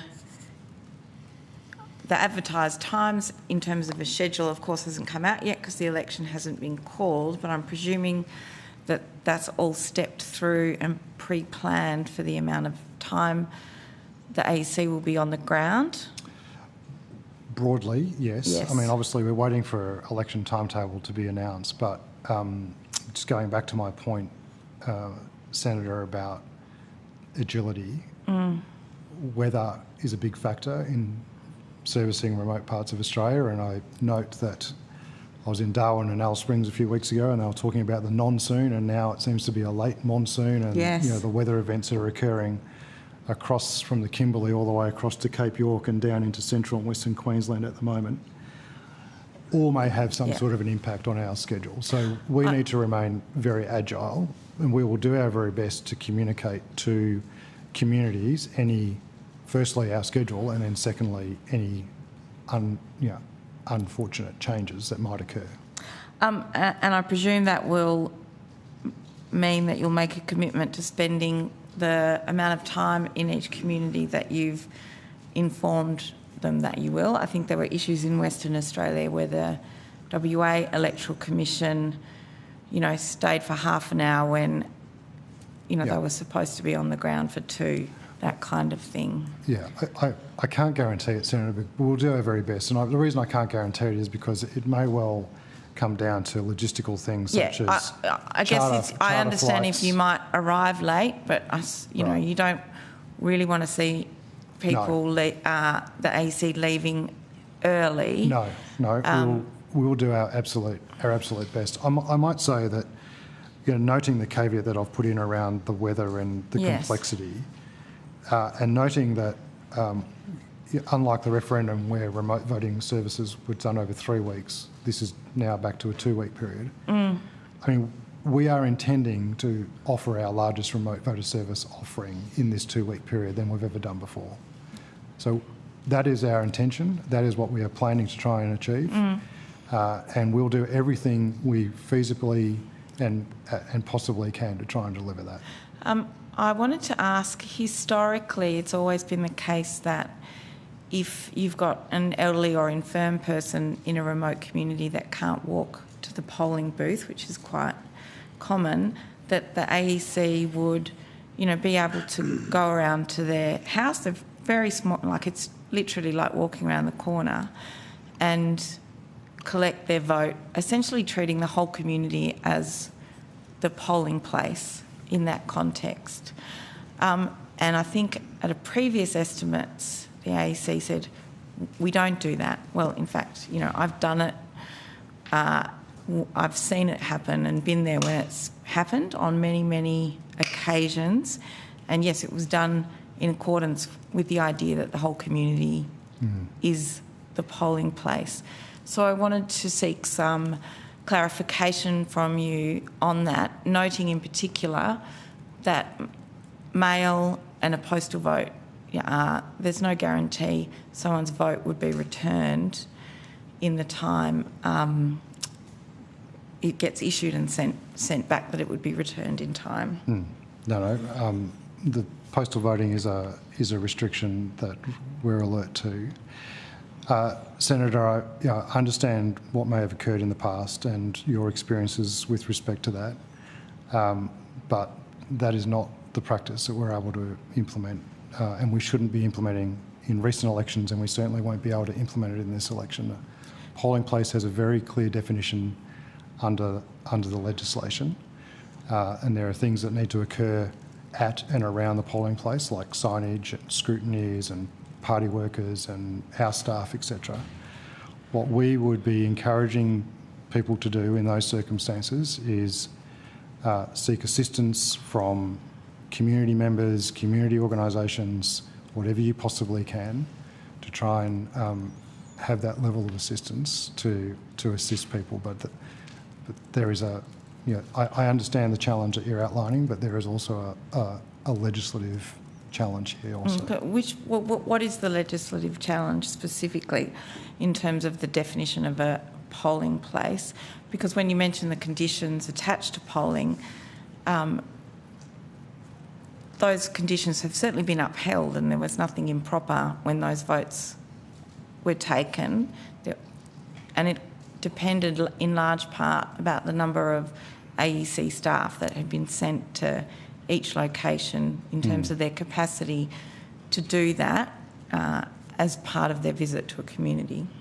Well, it comes down to our need to actually gazette the location of a polling place, and therefore, with a polling place, there's a 6 metre rule with entrance to the polling place in terms of signage and party workers and et cetera, et cetera. So, but you can come out to a car park and take someone's vote. At a polling place, yes. Why is this different if someone,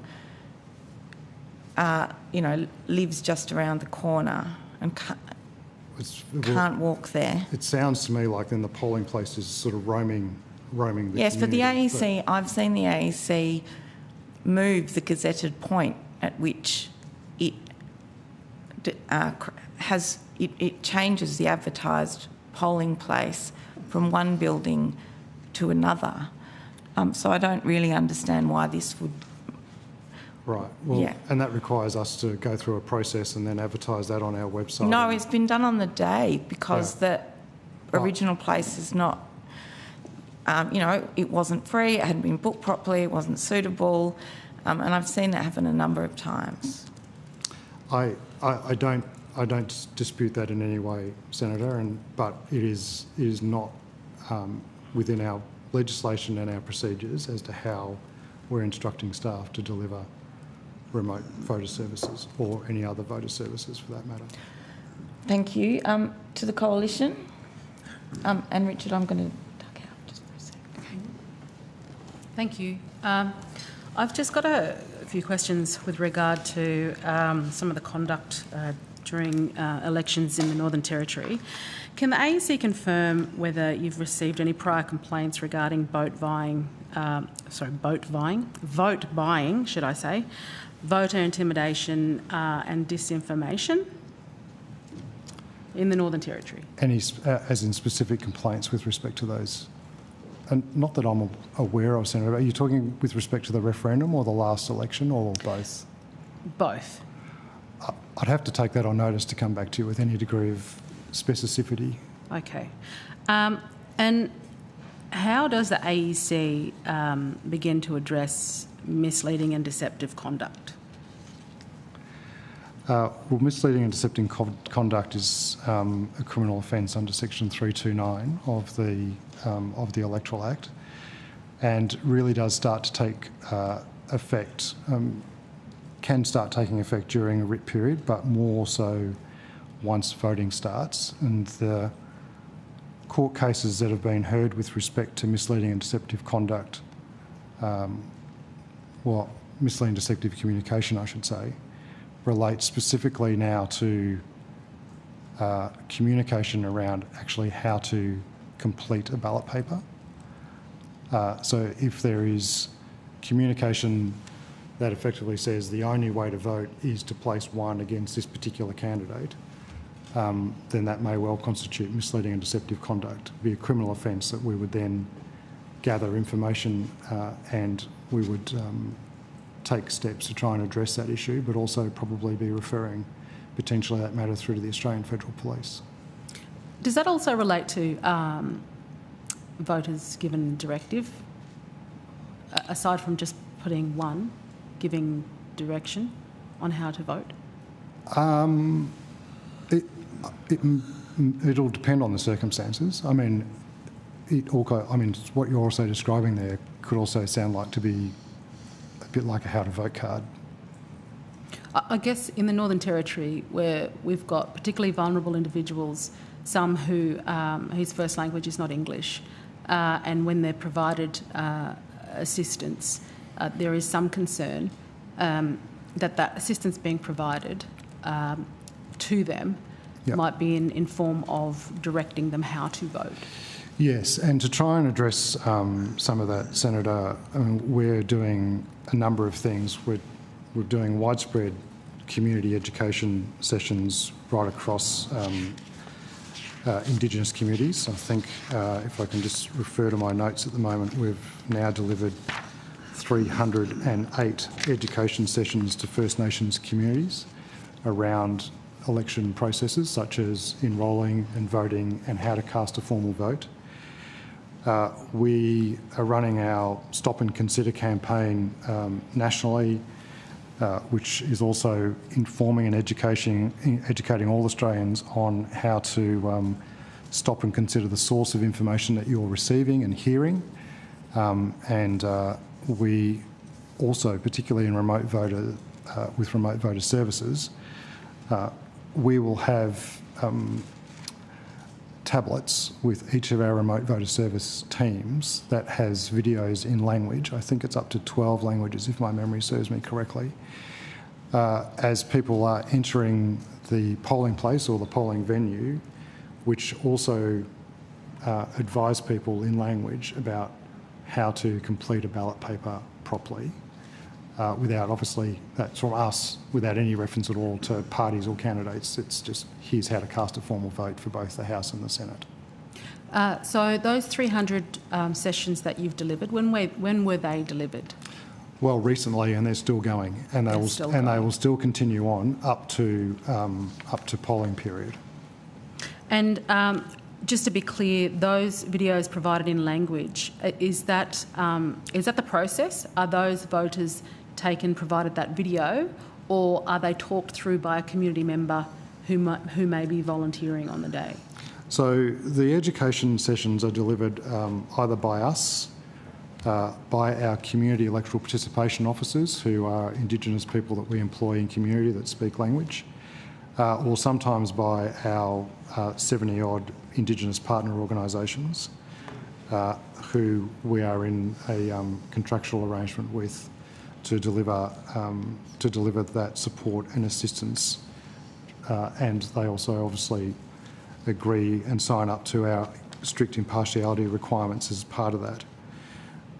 The video itself is actually just playing on a reel out the front of the polling venue. So as you're waiting to go into the polling place, you can stand there and you can watch the video before you enter the polling place. And then, of course, inside the polling place or polling venue, you have AUC staff who are also able to provide assistance to people about how to complete a formal vote.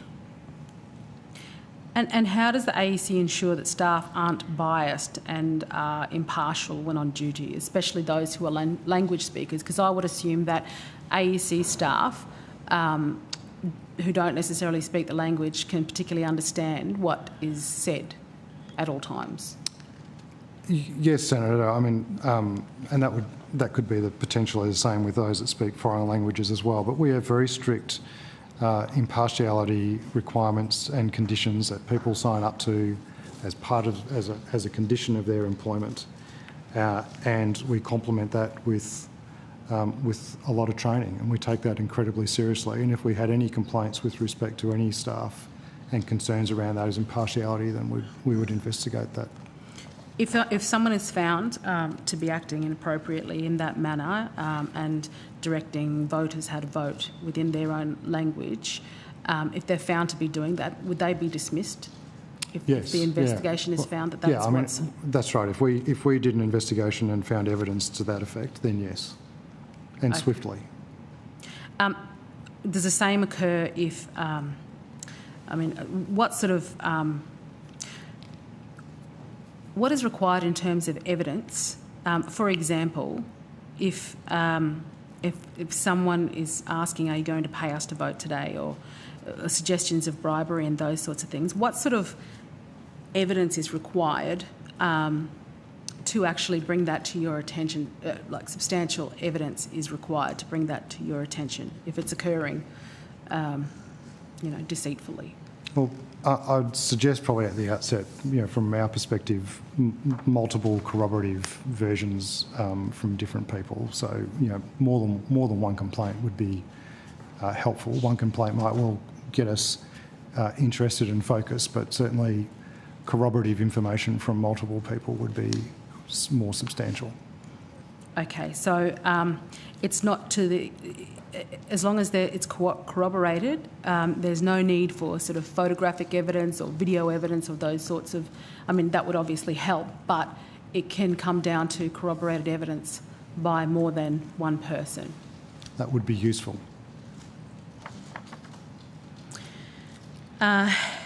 So intimidation, offering money or cigarettes in exchange for votes, using a minister's car to transport individuals, are any of these actions acceptable?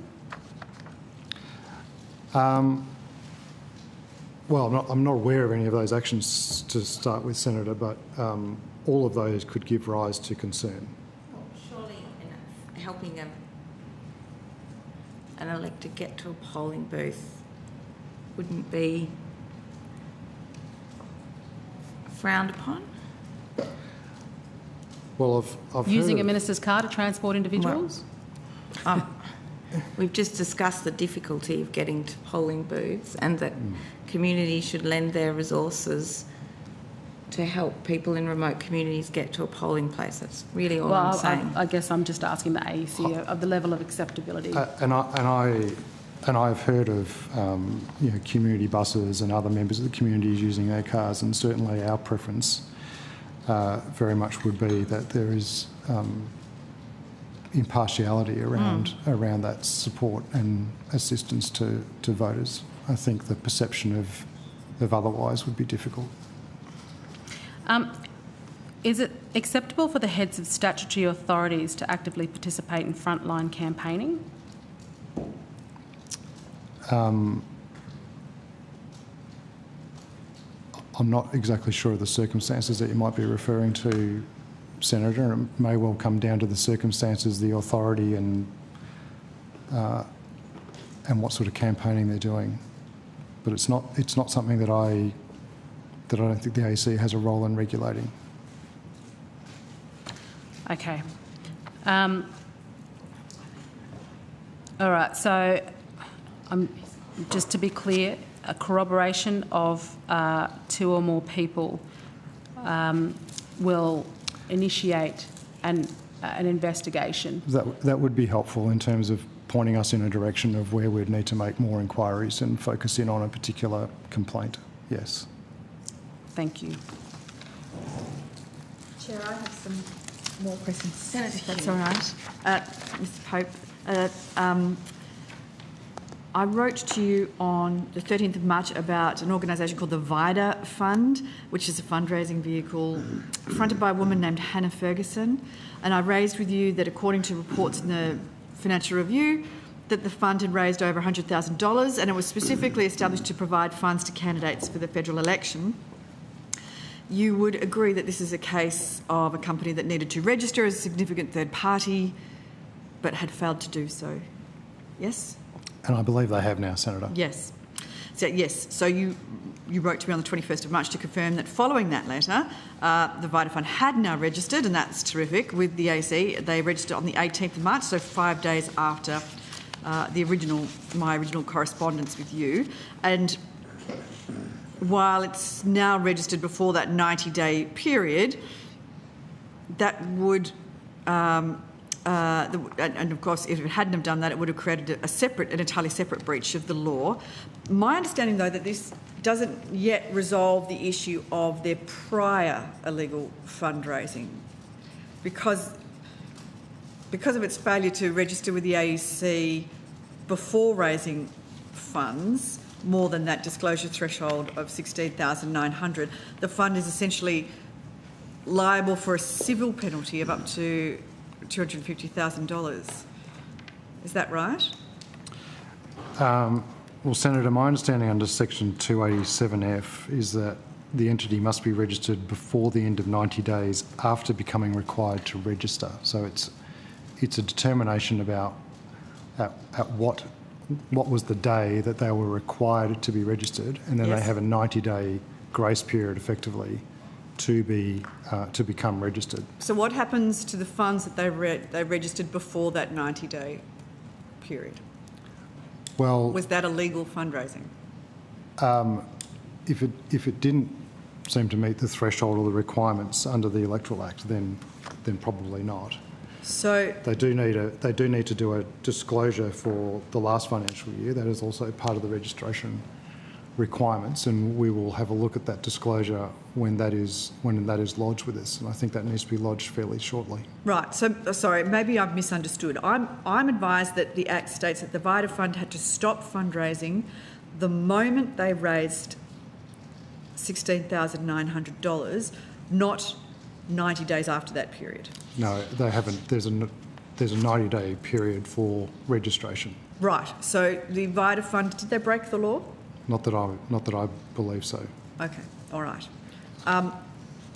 If they have, is that something not that that you I could believe follow so. up? Not that I believe so at this stage, Okay. Senator. If I can just, these things can be a bit of a moving feast, but at this stage, I don't have anything in front of me that says that that's the case. All right. If there is any reason that you would understand for that to be the case, can I ask you to follow the matter up and perhaps update me? We would do that, Senator, not just with that entity, but all entities. Thank you. Terrific. Well, I want to ask you about another entity, a similar issue. There's another fundraising entity called the Independent for Flinders Proprietary Limited, and this is the campaign fundraising vehicle for the independent candidate for Flinders, Ben Smith. I'm advised that his website shows that all donations to his campaign go directly to that particular fundraising vehicle. And he's running an extraordinarily expensive campaign. According to the metadata, he has spent at least $210,000 across Facebook and Instagram alone. Now, that is the second biggest social media spender of any candidate in this election. It's only $2,000 short of Monique Ryan, and that's Dr. Monique Ryan, and that's before you factor in his campaign office, his leaflets, his yard signs, his T-shirts. Now, his fundraising vehicle hasn't registered at all with the AEC, despite clearly being an associated entity, and it's clearly raised funds beyond that disclosure threshold of $16,900 to benefit Mr. Smith. I'm advised that the penalty for failing to register is 3 times the amount that they've illegally raised, plus 3 times the amount that they have spent. Is that right? Because that could be over $1 million worth of penalties. Well, it's potentially correct, but it would, I think, also come back to this 90-day issue, Senator, and we'd need to go back and actually have a look about at what stage may they have become required to register, and then are they still within the 90-day period to register, or has that 90-day period expired? So, has the Commission sought information on from the body itself as to why it hasn't registered? I might ask my Assistant Commissioner who specialises in this area. Yes, Joanne Reid, Assistant Commissioner, Disclosure, Party Registration and Redistribution. I can confirm that Independent for Flinders is on our environmental scanning list, so we are making inquiries about the need to register. Okay. So, and you know Ms Reid, because we've had this discussion at the last estimates. This isn't the first time I've had to raise with the AEC the failure of these independents to register their fundraising vehicles. I suppose what I really want to know, is there a reason that the AEC isn't or can't take more proactive action on these vehicles? I might just quickly answer firstly, Senator, and then ask Ms Reid to complement my answer. But we've done some analysis recently which indicates that 60% of the entities that are active for this election have self-registered. 35% of the entities have been discovered by our own environmental scanning. Right. And they are work in progress, so through a whole range of avenues of environmental scanning, and if you sort of interpret that broadly, we proactively contact and say, we think you might have to register and you have a disclosure obligation, etc. And 5% that are registered or registering are brought to our attention through complaints or other sources. Right. So 95% of the time... So I've only hit the tip of the iceberg. Is that what you're telling me? It's been useful, Senator, Okay. because every bit helps. And, you know, we take information from a range of different sources, but I think, as Ms Reid's saying, through this sort of 35% of our environmental scanning, this particular one has hit our radar. We've identified it, and therefore we are engaging, trying to determine whether there is a registration obligation. It's amazing that a third of the vehicles you've picked up. Yeah, and I think maybe also a little bit of additional context is this election, we are seeing more entities involved in this election than what we've ever seen before. Yeah, fascinating. All right. Clearly there's a sort of a pattern of behaviour going on here. It's not just that there's more entities, but there's more entities that are trying to, or intentionally or otherwise, falling under the radar. I'm assuming it's from ignorance as opposed to simply thumbing their nose at the AEC and the obligations that they have. It's also a little complex for new entities too, Senator. So there's an educative piece, there's an explanation piece, and some require a bit more assistance and guidance than others. Yeah. Did you think that these entities would ever register if you didn't go and tap them on the shoulder? It's hard to answer that. Yeah, I suppose so. Yeah. Some of these bodies contribute enormous amounts of money to the electoral system, millions and millions of dollars, and they're currently avoiding the transparency that applies to the more well-established political parties, and it's happening until I raise them with you. Obviously, there's more there. On the basis of the advice that you have given me, it doesn't sound like the entities themselves are changing their behaviour. Now, I know that there is an educative piece around that, but at what point does education cease and enforcement begin? Because there is millions of dollars floating around now that is essentially being potentially given a slap on the wrist as opposed to being enforced, being given the fines that should apply. It's not putting candidates on even playing fields at all.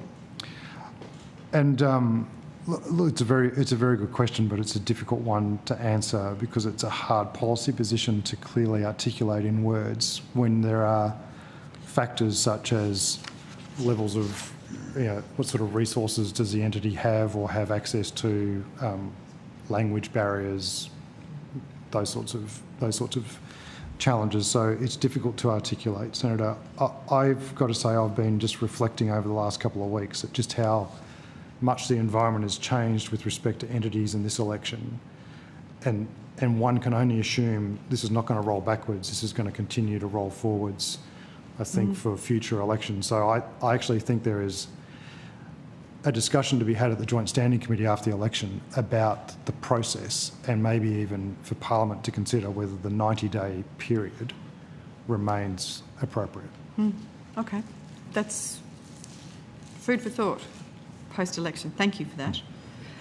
I want to ask you a question, and this is a bit off-piste, but there's a new element of electoral matter, and I just want to understand how the AEC is engaging it, and that's through influencers and collaborators. This is something that we haven't really seen before this election. I know that Instagram has now added this feature of collaborative posting, and that means that the same post is added to and authored by multiple accounts at the same time. Now, I would imagine that this sort of posting doesn't change the obligation for electoral matter to be compliant with the Act. That's correct? It shouldn't, no. It shouldn't, no. Okay, so in the past couple of just weeks, we've seen MPs do collaborative posts with influencers. For example, I know that the Prime Minister put up 3 separate collaborative reels on Instagram with Abby Chatfield, where they both explicitly promoted the Labor Party and opposed the Liberal Party, so electoral matter. And that the leader of the Greens, Mr Bant, also put up a reel with the same influencer, Abby Chatfield, where the caption states, "Vote one Greens and put Labor above Liberal." And there are a number of other cases. I know that Senator Waters met with an influencer, Holly McAlpine. So this is going to keep on going. So based on what I've just described, are those posts from the Prime Minister or the Leader of the Greens, are they electoral matter under the purpose of the Act? Andrew Johnson, Chief Legal Officer. We prefer to have a closer look at those posts and before we provided opinions on them. But stepping back on the definition of electoral matter, the electoral matter excludes news and editorial content, so we'd have to look and see whether content was being produced of the own volition of the person who's the influencer, or there is, other buying, potentially using that as advertising and promotional content on that. So we'd have to look at that to decide whether that comes under the news exception or whether that's in with electoral matter. Is this something that the AC is going to provide guidance on, how to do collaborative posting, and specifically, I suppose, for those influencers that might not have had engagement with political content or politicians before? I think you're asking a hypothetical question, which we are. The question is, are you going to provide guidance? So that's not hypothetical.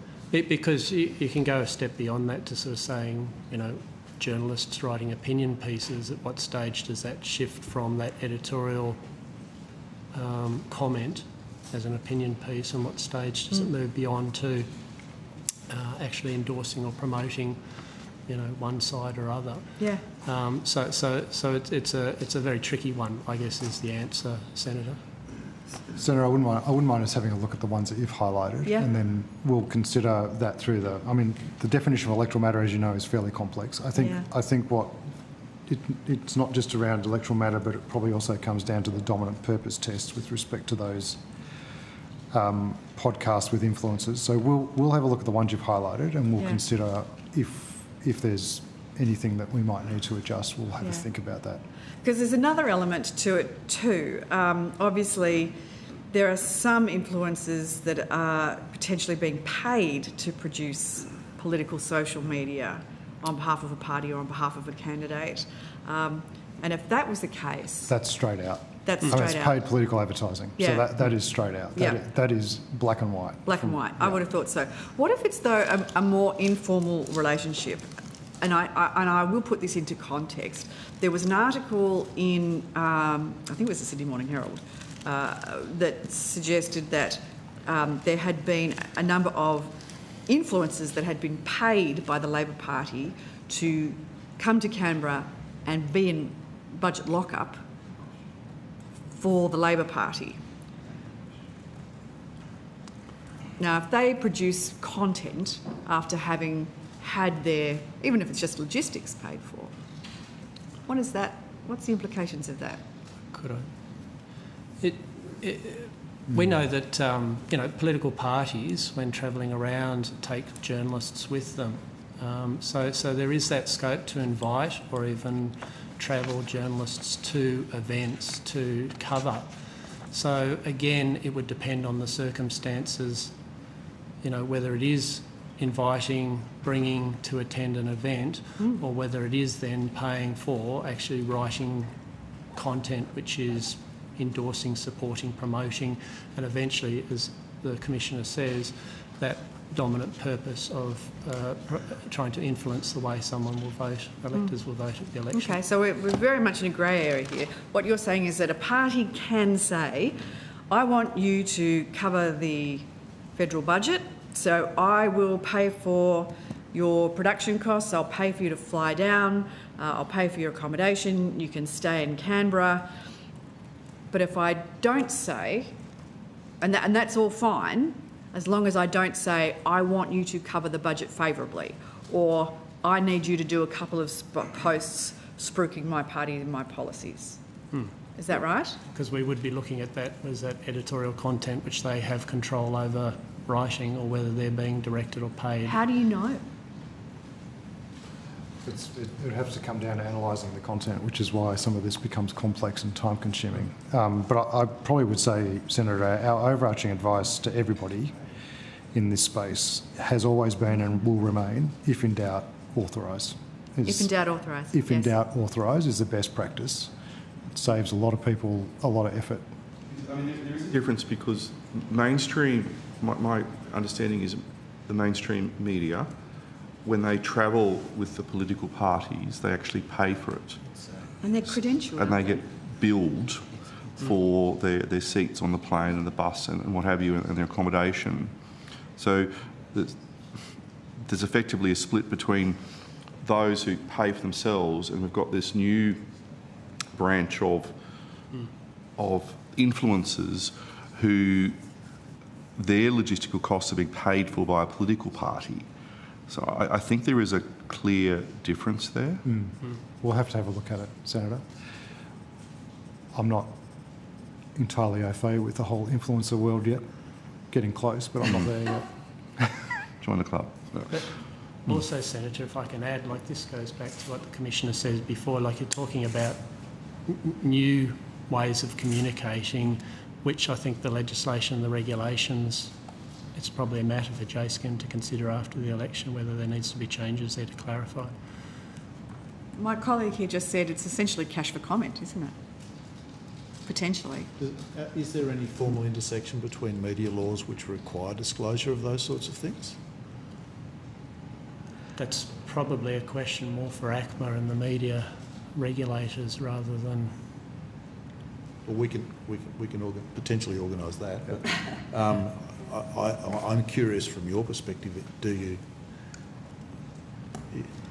one of the ways that you might be able to determine the answers to that complicated and long, difficult process is by looking at what's happening or cross-referencing to ACMA in relation to their work, because it is a requirement, as I understand it, under that Act. Yeah, possibly, Senator. I think, look, these are, as you say, these are grey matters. They're new, and they're going to turn on the facts, and we're going to need to have a look at the facts of each of the circumstances and determine whether there's a dominant purpose test, a dominant purpose, and or whether there might be exemptions that could potentially apply. But I would just come back and say anyone who's engaging an influencer or any influencer who may potentially engaged, I would encourage to authorise, even if you may not think you might have to. It would be better to do so and more transparent for the voter. That's it. Thank you. Oh, no, sorry. Chair? Yes? I just want to go back to your opening statement, and you talked about voting over 12 days, went through the number of voters, all of that sort of stuff. Is that assuming 2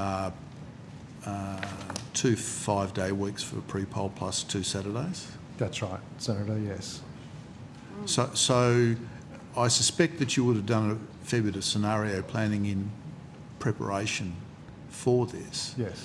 So if I look at the potential May dates that sit in front of us now, 3, 10, 17 May. 17 May and 10 May have a public holiday in Queensland and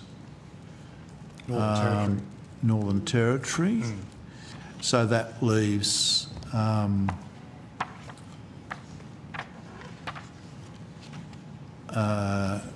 so it's down to 11 days in those 2 jurisdictions. But a 3 May election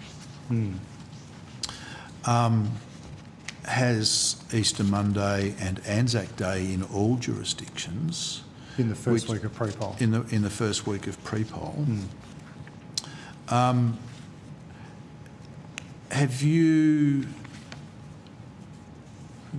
Do you have any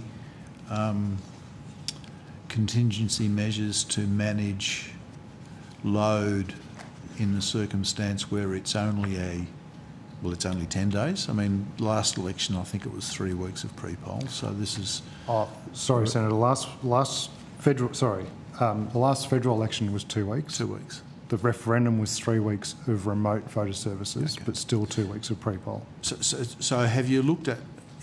Are you considering, for example, additional hours on those 3 days if it is a 3 May election? I'm just looking at Senator McGrath because this reminds us of some JSCM interactions after the 2022 federal election with the COVID overlay. So, no, we're not going to expand hours into the evening like we did for 2022. But Senator, you're correct. In terms of a May 3 election, if that was to be the case, and under the legislation, we would not be opening pre-poll voting centres on Easter Monday or on Anzac Day. No, that was my assumption. We have done some modelling with respect to what dials we need to adjust to move that demand into the remaining days of pre-poll without extending hours. And we believe that we can make that work and still deliver an excellent service. And I think that week, that Anzac Day, Easter Monday, Anzac Day week is also still a week of school holidays. Has that been factored into your conversations as well? Yes, well, it's factored into our planning, and you know, I think it's a good opportunity for us just to probably acknowledge with 4 redistributions, school holidays cutting across the timetable at least at some stage for every state and territory, plus public holidays, long weekends, we are expecting, I think, an increase in declaration votes from right across the country. Now, you would appreciate, given your experience, that declaration votes take time to take, but they also take time to get back to the home division and open and count. So, you know, I just want to manage some expectations that it's great that Australians can vote everywhere, and it's great that Australians love to travel, and I hope everyone has a fantastic time, school holidays, Easter, Anzac Day, etc. But this will have an impact on the time it takes to issue some of those votes, but probably most significantly, get those votes back to their home division and count those votes. So, you know, there's a possibility here where there's some very close seats, potentially, that are waiting on envelopes to come back from 149 other divisions around Australia and 111 places overseas, plus postal votes. And we've got that 13-day period, and, you know, that 13-day period we'll be doing our best to get them back and count them. But it could take more time with a larger volume of envelopes. And you're right, it does take a little while to go through the process to lodge a declaration vote. Yes. Yes. And so you're comfortable that you've got the workforce to actually achieve that? Senator, we will continue to do our planning and our contingency, and as I indicated in my opening statement, we'll be watching the data like a hawk every day, and we will be able to adjust dials, predominantly in terms of issuing points and staffing, to try and do our very best to accommodate for those changes. I'm happy for the Deputy to complement that or correct it. No correction. Kath Gleeson, Acting Deputy Electoral Commissioner. So, Senator, just to add to that, to give you some reassurance, to the Commissioner's opening statement about our forecasting process, we equip all of our pre-poll voting centres to be prepared for the busiest day, which, as you would know, is the Friday before polling day. So we have enough staff, materials and ballot papers to accommodate the busiest day. Then we do a rostering process where we look at what votes to expect on a particular day. So if we are faced with a timetable where there are 2 less days available to us, we'll look at that, and then we have all of those staff that are available for the busiest possible day that we can bring forward into other days. So we have plenty of redundancy to accommodate if there is less time in the timetable. Thanks, Chair. Thank you, Senators. Thank you to the Australian Electoral Commission. Thank you. We might see you again next week, but You won't. I'm sure chances are you'll be very busy conducting an election, one way or the other. Time will tell. Thank you very much.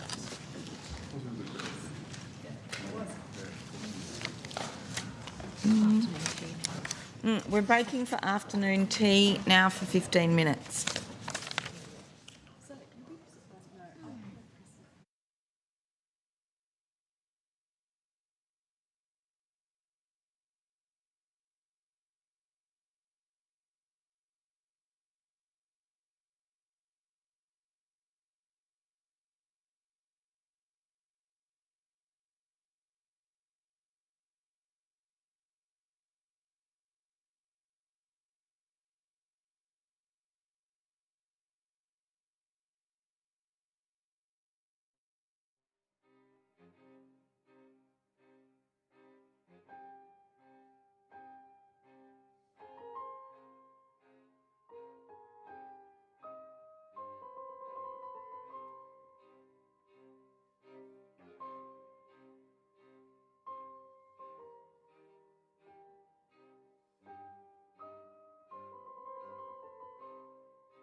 I'd like to welcome Senator the Honourable Katie Gallagher, Minister for Finance, Minister for Women, Minister for the Public Service and Minister for Government Services, Ms Padma Raman, Executive Director for the Office for Women, and other officers of the Department of Prime Minister and Cabinet.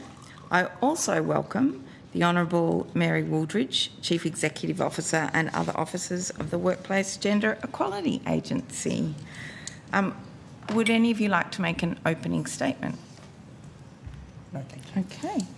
Senator Hume, I think you had a couple. I have only a very, very brief line of questioning for you, which is about the your gender lens on budgeting, and how so specifically when you have a budget, do you go through each item sort of line by line, whether it be a roads announcement or a tax announcement or a health announcement or whatever it might be, and do your gender budgeting there, or is it more targeted sort of to specific measures? Thank you. Senator Megan Lay, First Assistant Secretary, Office for Women. So I think probably more the latter. Right. So the responsibility for undertaking gender analysis and gender impact assessment sits with departments. So departments developing proposals and submissions in accordance with the budget process operating rules. And we will work with departments on sort of particularly targeted measures, either measures that we think have the potential to either significantly benefit women, or on measures that have the potential to exacerbate gender inequality. So we will work in a more targeted way with those agencies, but we also support other agencies that seek our help. So do the departments approach you with the list of measures that they say, we think we're going to do some analysis on this, and could you help or could you advise? Or do you go to them and say, these are the measures that we've identified that you should probably do some analysis of? It's a combination of both. It's a combination of both. So certainly we do have good visibility of items that are coming forward, and we do our own process of identification.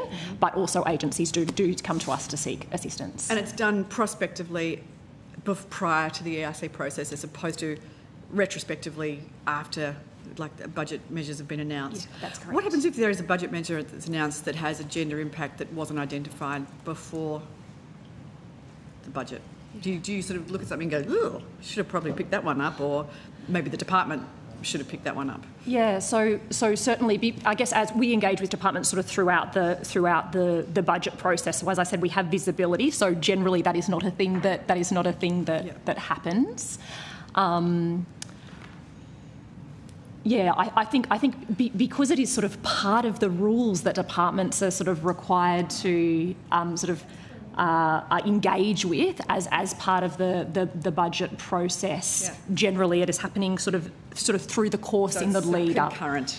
Yeah, that's right. However, so if that was to happen, and I can't think of a particular example off the top of my head, but if that was to happen, all of these measures need to be implemented, right? And there are opportunities through implementation as well to make adjustments. That's right. That's right. So not policy changes, but for example, if there's a grants round is a good example. For example, the design of the grants round sort of might need to be sort of further undertaken, and then selection criteria and things like that for the grants assessment panel. Yeah. So that might be a way that we sort of support the implementation process too. Ms. Hall might want to add anything further. Clancy Hall, Assistant Secretary, Office for Women. Only to add that gender analysis happens on all the proposals going through in line with the Cabinet handbook, but then it's those proposals that meet one or more of the 5 criteria that then require the more intensive gender impact assessment. So that helps us ensure that the proposals are getting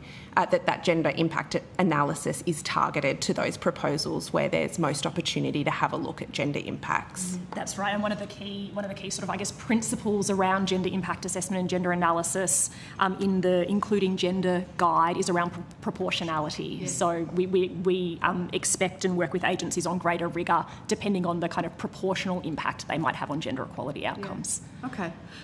Just on tax, which is one of those areas that is always sort of fraught with a sort of a gender perspective. Let's put personal income tax aside. Yes. With company tax, that's a hard one, Because how do you assess gender impact on a business tax? Yes. Or do you? Yeah. I think that's an excellent question. I think, and I would defer to Treasury about how they would do that. And again, like I can't comment sort of in the moment on how that might look. Well, let me give you an example, and maybe you can tell me whether it came through the processes. Obviously, a decision was taken to not include an instant asset write-off for businesses going forward. It should theoretically apply to this financial year, but it's not in the budget for the next financial year. The decision to exclude an instant asset write-off for businesses, how would you put a gender lens on a decision, when it's taken through the EIC, how does that work? So it would, again, the proportionality principle would apply, and if there was an assessment, there may be an assessment by an agency that there would be a neutral impact from a gender perspective, or for things like perhaps like an instant asset write-off, you might be looking at, well, what industries does this asset write-off apply to? Does it apply to industries where that are male-dominated, that are more likely to have more sort of men sort of owning and running those businesses, or is it applying to an industry that's more feminised or that has a greater gender balance? Right. So the instant asset write-off applies to any business, but it's only sort of a particular amount that tends to be for small businesses. Can I just add, in the sort of example you're giving, and I'm not speaking to the specific measure you're talking about, but in the event of a time-limited proposal finishing, there wouldn't be a gender assessment done on that because it's from a previous budget. And if it was time limited, that would have been assessed at that point in time. So it's not a gender impact assessment done or something of removing. A time limited thing stopping at the time that it was expected to stop would not be considered as a new policy proposal coming through. Right. Okay. All right. Thank you. With the personal income tax, it's a little bit different. Obviously, because we still have a gender pay gap, inevitably there is going to be gender impacts from any decision to do with taxation, or indeed superannuation for the same reason. So when, for instance, the decision was made to tax unrealised capital gains and superannuation, I'm assuming that went through your gender impact lens, or there was some sort of gender impact assessment? I think. Yes. Well, 2 budgets ago, gender responsive budgeting wasn't fully implemented, so we've only been building it up over the term. I would have to go back and have a look, but certainly I would imagine if gender analysis was done on that, it would show that women were not severely impacted by that, because most women don't have anywhere near $3 million in their super accounts. But that's just going on. We'd have to check whether it fell into that category, because when there was no capacity for this when we came to government. We've been building up capacity. We trialled things in the October budget. We put in a more concrete process for the next normal budget cycle, and then we've been building it up over the term essentially. So we never said in those early budgets that every measure was getting done, because we just didn't have the capability in the departments, which is now being built up. Yep. And hopefully, if you sit in this position, that you would keep that going, Senator Hume, because it is a very important part of driving gender equality across the country, to actually know how the decisions are affecting women. With the announced tax changes in Tuesday's budget, obviously that they specifically affect only one tax bracket, and because of the gender pay gap, I think you can safely assume that there would be more women affected in that tax bracket than men. Is that right? Well, it affects all taxpayers, but it would proportionately benefit those who are, in part-time work and low-paid jobs because of the nature of the change to that lowest threshold. So those that are earning under $45,000 are the ones that benefit the most proportionately. As a proportion of their taxable income. Yes. Yeah. So and there's some of that covered in the women's budget statement. Yes. Yeah. Was there any analysis done of the effect on superannuation at that low end. And the reason why I say that is because superannuation contributions are taxed at a lower rate, and that is done to essentially compensate people for the fact that you are quarantining 12% soon of your income, potentially up to sort of 45 years, and you know that's the compact you have with government is that you pay a lower rate of tax when you put money in there, so that otherwise why would you lock it up? By dropping the percentage of tax paid at that level from 16 cents to 15 cents, you're essentially making it equating the tax you would pay in super to the tax you would pay on your income. And then the following year, you're actually paying less tax on your income than you are when you contribute to super. Is that something that you looked at? I think that's probably a question to put to Treasury tomorrow. There is some explanation or some assessment, I'm just having a look, in BP1 and in the Women's Budget Statement. And of course we have tried to deal with some of the super issues with the change to the $450 assessment, you know, super free, so area for that, for women, predominantly women and those casual workers working in those low paid industries. But yeah, I think that really is a matter for Treasury. Okay, so in terms of the assessments they've done as they've designed and supported our decision making on the tax cuts. Was it something that you considered though, Minister, when you were assessing this particular policy before it was brought to? But obviously, as Minister for Women, it would be something that you would be consider. Even you're aware of the fact that obviously women, you know, are lower paid, that they have lower superannuation balances, and now this policy removes, in fact, reverses the incentive to put money away into superannuation for those. Well, I mean, we have a compulsory superannuation system here, so that doesn't change. I mean, we want so it punishes people for putting money in superannuation. But we want women. We want people to be able to, and particularly women, to have more super to rely upon at retirement, and earn more and keep more of what they earn now. And the way these tax cuts have been designed ensures both of those outcomes. They would earn more and keep more of what they earned if they didn't put the money into super. Well, I accept that you don't like super, and no, I'm not. Well, no, the coalition has always had a problem with super. I accept that there is an ideological difference about super. Women are disadvantaged in terms of retirement savings. We want women to have more in super, which is why we're putting super on PPL. To make sure that in those gaps that they take, usually through their working life, that they're not penalised, and we'll keep looking at ways to strengthen super for women.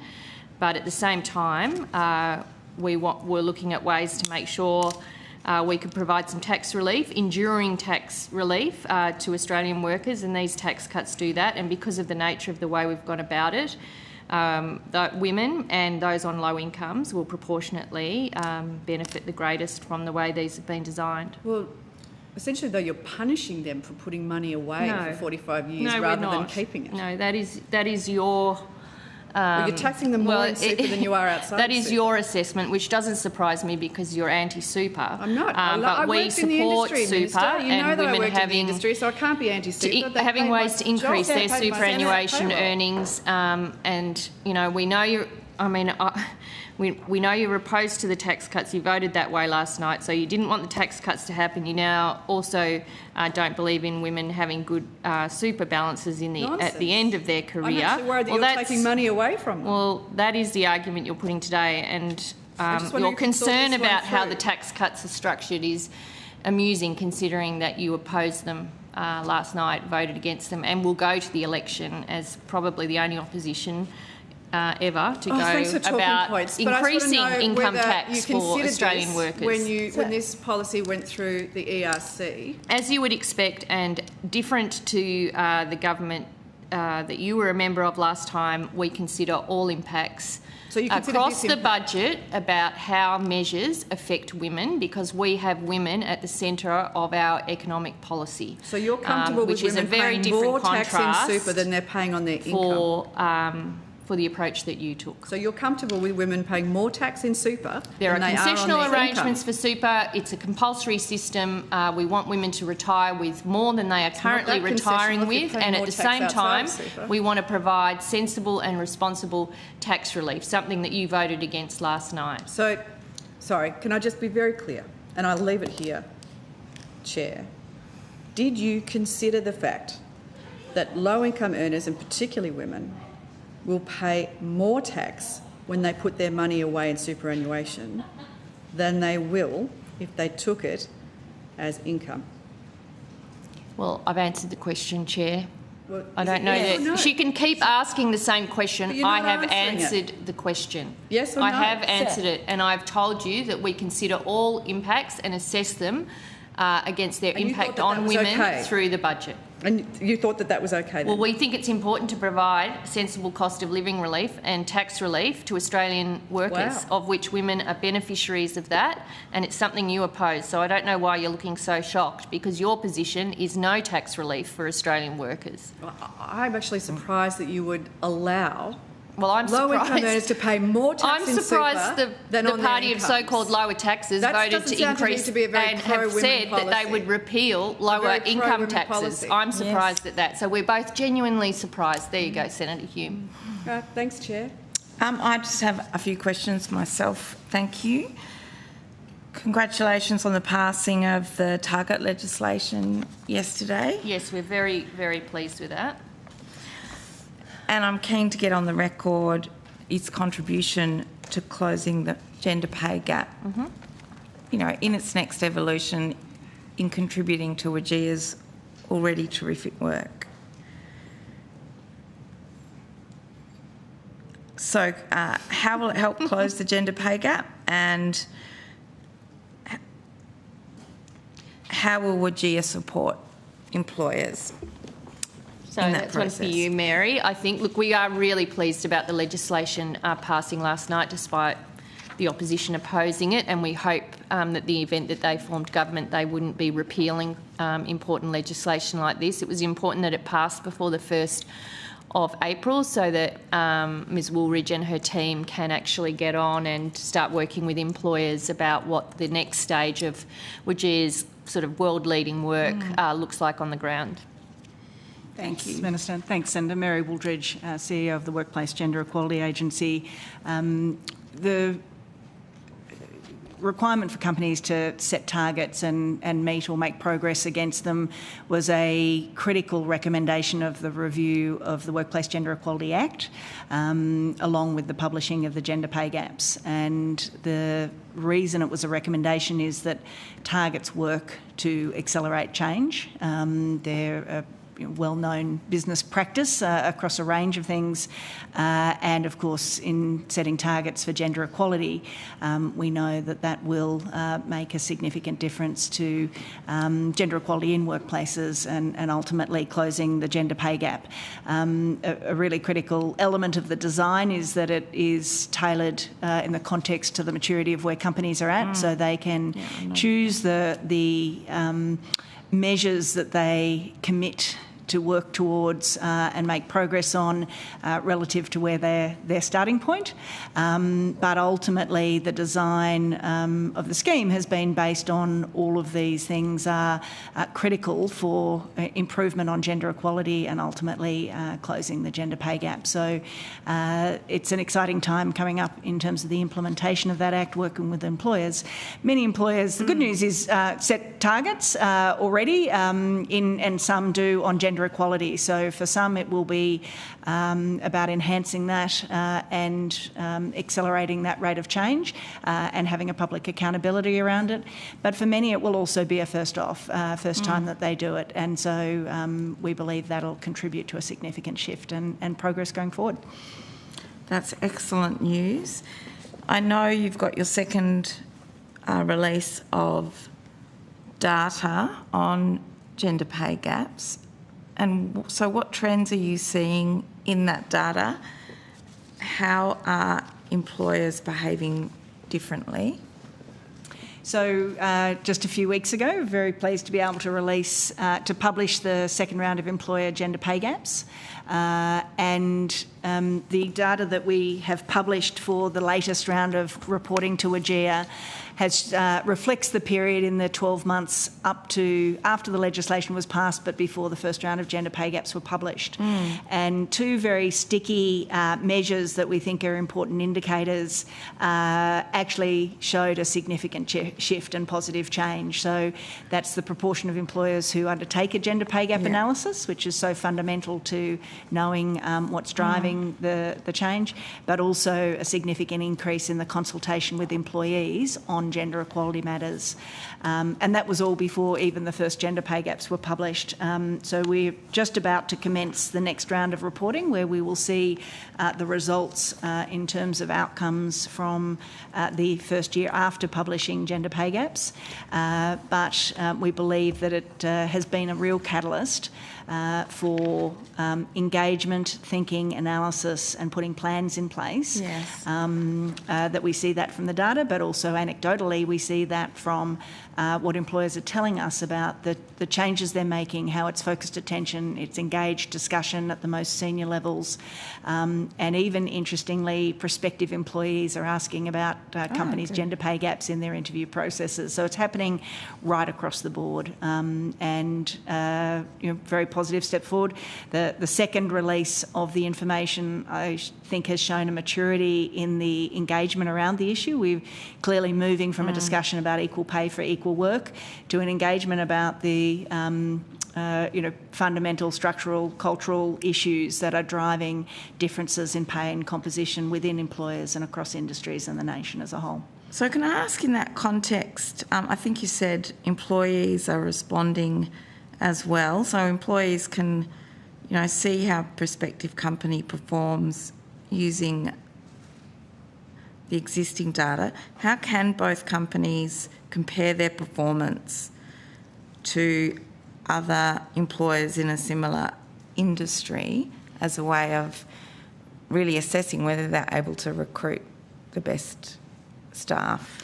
So WGEA has a tool, data application on our website called the Data Explorer, and if you haven't had a chance to have a look at it, please have a look. But we have done some quite substantial enhancements to the capability within the Data Explorer for people to be able to utilise it in a range of ways. So it not only publishes the gender pay gap information, but actually the range of information that employers report to AGEA, and it's a treasure trove of information across the board.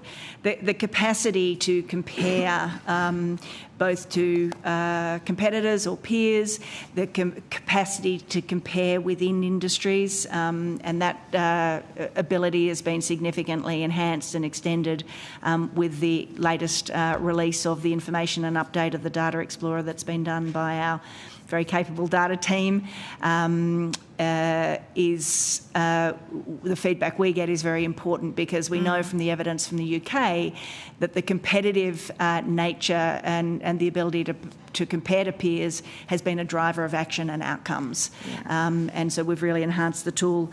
Just for your interest, Chair, that in the couple of weeks since we've published gender pay gaps, our Data Explorer has had 140,000 views, and there's 30,000 active users, which is just a phenomenal number in terms of the information that it provides, and it will continue to go from strength to strength, and we certainly encourage everyone to understand its full range of capabilities. And I presume as we get more data over years, we'll be able to also see employers that are really significantly lagging behind in addressing gender pay gaps. So the capacity, now of course this year we publish for the first time the full range of measures that we're publishing, both average and median gender pay gaps, as well as the quartiles by pay and composition, and the ability to compare over time an employer's own performance, but also their relativity to their industry will just grow with the publishing of gender pay gaps. We can of course do that with the other data that's reported to AGEA, but with the obvious important focus on the gender pay gap as a proxy for gender equality as a whole, those comparisons will be able to be made on a year-to-year basis. That's fantastic.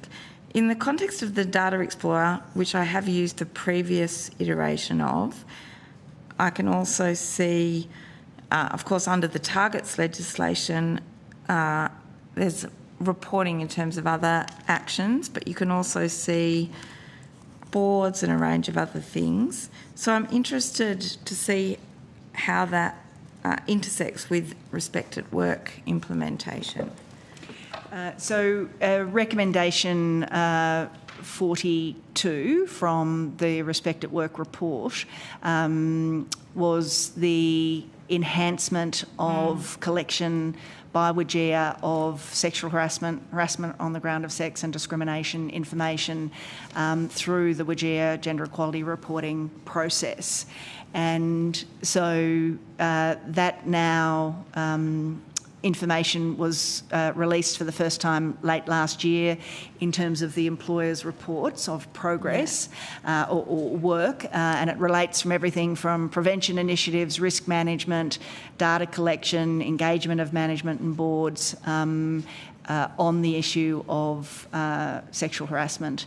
And it's really an insight for the first time. We've been able to see what comes out of employers in terms of if there's been applications to the Fair Work Commission or the Ombudsman or the Human Rights Commission. But this is now an insight into what's happening within employers in relation to the prevention and response to sexual harassment. And I think the results were many are engaging, importantly, on the big issue of creating a safe workplace, but there's a lot of detail and important work to be done to make sure that's a comprehensive response that's required by the positive duty.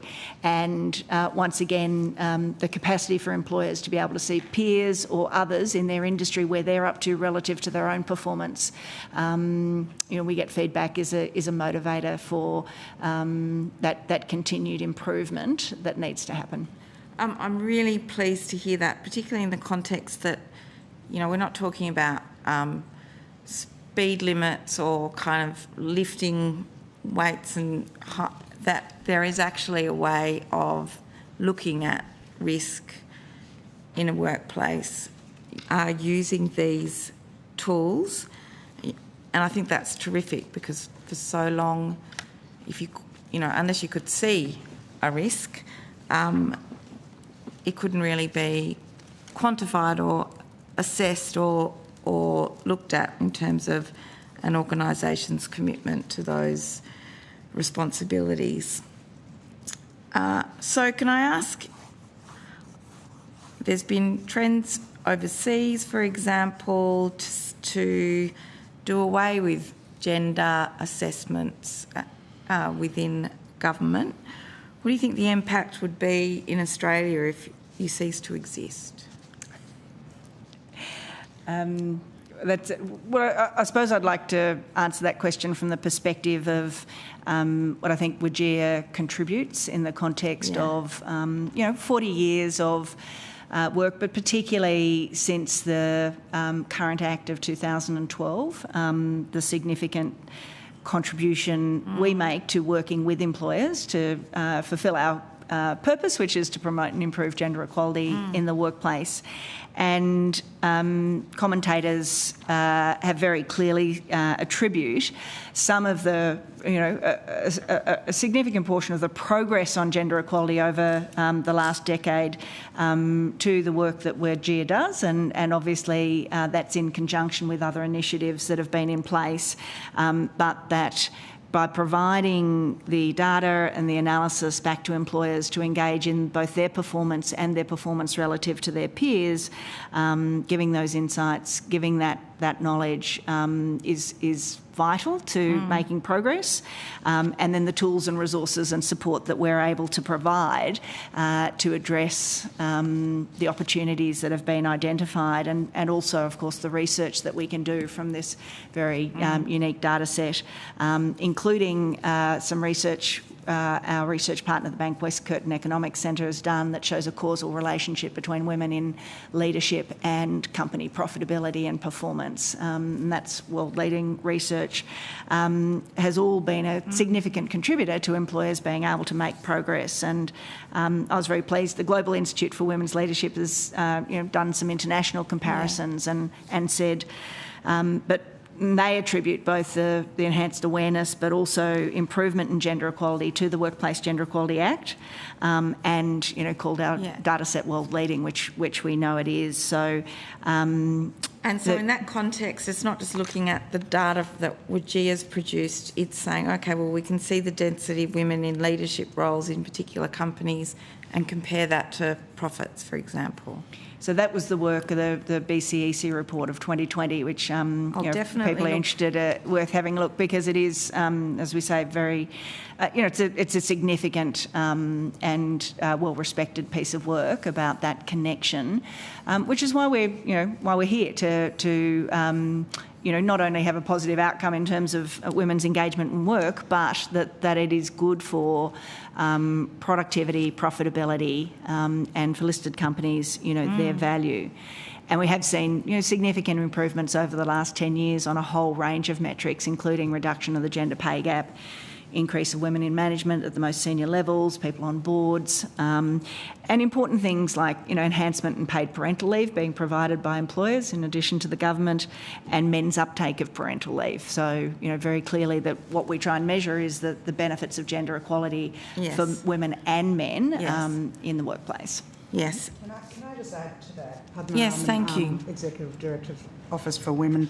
I've just come back from the UN Commission on the Status of Women, and in that environment, you don't just get to talk about Australia's progress over the last 30 years. In the current year, we had to talk about progress over the last 30 years in terms of gender equality, but you also get to engage with countries around the world.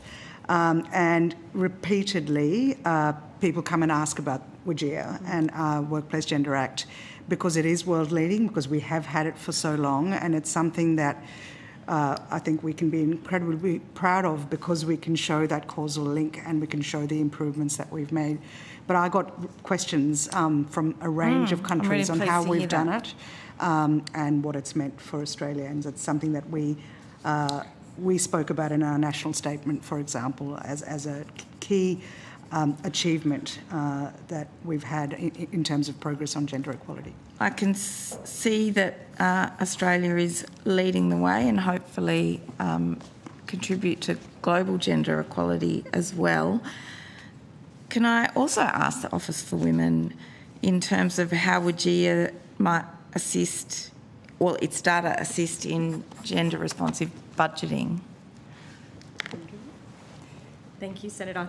So I think data is really critical for gender responsive budgeting to enable agencies that are undertaking gender analysis on proposals to sort of demonstrate the impacts on gender. I think WGEA's data has sort of at the more aggregate level in particular has a really positive, particularly industry by industry, has a really positive effect in supporting gender responsive budgeting. Funding for training, or those funding for certain industries, looking at if there is an investment happening in a certain industry or being proposed for a certain industry, some of the WGEA data can be used to demonstrate what the gender pay gap in that industry is, or what the sort of the gender makeup of that industry is, so that it can help really shine a light on gender equality or inequality in that industry and help to inform decision makers of that, but also help to sort of from the outset have gender front of mind in case, for example, if government were looking to invest significantly in an industry where there were gender inequalities, what policy settings could be put in place in order to not exacerbate those gender inequalities or advance gender equality more proactively through that investment.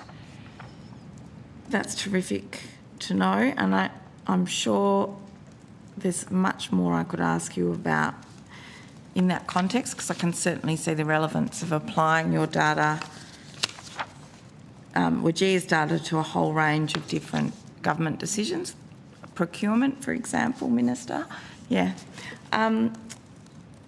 but I think that does me for questions. Does anyone else have questions for Wajia or the Office for Women?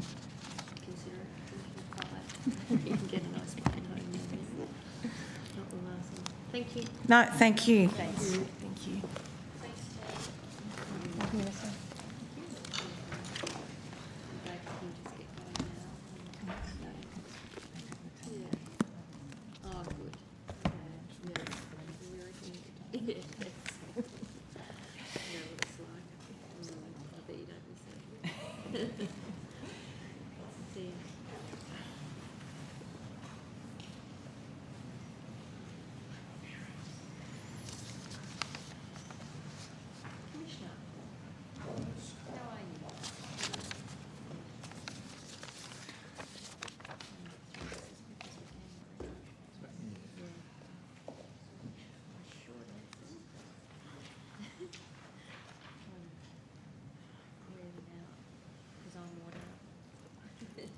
Welcome back, Dr. De Bruer. And thank you to all the officers of the Australian Public Service Commission who've come here today.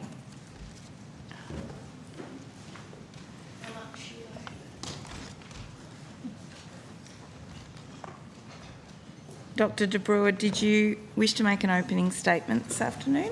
No, thank you, Chair. Okay, Senator Pocock. Thanks for being here again. My questions, I've got a couple of questions. The first goes to Commissioner. I wanted to ask about the disgraced former Home Affairs Secretary, Michael Pizzullo. We know that Mr Pizzullo was found to have breached the APS Code of Conduct on at least 14 occasions, including using his power for personal benefit. His appointment as Secretary was terminated, I understand, under Section 59 of the Public Service Act, under the recommendation of yourself as APS Commissioner, amongst others. Is there anything in the Public Service Act or the Code to prevent someone such as Mr Pizzullo from being reappointed as Secretary? So Gordon de Brouwer, Senator. The advice on termination was actually provided by the Secretary of the Department of Prime Minister and Cabinet and consulted with me. That's the process that's required under the Public Service Act. I think I'm not aware of any prohibition in the Public Service Act about reappointment. Okay. Senator, there's nothing there, Senator. There's nothing there, so you can be removed, but there is no impediment to re-employment despite the range of disciplines that might have been applied. Sorry, Jo Talbot, Acting Deputy Commissioner, Integrity Reform and Enabling Services. Senator, the one obligation that is on someone who's undertaken that sort of process is you must disclose the outcome on any future employment for at least 5 years. And that outcome to any government service or to whom? It's a requirement for any government employment that you would need to advise that. Depends on the processes that might be different for different types of appointments, but generally often people are asked as part of that process whether they have previously been subject to a code or other disciplinary action. But Ms Barber might have something further. Kylie Barber, Assistant Commissioner, Integrity, Performance and Employment Policy. So as Ms Talbot was explaining, if someone is asked as part of a recruitment process whether they've breached the code of conduct or really any question, there's an obligation on the employee or the candidate, to provide an honest answer. And if there wasn't an honest answer, then that could be a cause for termination of employment. Thank you. Thanks for clarifying that. Mr Dutton has signalled that he would reappoint the SAC Secretary if he became Prime Minister, saying he was, quote, unfairly vilified by the current government. This is the same Mr Pizzullo who was stripped of his Order of Australia honour by the Governor-General, to my knowledge a relatively rare event. Commissioner, do you think that as someone who was found to have breached the code on at least 14 occasions and had his Order of Australia revoked, that Mr Pizzullo is a fit person to be a secretary? Senator, I'm not sure that's an appropriate one to put to the Commissioner and ask for an opinion like that. I mean, I think that's really a matter for Mr Dutton to explain why he would think that an appointment of a person who had been found to have breached the Code of Conduct and terminated because of that would be appropriate to head up a department. What message, Minister, do you think it would send to the public service that has worked hard to establish a code and to lift the culture and the leadership quality in our public service, that an appointment like that of someone who breached the code, if it carried no meaningful consequence for Mr Pizzulo, who could be reinstated with a change of government? Well, I think, you know, I mean, an element of your question is how important are code processes, and I think they're very important for the public service. And there are public servants who have breached the code who continue to work in the public service, you know, because there's a range of different penalties or sanctions, or sometimes no sanction, depending on the nature of the finding of an investigation. But it's an important, you know, internal mechanism to drive, or, you know, to ensure appropriate conduct in the workplace. So I'm absolutely, you know, sure, well, you know, to have strong processes around the code, around sanctions, around appropriate conduct, and a whole range of other measures which the Commissioner has been leading on to ensure integrity across the service are really important. And, you know, one of them that we've put in place is to enshrine stewardship as permanently, as a value in the Public Service Act. And that's really to say from the earliest enters into the public services, the lowest level, all the way to secretary and head of service level, that this is something that should be valued and respected all the way through your career. You know, on the issue of the individual you asked the question about, I really think the only person that can answer that is Mr Dutton. He's the one that made those comments. He obviously has his own reasons for thinking that.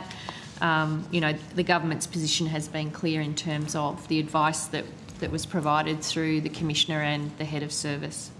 So can I ask you, Minister, you've referred to, implied a kind of hierarchy of misdemeanour in terms of, you know, people have continued in the public sector, having had breached a code. I assume that's at relatively lower levels. If we look at the misdemeanour of using your power for personal benefit, which is one of the claims against Mr Pizzulo that has been upheld, how do you rate that in that hierarchy? Because for me, that's a very significant act that I would think disqualified someone as a leader in the public sector. Well, I think the government's position is clear on that individual's, you know, the investigation as it related to that former secretary. You know, advice was provided, the government accepted that advice, and the secretary was terminated. So I think that's clear, and that shows how seriously, you know, we took the advice that followed the investigations. Thank you. I've got another line. Can I continue? Yes, Senator Pocock, I don't believe anyone else is seeking the call. Oh, okay. Right, it's mine. But we will, the decision of the committee according to the standing orders and decisions that we've made, we will conclude at a set time. Okay. Thank you. So I'll be brisk. Minister, I wanted to go to the Australian Government Consulting Service. Earlier today, I asked the Department of Prime Minister and Cabinet about why the spending for in-house consulting, the Australian Government Consulting Unit, was classified in the budget as not for publication. Page 71 of the budget paper 2 has lumped spending for AGC into an amorphous bucket under additional resourcing for the department, including national security. I was advised to question the head of AGC, Mr Nipe, is it, or Mr Knipe? Sorry if I have his name mispronounced. Tomorrow, Mr Knipe, tomorrow, and I've received advice that Mr Knipe is not appearing until next week, and this committee doesn't sit. He's not going to be here tomorrow. So I wanted to ask, the Australian Government Consulting usually appears within the public alongside you, but isn't here today, so I'd like some questions to be answered, if possible, today. The introduction of Australian Government in-house consulting unit was an important step. in bringing core public service functions back into the APS from private consultants. And I note the initial allocation was $10.9 million for AGC, and that was published in the 23-24 budget. The fact that details of its budget allocation in this week's budget are not for publication is a worrying development from a transparency point of view. Minister, why is the ongoing funding for AGC not made transparently clear to the Australian public? Well, I think it is in the sense that you can see there from the additional resourcing, $44.6 million, that's being provided for a range of functions. You know, we remain committed to it. I'm not sure why it could be around when Australian Government Consulting was invited to appear, so I'm not sure about why that's the case. But Australian Government Consulting will be funded at the current staffing level. That's part of the allocation that we've made to PM&C, and putting it in the budget papers like that and singling it out makes that very clear. We've got to work, I think, in terms of, you know, it's early days looking at how Australian Government Consulting works. I'm very committed to it, trying to work out the right, you know, which is what the group is doing now. You know, where can they most value add? How can they be most useful to the service? You know, we need to conclude our thinking on that, as do, you know, future ways of funding this function, you know, when they are providing a function that helps other agencies, you know, similar to some of the services offered by the APSC in terms of, you know, how we get the funding right. So that's all before us, but, you know, we remain committed to it. The early information I have in the briefs that I've got and the discussions I've had is that it is providing value to other departments, but there's a little bit more work to be done. Thank you. Earlier with PM&C, under questioning, it was suggested that there was only funding for 1 year for the service in the current budget. Is that your understanding? Well, we've certainly made sure that it continues funding whilst we kind of work out the model going forward. So part of our thinking has always been that there would be a cost recovery element to this. So yes, there is budget funding to continue for another 12 months. Obviously, we will have further budget discussions within that time, hopefully, if we win the election, to look at really how we set up the model in an ongoing sense. I'm certainly not walking away from the model. I think it has some real potential, but I also think we've got to make sure we kind of get its focus in the area where it delivers the best gain across the public service, and in a way that departments share, you know, the funding for that model. I mean, presumably, if they're using Australian Government Consulting, they're not bringing in external advice, and therefore they're saving some money and looking at how we. It was always the intention to look at having a you know, user pays cost recovery model, but we accepted for the first couple of years, which we budget funded specifically, that we would provide that funding. We've now guaranteed it for another 12 months, and we'll finish that work. Does that mean you expect it to stand on its own 2 feet through full cost recovery by the end of the current financial year? Not necessarily. You know, and that I think the discussions I've had have really been looking at how you would taper and build up over time. But I think in our thinking at this point in time, and you know, and we have a few areas like this in the budget where rather than baking in, I guess, a funding allocation before you actually determine the function, the role, the size and how it operates, that you get that advice and then you make decisions based on that. So I think there definitely will be a cost recovery element, user pay element to it, and hopefully over time the idea is that it becomes self-funding. But yeah, I don't know that you go from fully budget funded to full cost recovery like that. Have you or any part of the service undertaken any formal evaluation of how the last 2 years have unfolded with specific recommendations into how it should proceed?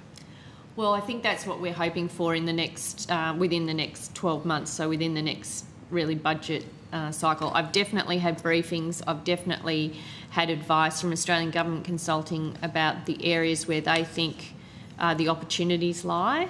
But it is, you know, for a public service that's been going for a long time, this is a relatively new function, and you know, trying to evaluate as it's happening, basically, and then give us the best advice possible as we head into the next budget round.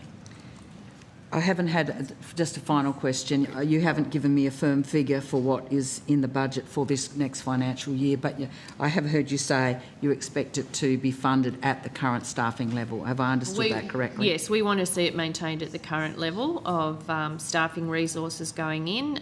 Obviously, we've given PM&C an allocation for them to allocate across their department. They have, as Dr Banerjee has reminded me, they have made it clear that there's some national security reasons about why some of that information has, you know, been kept in a global amount rather than broken down specifically. But yes, that is the government's expectation. They've got important work to do. They need to report back, and we need to make some decisions about what the ongoing model looks like. I've got to say the explanation around security was clear as mud to me this morning. It was very difficult to understand. Is it the case that there are no security implications in relation to this service, but they related to the other parts of that item? I would think that's my understanding. I wasn't here for that evidence, but I remember the discussion when we were finalising the budget papers. But we settled on a additional amount for PM&C, and we made it clear that we expected resourcing to be provided to Australian Government Consulting to ensure that it continues its work and then reports back in the next budget round to make some decisions about it in an ongoing sense. Thanks for your answers. Thanks, Chair. Thank you. I don't believe we have any further questions for the Commission. Thank you very much for your attendance at estimates today. Particularly so many of you have come.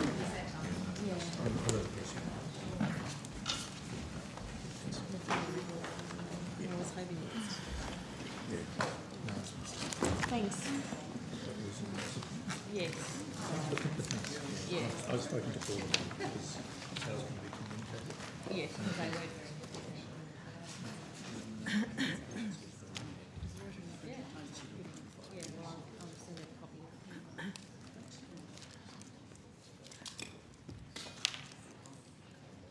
See you.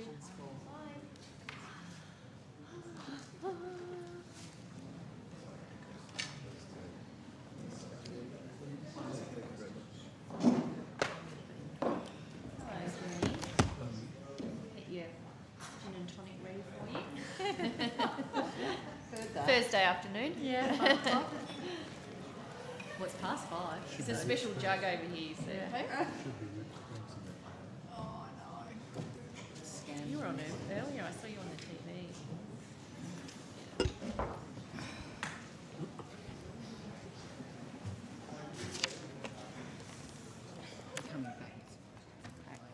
Thank you. I'm on so many WhatsApp groups these days. All the body campaigns have these WhatsApp groups, and they just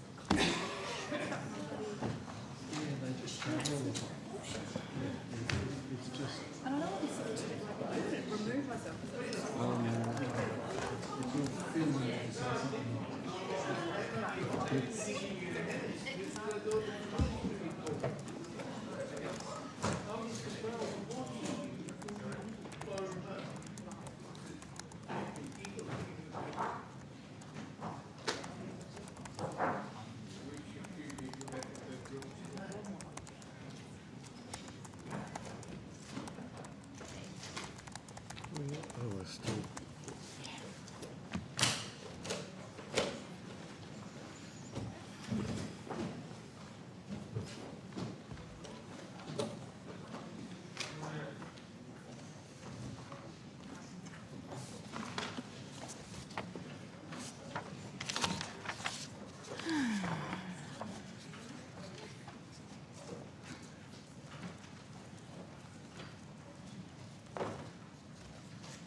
Welcome back, Ms Wilkinson. And other officers of the Department of Finance. I know Senator O'Neill has questions. Senator Hume, are you ready to go? Okay. I'll go to you for 10 minutes and then I'll come back to Senator O'Neill. Thank you. Thank you very much to officials. Can we just start with debt? What is gross debt currently?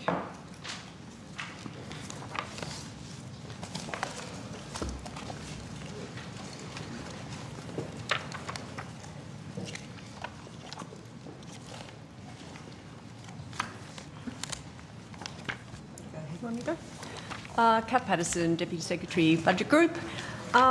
So, Senator, for 24-25, gross debt is $940 billion. 940 billion. And it's forecast to go to next year?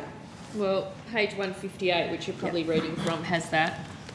Actually, I'm reading from page 1. I'm reading from page 7. Well, of page 7. BP1? Budget paper number 1. It's also contained there on page 158, but you could find it earlier as well. Surprised you needed to be told, that's all. Do you want to say it out loud? Put it on the Hansard transcript? Well, it's clear in the tables, and it's $177 billion less than what we inherited from you. Do you want to say the number out loud, Senator? Well, come on. The numbers are published. They're there for everyone to see very transparently, and it's a lot lower than it was under you. Oh, my goodness, I cannot believe that you cannot say the number out loud. It's like $275 off your power bills. Come on, just say it. I've answered your question. All right, I'll say it for you. Okay. Minister, has gross debt ever actually reached $1 trillion before? Well, it was forecast to reach that, That's not the question I asked. In the 2024. I know that's an uncomfortable truth, but I just want to put that on the record. You can't say the words. Oh, my heavens. Well, the budget tables make it very clear. Gross debt was forecast to hit over $1 trillion in PFO in the 24-25 year, and as we said in the budget, it's about $177 billion less than that because of the responsible approach we have taken to budgeting. What will gross debt reach in the year 2025-26? Well, Senator Hume, anyone? It is there, it's published, and it is less than what was forecast in PFO. Let's stop playing games. Can you just tell me, what does gross debt hit in 2025-2026? Senator, as set out on page 7 of BP1, it is just over $1 trillion. Thank you. Has gross debt ever actually reached $1 trillion before, Ms Patterson? Well, it was forecast. I wasn't asking you, Minister. No, I know, because you don't like that answer. But in your last budget, the last report that you were responsible for, it was forecast not only to reach it, but to exceed it. And we have significantly lowered the debt burden that we inherited from you as part of our responsible budgeting. Now, I know it's an uncomfortable truth. I know it is. But that is the reality, and you can't blame it on COVID because you had doubled the debt before COVID hit. I just want to answer the question that I ask. Ms Patterson, has gross debt ever actually reached $1 trillion before? Senator, I will just need to see if I can find... I don't have that in my folder. I'm just seeing if I can find it in historical tables at the back of BP1. Got net debt. How much are you going to need to borrow for nuclear? Sorry, if you want to sit on this side of the desk, Minister, it's a question. You feel free. It's a legitimate question. Yeah, but I mean, debt will be much higher under I don't get to ask them for much longer, need to fund but I get to ask them today. $600 billion new nuclear, nationally owned nuclear power stations. I just would like to answer the questions that I ask. They're pretty simple. Do you reckon? Well, the Minister's answering the question. She's answering an entirely different one. No, I'm not. Ms Patterson, has gross debt ever reached $1 trillion before? In your last budget, it was forecast to Once again. exceed $1 trillion in 23-24, 24-25, You are so defensive, and Minister. 25-26. No, I'm just. You've asked a question about when gross debt was reaches $1 trillion, and I understand that it was in your budget papers in 23-24. 24-25 and 25-26, Yep. and because of the work we have done, we have considerably lowered the debt burden, and we're paying down debt. Gross debt is peaking lower than you had forecast, and we will continue that approach going forward. Right. So I'll just ask it for the fourth time now. Well, you Has can gross keep debt asking ever it. actually reached $1 trillion before? Sorry, Cass, you go. Yep. Senator, page 342 and 343 of Budget Paper 1.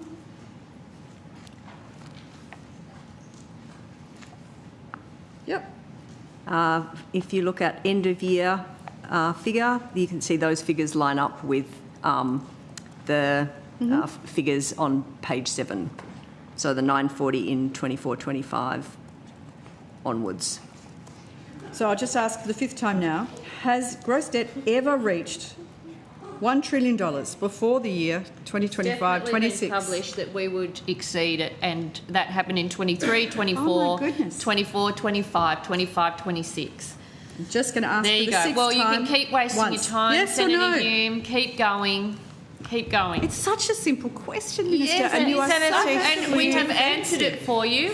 We've shown you the tables. We've given you Budget 101 and what pages it's on, and you can go and make your own video I know, about I that. can for see as it, far but as I'm concerned. Hansard can't There you read go. it. So I'm asking why you, don't Ms you Patterson, you say it, can you Senator tell Hume. me, has gross debt So you ever know the reached answer. $1 trillion before?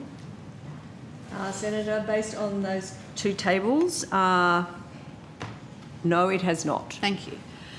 The gross debt as a percentage of GDP for this financial year is 33.7%. Is that correct? Quite a bit lower than what was forecast under Sorry, you. again, I just Well, need a I'm yes just or going to no. keep I'm not saying asking it you, because Minister. Please, I know just you'd let me like ask to the wipe officials. the memory of everything that didn't happen and did happen under your I know. government, but I'm here to just put it on the Chair, record. I just asked such a simple question. And you Like, got really basic. Yeah, and you're getting factual answers. But I wasn't asking you, Minister. So, well, I'm providing supplementary information Oh, that I gives know. the context, Senator Senator Hume, Hume, context the that you answers are don't clearly enjoy. relevant to your You're so question. defensive. I'm not defensive at all. I'm just putting some facts on the table gross that you debt keep as trying a to push percentage past. of GDP for this financial year is 33.7%. Ms Patterson, is that correct? As per page 7, Senator, yes, that is correct. Excellent. So just And to for be the, clear, it's estimated to be that level at Yep. 30 June. I mean, gross debt is an end of financial year measure, so we're not yet at the end of the financial year. Yes. So they're estimates for this year and for all right, subsequent years. and the estimate then for when next financial year, when we hit the $1 trillion of debt, gross debt as a percentage of GDP, that jumps to 35.5%. Is that correct? Yes. Thank you. And gross debt as a percentage of GDP, as far as I can see, continues to grow. It continues to grow to 36.5% in 26-27 to just under 36.9% in 27-28. Is that correct? Gross debt is forecast to peak at 37% of GDP in this budget year, I think. Is that right? And then which is 7.9 percentage points below the forecast at PFO. So like I said, much lower. And Just gross debt after is what's in lower these budget papers. Gross debt is also lower every year of the forward estimates than at MyEFO. And it remains much lower than what we inherited. Gross debt had been expected to peak or to remain above 40% of GDP for the entire medium term at PFO. Sorry, and the peak Minister, in gross that's debt not right. is much lower than that. So again, just some facts on debt. Okay, so just some facts. You just Sorry, said it peaks in 29-30. Sorry. At 37% of GDP, which is 7.9 percentage points below the forecast at Sorry. PFO. So it doesn't peak in this financial year, as you said. Sorry, it peaks in 27, 28? 29-30. The 30th of June 2030 is when it peaks, so that's clear on page 76 of the budget 76. documents. Okay. Yeah. All right.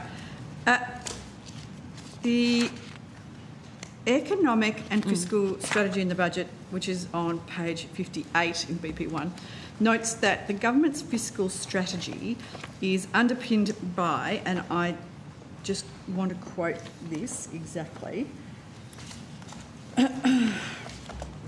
it's underpinned by limiting growth in spending until gross debt as a share of GDP is on a downward trajectory, while growth prospects are sound and unemployment is low. So would you agree that we're still in that period of limiting spending growth? Yes. Thank you. In 2022-23, payments were 24.4% of GDP, and then in 2023-24 they were 25.2% of GDP. Now, is that correct?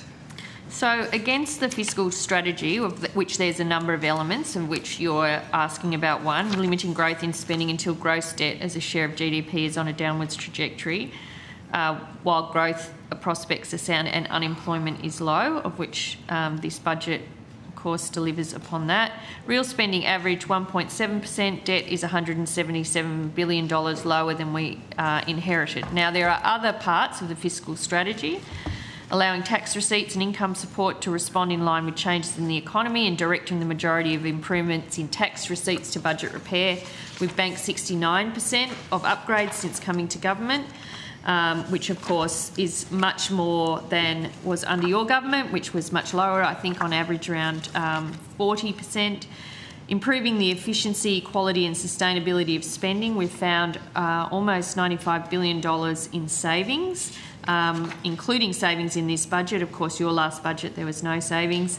And delivering a tax system that funds government service. I don't need the entire podcast, Senator. I just asked for a confirmation of two numbers. Two numbers. Well, you were asking us about our fiscal strategy. There are a number of elements to it. I wasn't. I was asking about one sentence and then about payments. Delivering a tax system that funds government services in an efficient, fair and sustainable way. Chair, honestly, I seriously don't need the entire morning note to be read out onto the Hansard transcript. Well, Senator Hume, if you're asking questions about numbers that are right in front of you. There was a number of elements. I want to understand those numbers. That's kind of what budget estimates is about, Chair. Well, you asked about the fiscal strategy and whether we were adhering to it, and I am saying yes. And I just wanted took to you through understand how we were doing that. Two numbers. So which were? Yeah, real. Do you remember which ones they were? Real spending average of 1.7% and debt $177 billion lower than we inherited. So I'm really there you go. sorry. That's the answer to that. On page 335 of BP1, let's try this again. I just want to be clear. In 2022-23, payments were 24.4% of GDP. And then in 23-24, they were 25.2%. Is that correct? Which page are we on? This one. 250. Oh, 335. BP1. So if you're just reading from the budget papers, yes, they're correct. Okay, they're correct. That's why they're Thank in the you. budget papers. And again, we tend Minister, not to there's publish no need. incorrect data in the budget papers. Tetchy. I No, know it's I'm been a not big tetchy. week, but just let's. I'm not cool tetchy. it. It's just the kind of the. You're very punchy. Just leave it. No, I it's promise just you. the Take it down a questions. level. I just want to understand these I know numbers. what you're trying to do, and I'm responding. I'm saying that when you ask jumping at if shadows, something Minister. printed in the budget papers is correct, Okay. my answer is yes. All of the numbers, unless advised otherwise, are correct because Finance does an excellent job on publishing Excellent. correct So I'm just trying to get the numbers pattern in the here. budget. And payments as a percentage of GDP were 26.2% in 24-25. And in 25-26, the forecast is 27% of GDP. Is that correct?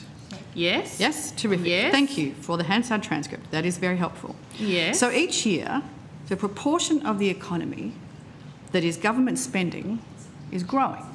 Is that correct? It has been. It's come down from the 31, COVID years. Yes, from the two COVID years. 31.4 under you. Yep, from the COVID and years. we have been areas, reducing that, including weaning off some of that COVID measures. Yes. The fiscal strategy doesn't say that we won't, or that there will be zero spending. No. And so, just to be clear, where we say spending restraint, and we have shown that, I can tell you that because of the amount of, good ideas that people would like to fund that haven't been funded. But that spending has been carefully assessed about, the efficiency, the value, the need, addressing areas like Medicare, addressing areas that have been underdone. I've got lots of questions, Minister. So, I just want to be very clear on this. That weaning it down off the COVID peak has been an important part, and it's, I imagine it'll settle just above a quarter. All right. 20, so as it's been weaned down papers. from the COVID peak, theoretically, it does seem to have ramped up again. And I'm wondering how this is limiting growth in spending. By real spending growth averaging 1.7%. That's how it's done. So even though the proportion of the economy that is now government spending has been growing for 4 years, that is still, in your mind, limiting growth in spending? Well, the budget papers show that real spending growth averages 1.7%, which is just about half of what it was under you. But as a proportion of the economy, it's just not. about half of the spending growth that was under the former government. I'm so not where looking we at the say COVID showing years. I spending think the world restraint, knows that is we threw correct. the kitchen That sink is at exactly COVID what for we very are good doing. reasons. But what I wanted to understand was whether those numbers, spending as a proportion of GDP, which continues to climb, is your idea of limiting growth in spending. And you're saying yes. If you look at it across that table, you will see that that is not true, what you say. So sorry, it's not you true. say it's continuing to climb, and you can see there in 26, 27, 27, 28 and 28 and 29, that is not the case. Yes, I actually falls dramatically. I've got some questions about that. So according to the 24-25 budget papers, spending in 25-26 was forecast to be 762.2 billion, and spending in 26-27 would be 786.7 billion. That's on page 66.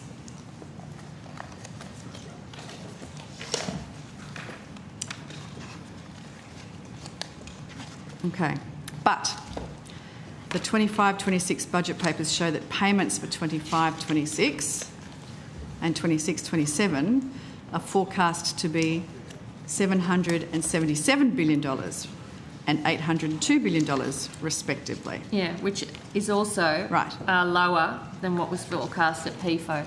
So at a time when your own you don't worry about economic that. It's not zero I'm interest. sorry, we're talking about something that's current as opposed to 3 years ago. It was in PFO, that figure was 27.2. I know, but you're really defensive about your own data here, Minister. I'm not. Just I'm not call at it. all. I promise you. I just want to understand it. Yeah. I believe you, Jane. So, I believe you. At a time when your own economic and fiscal strategy says to limit spending growth, payments have grown by 30 billion. Is that right?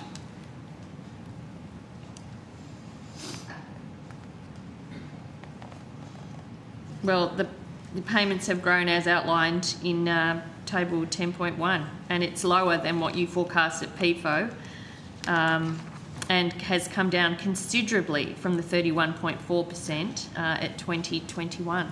So it's about 30 billion, though, isn't it?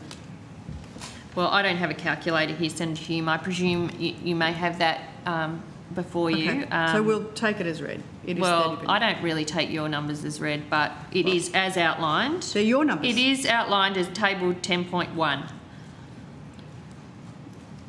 So the impact of policy decisions is how much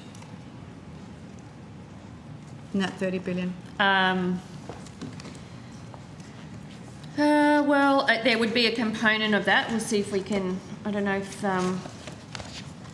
some of it will be movements and estimates variations. So Senator, I'm not quite sure what quantum you're talking about, but table 3.3 on page 66 shows the effect of policy decisions on payments over the forward estimates. which I'm working out to be about 25. Well, it says it's 20.7 billion. Yeah. This is between my EFO and budget. Yep. And then parameter variations offset that. Yes. Yep. So my estimate there is that netting. Policy variations don't actually account for a hell of a lot. Well, policy variations brought down the increase in payments, so that the net over the forward estimates is a fall of 7.3 billion. Yep. So we're already dealing with 2 years here. So my estimate is that of that 30 billion in payments, I'm not sure what you're... I'm not sure what... Sorry, I was looking at the at table 3.3, and you can see the total over the forward estimates. I'm looking at the 2 years where payments are growing as a proportion of GDP. So I was trying to spell out the numbers that I was using, but unfortunately the Minister was talking over me. So, well, you've got the floor. 24-25, spending in 24-25 and 25-26 forecast to be 762.2 billion, and spending in 26-27 was 78.6 billion. That's BP1, page 66. But in the 2025-26 budget papers, sorry, I'm looking at the previous budget. Yeah? Oh, sorry, yeah, so that's right. And then the 25-26 budget papers show that 25-26 and 26-27 are forecast to be, and there it is, 777 billion and 802 billion, respectively. So that's a $30 billion difference. So of that $30 billion difference, I'm calculating policy decisions to be around 25 billion of that. And that seems to be what table 3.3 on page 66 shows. Policy decisions about 25 billion over 2 years. So, Senator, just to clarify, just to help us match your calculations, you are just looking at the 25, 26 and 26, 27 estimates? Yep. Just those 2 years? Yep. I suppose what I'm trying to understand is how an additional $30 billion in spending in just 2 years in this budget is limited spending. And at first I thought, well, maybe it is just budget variations, but it's not. It's not estimates variations, it's policy decisions. Policy decisions. So, Senator, essentially, are you, for the effective policy decisions in my EFO, you're adding together the 8557 and the 5175, and then moving down then what the additional changes between my EFO to the 25-26 budget, and adding the 7141 and the 4230. Yes. Yes. And your point being? So $30 billion in spending, which is the vast majority of which is policy decisions, not estimates variations. That's limited spending? Well, I've answered that before. It's real spending growth of 1.7% and lower debt of $177 billion. So spending will be 27% of GDP in 2025-26. Which is lower than you'd forecast at PFO. When was the last time, excluding the COVID years, which involved obviously some pretty major programs, that spending was at 27% of GDP? Sorry? When was spending last at 27% of GDP outside of the COVID years? Oh, right. Okay, well, so you've taken all those difficult years for you in terms of spending out. Well, they were difficult They're not years relevant, for all of us, are they? Minister, and I know that because you ran the committee that oversaw They're all not that relevant. And coming out of COVID and reducing that over time, presumably, is not relevant. I wasn't asking. Which is I just what wanted we've to know done. when spending was last 27% of GDP. When it was last 27% of GDP was in 1920, then went up to 31.4 at 2021, and it has since come down, and then is forecast in 25-26, as you can see so there. outside of COVID years, according to your budget papers, well, from the last time spending as a percentage of GDP was 27%. Was 1985-86. Is that right? Well, according to table 10.1, I think we're following the same numbers. Yep. So, of course, it would go up more with your fuel excise commitment that you are planning, I think, on well, you have $6 to wait billion, to see tonight. $6 billion in 1 year, of course. So spending in 2025-26 is a 3% increase in spending on 2024-25, which itself was a 6% increase from the previous year. And that's on page 335, yes? I'm getting nods. So if government spending is higher as a proportion of the overall economy that it has been since the 1980s, outside of COVID, and it's risen each year since you came to government, and gross debt has continued to grow and is about to reach $1 trillion, explain exactly how are you keeping to your economic and fiscal strategy? Well, I've already answered that question. Of keeping spending growth down until gross debt stabilises. I have answered that question, and you talked over the top of me, so I can give it again if you'd like me to go through the elements of our fiscal strategy. You can table the talking points if you want. Well, no, I've gone through it. If you'd like me to repeat it, I'm happy to, but you talked over the top of me last time, so not sure there's much value for those watching at home. No, I don't think there is an excuse. Story again, but there are a number of elements to our fiscal strategy. If you break it down into all of the areas that I spoke about before, you'll see that we have been guided by our fiscal strategy at all times. There is a number of pressures on the budget. The pressures on the budget are increasing, not decreasing. You know, you yourself have called for increased spending in a whole range of areas. You know, you're not on your own. There's a lot of pressure on it, whether it be in aged care, in health. NDIS is coming back more into a more normal range of growth, but still very high. Well, it was growing at 22% under you. I know. 22% all that under reform you, we tried to do that you wouldn't allow us to do. Oh, you just had to do it under you guys. Absolute rubbish. That's all right. We've now done it, and we're getting it back into a more sustainable program going forward. You know, we've got pressures in defence, and you know, we inherited $1 trillion of Liberal debt from you. No, you and we've didn't. Been paying you created it down. it. There it is. It's Labor debt, and it happens next year. Right. Yeah, next year, because it was never $1 trillion under us. It's $1 trillion under anyway, you. People have memories. They understand what happened. Yeah, they do. They can also sniff out a we are mistruth. paying that down, and the budget papers show that that gross debt is a lot lower than what we inherited from you. We've found savings where you had found none. This is excellent. And we That's what I are want to delivering know. meaningful but modest tax reform as well in this budget. So spending growth, as you pointed out, halves from 6% to 3% in 2025, and then it drops another 80% the following year to 0.5%. So what's causing this significant change in spending growth compared to previous years? Have you suddenly learned how to say no, Minister?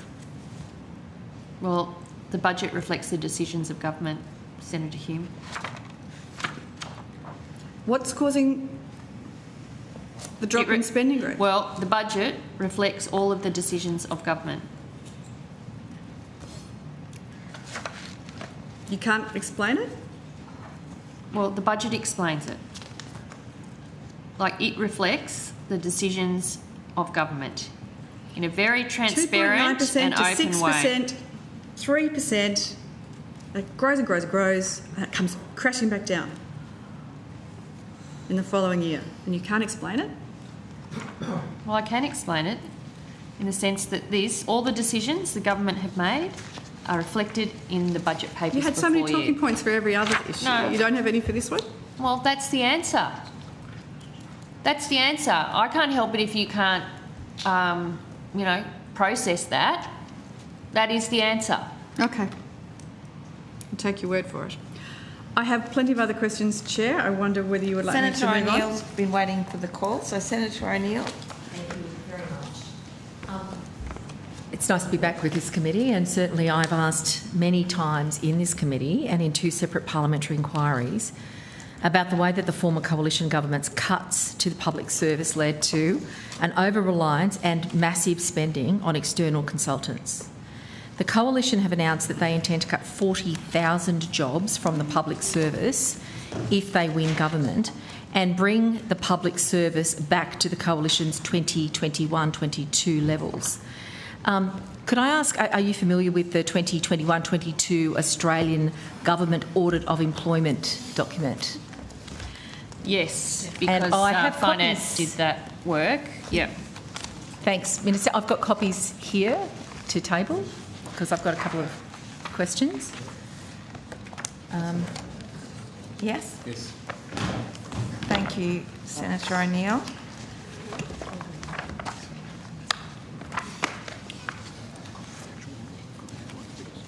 Thank you.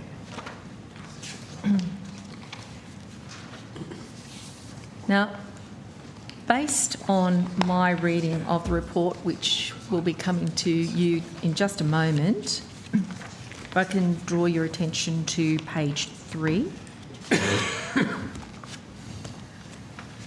Thank you.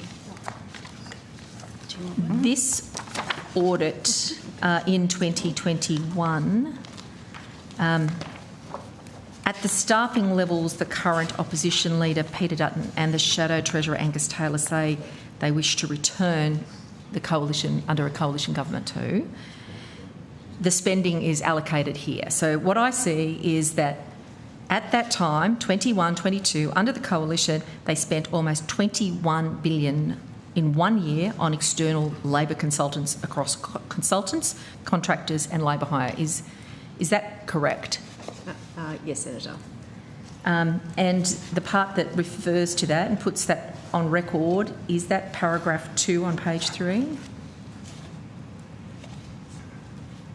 Yes, Senator. So that is referring to where we looked at the data for 21-22 and looked at the size of the external labour force and what the cost of that would be. And the size of the external labour force there, Ms.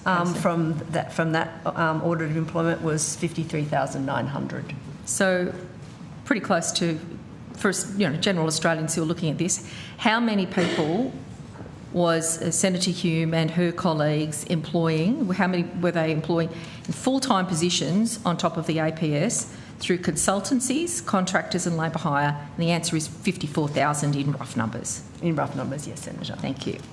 Now, the cost, $20.8 billion, round that to 21. And the scale of outsourcing of the work on this, at this scale, how much was that? How much was outsourced as a percentage of all departmental expenses?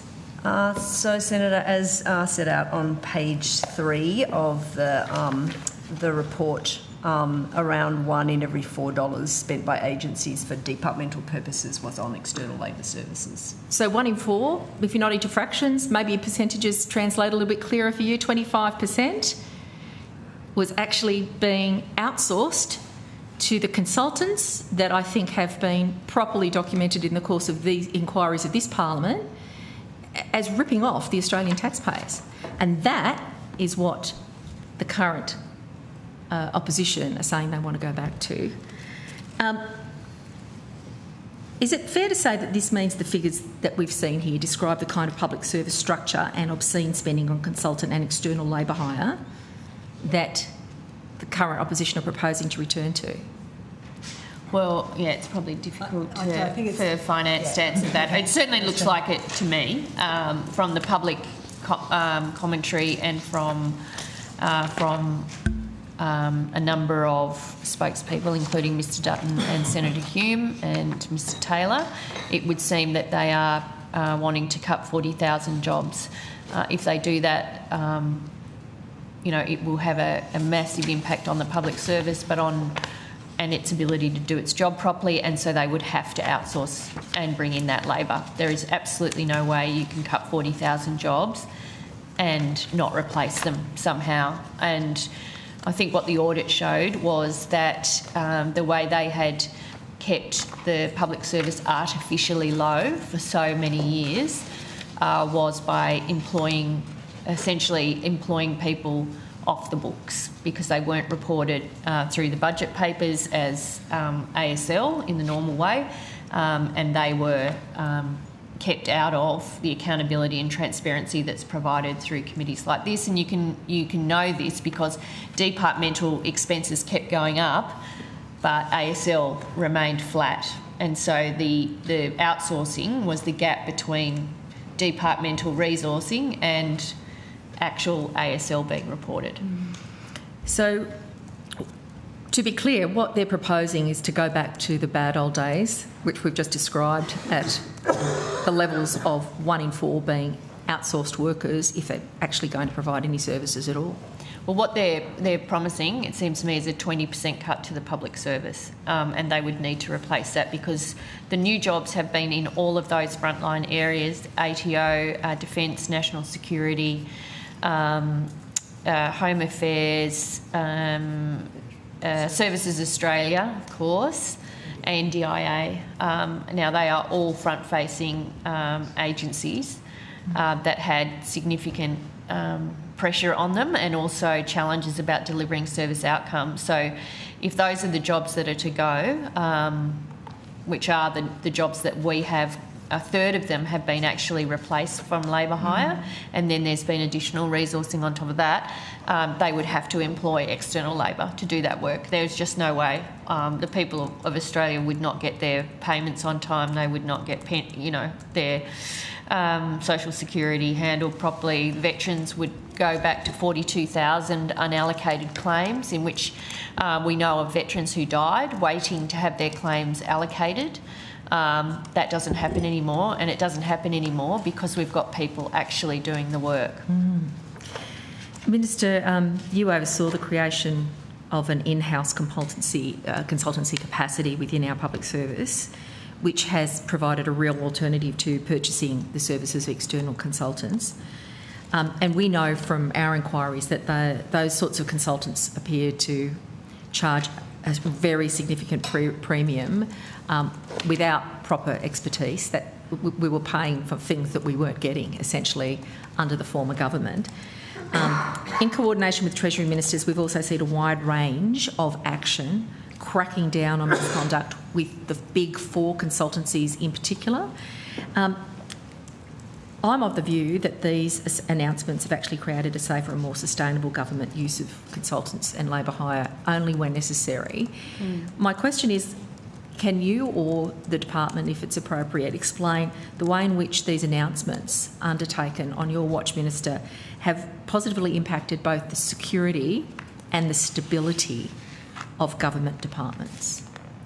Yeah, well, I think a couple of things when I came into the job, and it crosses over both finance and the public service, is it was clear that there was a kind of reduced capability within the public service to do the job that we needed them to do. So things like having consultants write cabinet papers, things like that, or sit on executive committees. So the outsourcing arrangements had infiltrated what we believe to be jobs that should be done only by public servants who have the Public Service Act that applies to them, and things like codes of conduct and things like that.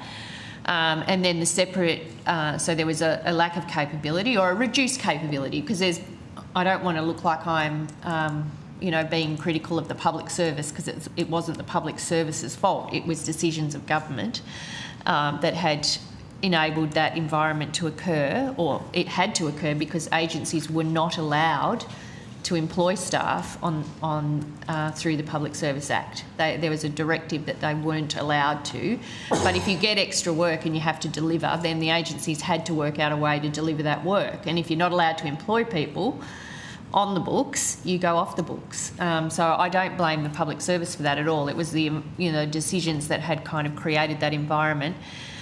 So there was capability, but there was also underinvestment in areas where demand was continuing to grow. And we saw that in Veterans Affairs, we saw that in visas, we saw that in environmental approvals that weren't being approved on time. And probably people's most day-to-day contact would be in Services Australia, where, we have hundreds of thousands of engagements every single day through that agency from Australians, either through the telephony or online services or through going into the service centres themselves. And where we have matched resources to outcomes, we are seeing significant improvements, and that goes, I think, for the NDIA as well. Claiming the age pension, it used to take 3 months. It's now around a month. Paid parental leave take 1 month. It's currently 3 days. Access to the PBS safety net resulting in cheaper drugs would take 146 days. It now takes 2. Oh, what a difference. Medicare claims would take 7 days to process. Now they take 2 days. Carers would wait 76 days for carers payment rather than 17 days now. And crisis payments, that is those who are, often leaving violent households or situations, would be made to wait for 5 days. Now those payments are paid in 1. Families claiming family tax benefit would wait 54 days. They're now waiting 6. So I think we know in Veterans Affairs the 42,000 claims that were left unallocated. It used to take up to 200 days before they were even looked at, and now claims need to be allocated within 2 weeks. Respect for the veterans, making it's sure got to that happen they more are often having than just on Anzac Day, hey? Exactly. And the processing of claims with money in the pockets of veterans would return to an average of 298 days, more than doubling the current time. So that's how long people would wait.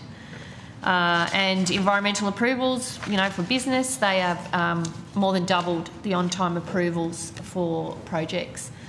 So we've been watching this carefully, like where we put extra resources, and sometimes they are time limited as we work out how much actually is needed in an ongoing sense. So you see in Services Australia, they have a reduced, we've put in 3,000 extra staff, but there's some reductions in this budget because they've dealt with some of the backlog and the pressures that were being experienced, and now we can kind of work with that agency, with finance, to work out what is actually needed in an ongoing way, that you have efficiency, you're pushing productivity across the organisation, but what is a reasonable level of resourcing. We're doing the same with NDIA as well. That would be the big ones. And it's just, to me, it's a sensible way to operate a public service that is there to serve the Australian community. Yeah, and it's kind of an interesting point that I grew up not knowing what a public servant was, and I know that that's almost unimaginable for people here in Canberra, right? But what is a public servant? I remember asking my mum, and it was only somebody that she knew at the post office that we thought that was the job that a public servant had. And it's so much more than that. And you've just described some of the ways that people who want to help their community get a job in the government to serve their fellow citizens. That's what it really is. Just recently, with the services, you talked about Services Australia, we've just had Cyclone Alfred, we've had, the floods in Yagara, for example, in the seat of Kalair. We've had fire and floods across this whole country. The image that's created for what I consider malign purposes of public servants is very dismissive and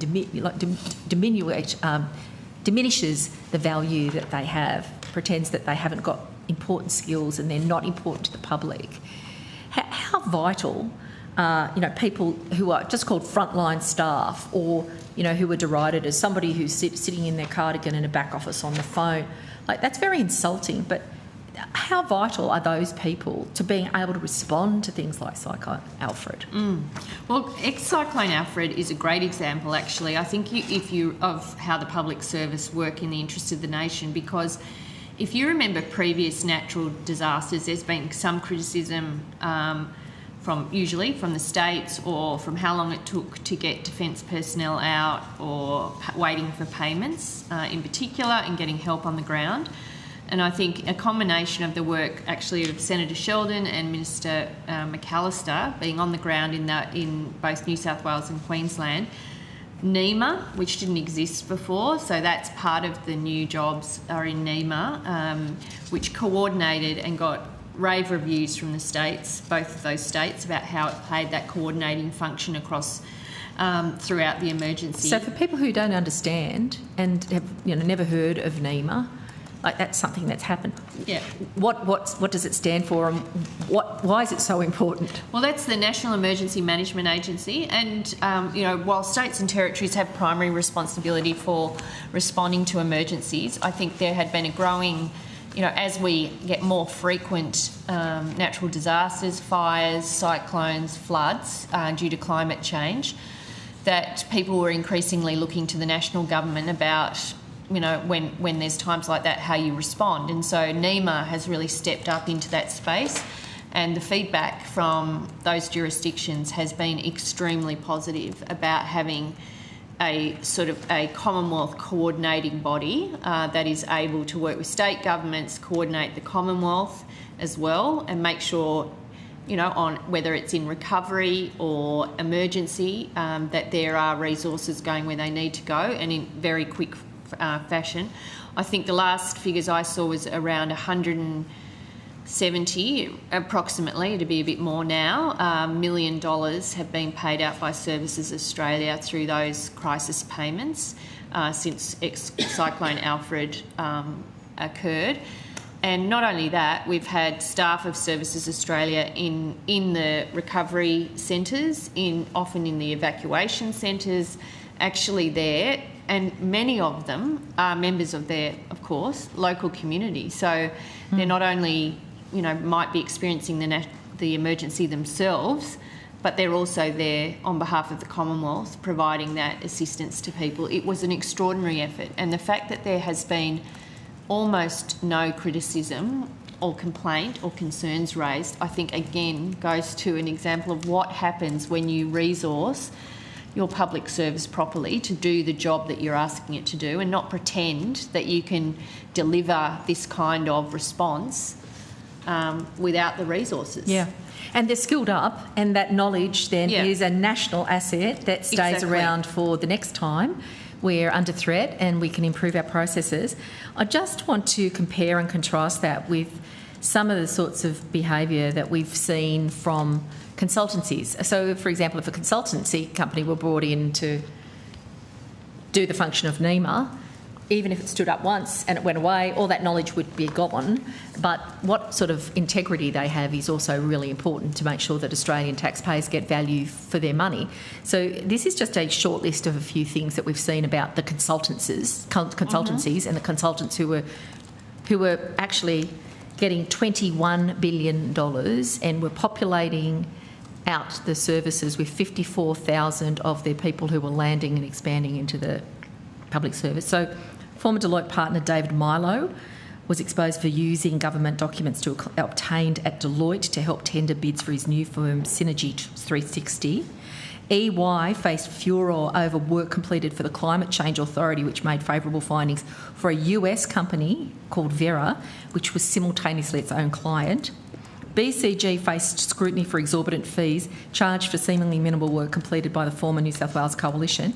Accenture has admitted that to ranking and targeting of government departments officials to win contracts, which was what you were saying about how they got into the very senior levels of departmental decision-making to feed their own machine, not to serve the Australian people.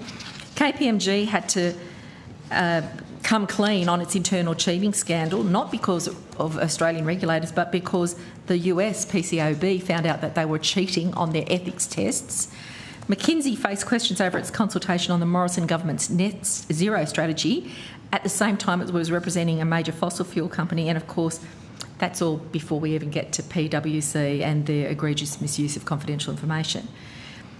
How important, given that reveal of the cultural practices across the consultancy sector, is it for Australia's safety and value for money for every taxpayer dollar that we do not follow the path of that proposed by Mr Dutton and sack 40,000 public servants? Yeah, well, I agree with you. I mean, the work that you and Senator Pocock and, in fact, Senator Colbeck have done this term has shone a real light on an area that hadn't had enough light shone on it for some time. And I think the way the public service, I think policies like the artificial staffing cap, or the staffing cap that was put in place, the average staffing cap, which said you are not allowed to employ public servants, created an environment where that kind of behaviour and that kind of business model could flourish.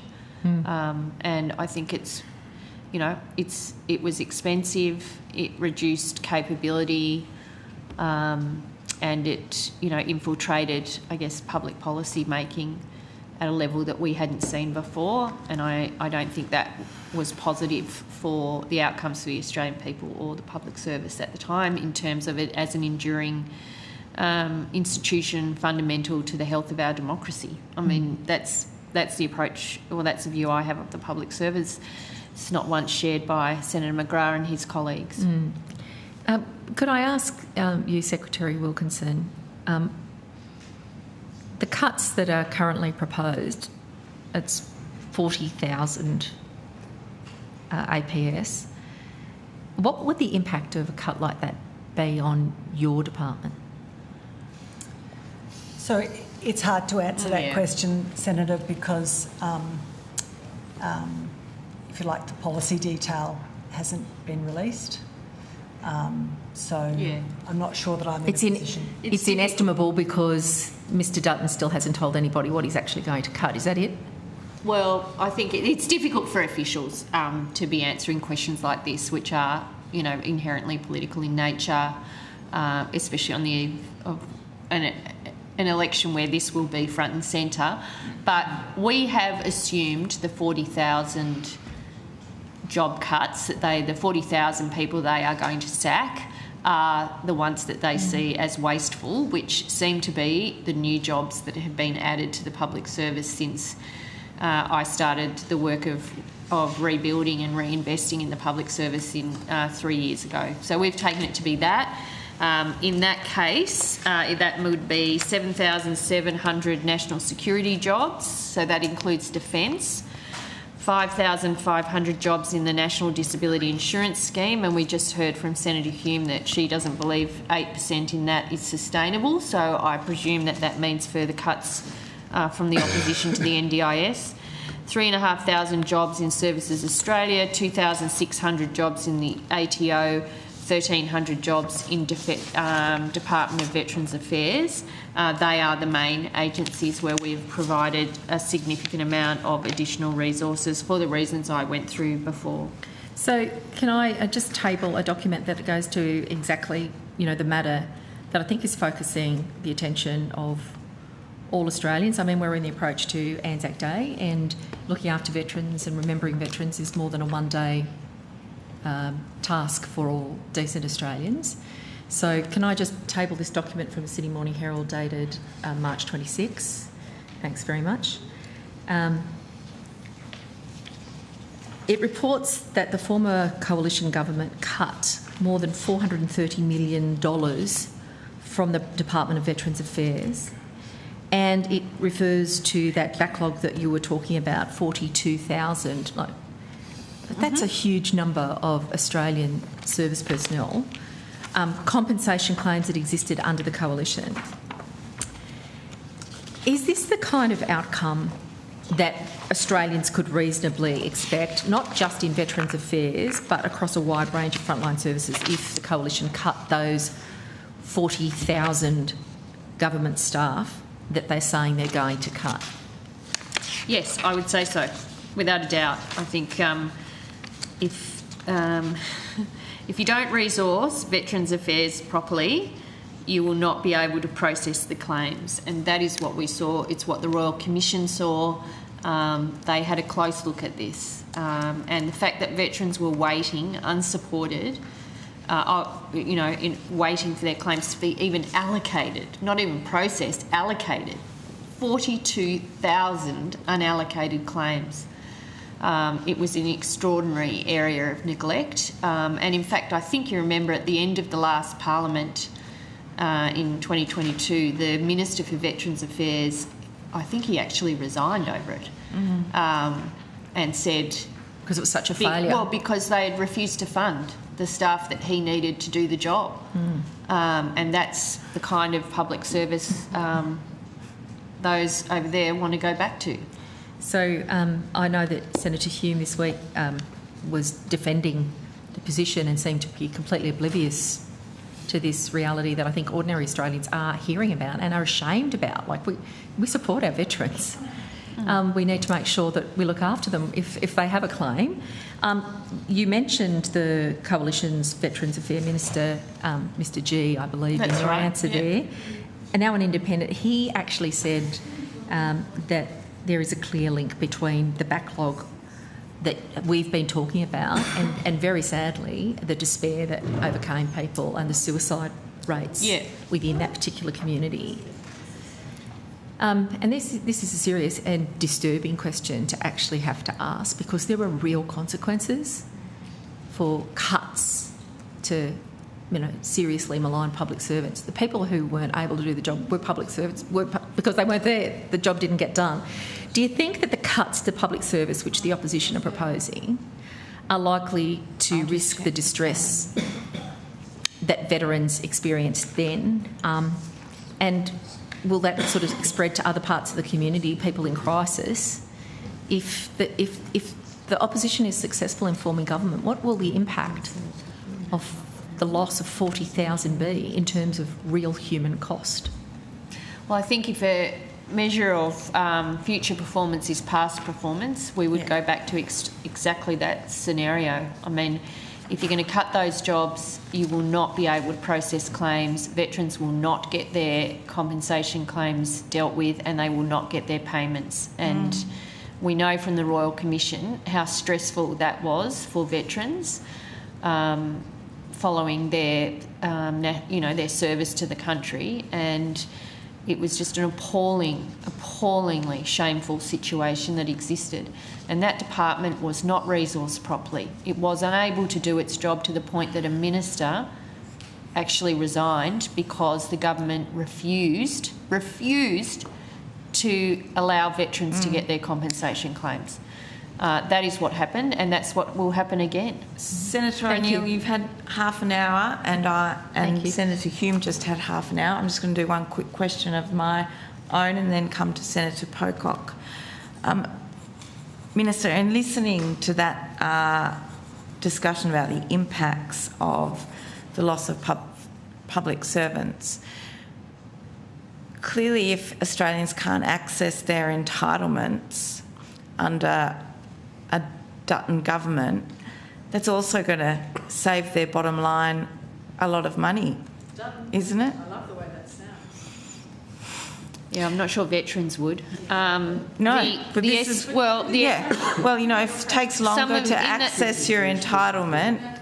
In the last couple of budgets, as we've cleared the 42,000 unallocated veterans claims that we inherited from that would have the former increased government, the money being paid out. Well, we've seen big estimates variations of compensation payments to veterans, and they've been documented in the budget. I just don't have the figures, but they are billions and billions of dollars, where payments have been adjusted upwards because those claims have been allocated and processed, and veterans have rightly got the money that they are entitled to. And that is what the former government failed to address. And it appears they did that in a very conscious way, where they made a decision for veterans not to have access to compensation. That's the only way you can understand what they did, because they refused to resource the department, and because of that the department couldn't process the claims, and because of that veterans didn't get their compensation. And the kind of cuts that the opposition is talking about could see similar effects across other portfolios, could it not? So, sorry, I've just had a budget paper for. It's since 2022 an additional $13 billion in payments to veterans has been made as a result of those claims being processed. $13 billion. That's the price that veterans were paying for Senator Hume and her colleagues' failure to resource the Department of Veterans Affairs. We actually have the price that veterans paid. And clearly that would translate to impacts on businesses who can't get visas processed. It could impact social security. There'd be a range of other places where people access services or entitlements or need to access government decisions that will also impact the economy and the well-being of Australians, surely. Yeah, well, I went through that before on environmental approvals, so doubling the amount of on-time environmental approvals, which groups who'd put forward proposals had been very critical of, the time it took to get an approval because it hadn't been resourced properly. Services Australia was clearly an area where outcomes had deteriorated once COVID, once the relaxation of the COVID requirements for Centrelink were put back in place. But I think really the most egregious and the most obvious area of failure, you know, which I'll leave it for the opposition to explain, was the neglect of Australia's veterans community. Thank you, Minister. Senator Pocock. Thank you, Chair. And thanks. Well, you weren't even in the room. Senator Hume. I tell you, they weren't going to ask a question. I don't know what's going on. They didn't have their hand up. Senator Hume, I presume you are grateful for the fact that you were not interrupted for the half an hour before that. Did you negatively impact? Oh, gosh. Senator Hume, I presume... Okay. Chair, let's go back to the statement that was made earlier this morning. Okay, Senator Pocock. Thank you. I haven't had any minutes yet, so thanks for the go. And I wanted to pick up on some of the themes that Senator O'Neill has talked about, but really focus in on consultants. You've walked us through, Senator O'Neill and Minister, the labour hire conversion and the labour growth in key areas that have clearly needed it. You took a commitment to the last election to reduce spending on consultants specifically. And you repeated this message, you've said it a number of times since winning government, including in the budget on Tuesday night, and you're nodding that agreement. So I've got no doubt that under your leadership we have seen a reduction in spending on government contracts for the Big Four, PwC, KPMG, Deloitte and EY. I'm looking at the AUSTender data in front of me that shows something like a decrease in the Big Four of around 28%.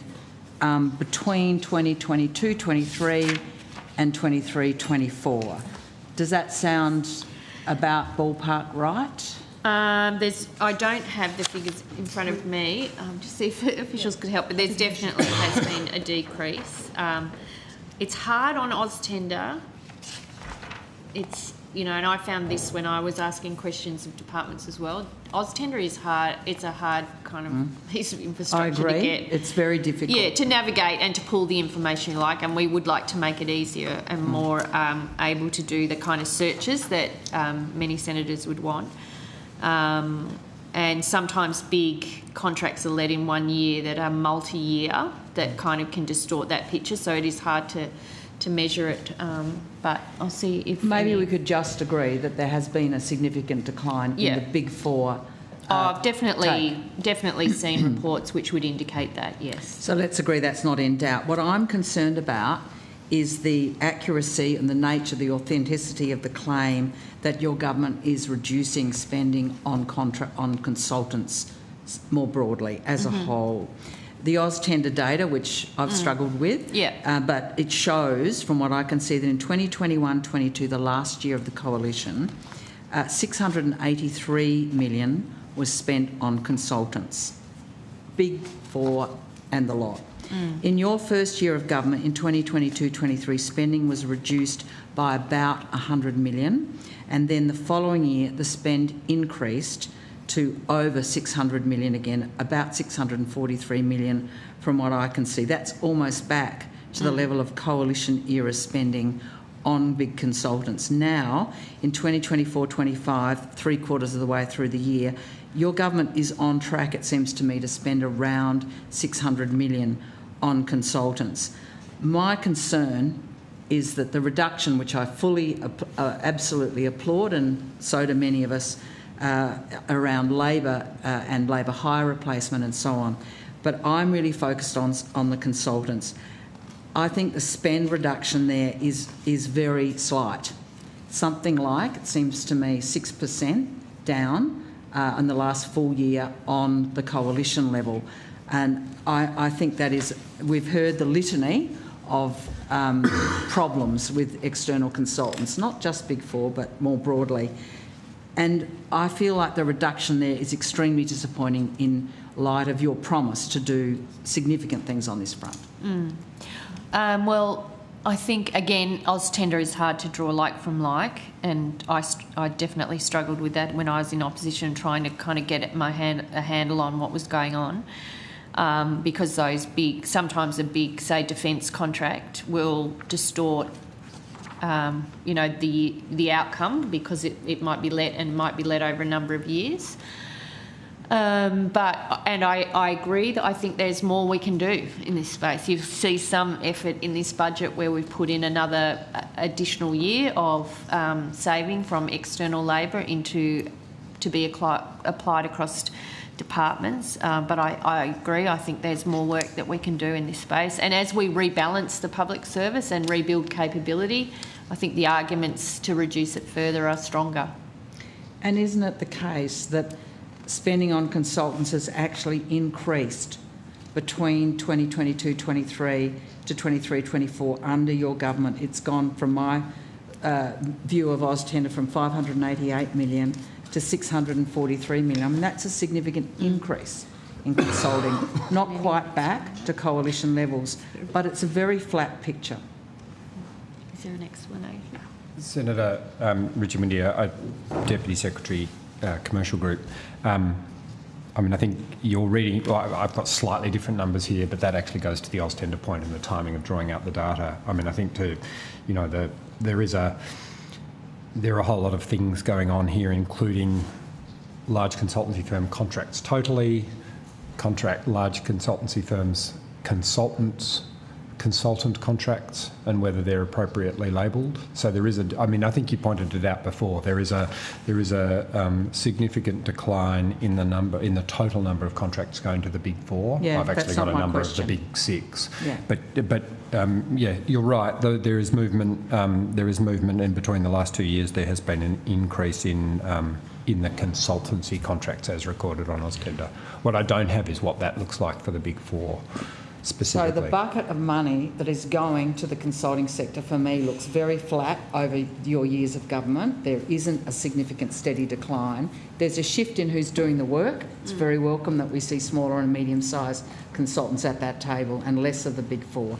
But the cut that we need in consulting and the rebuilding that you've talked about of our core functions, preparation of cabinet documents, for heaven's sake, all those things. I want to go in then to Can I just say one thing though, Senator? We do need to keep in mind if it's flat in nominal dollar terms, it would be falling as a percentage of, say, total payments in the system. So, and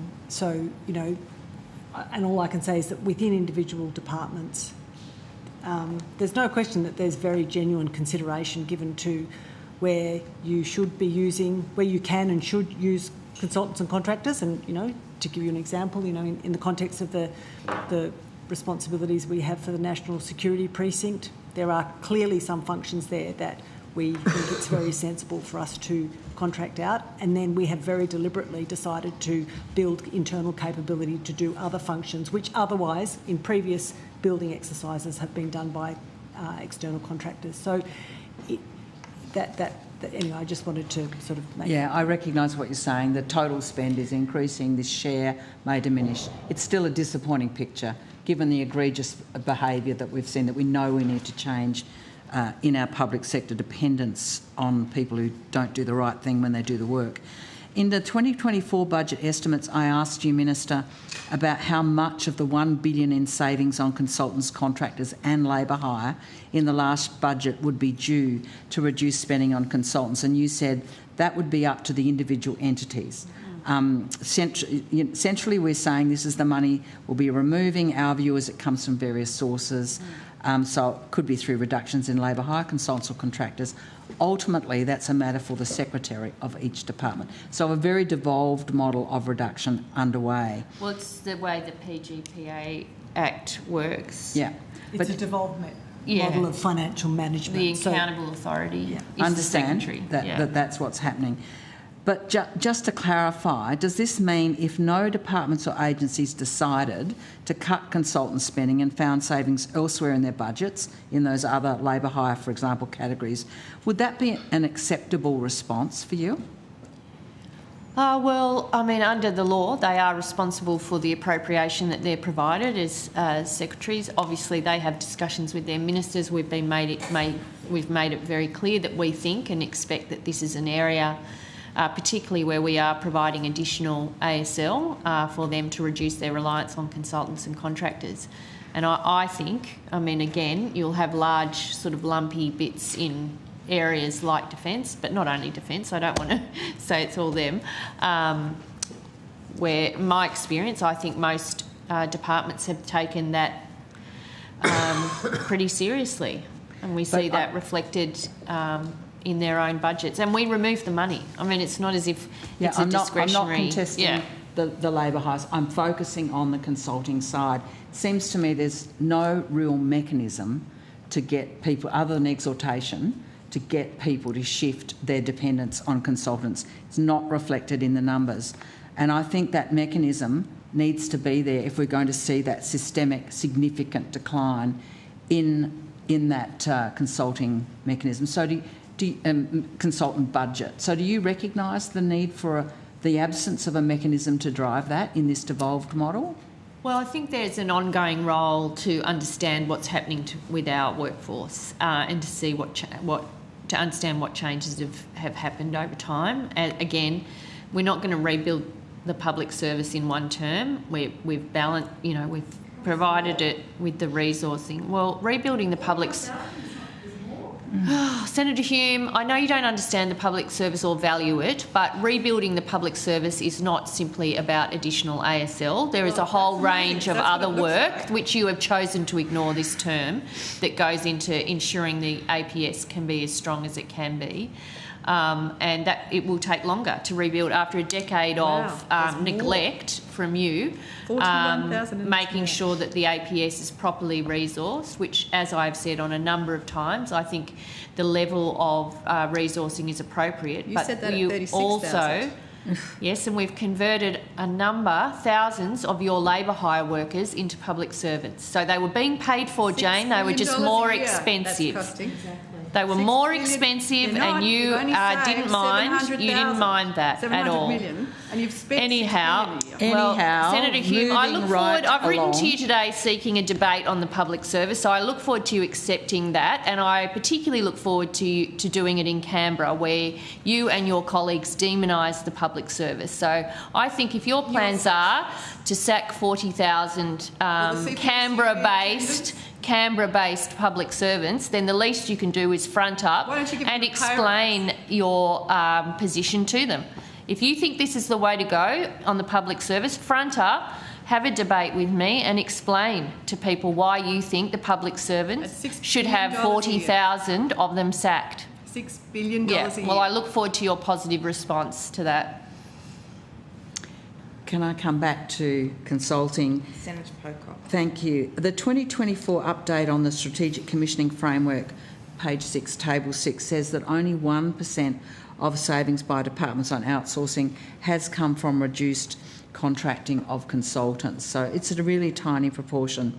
Isn't it the case that that Strategic Commissioning Framework, which I support, is not actually delivering on consulting spending specifically? No, I think, well, we didn't have a strategic commissioning framework. That was the whole point. You had no guidance, again, under the former government, and so there was, no value placed on the work public servants should do as core responsibilities and the work that should be available for consultants. We have put in place that strategic commissioning framework. And we will continue to ensure that agencies are looking to that, and they already are. I mean, I know from discussions that I have, I know Secretary Wilkinson sits on the Secretary's board. I mean, this is seen as a priority of the government, and we expect there to be change. And I guess my point is really focusing on consultants. The change is there. We see that reduction. We don't see it in relation to consultancy. Would in the event that this is it continues like this, with that only 1% of all those reductions being in consulting, would you consider a stronger approach?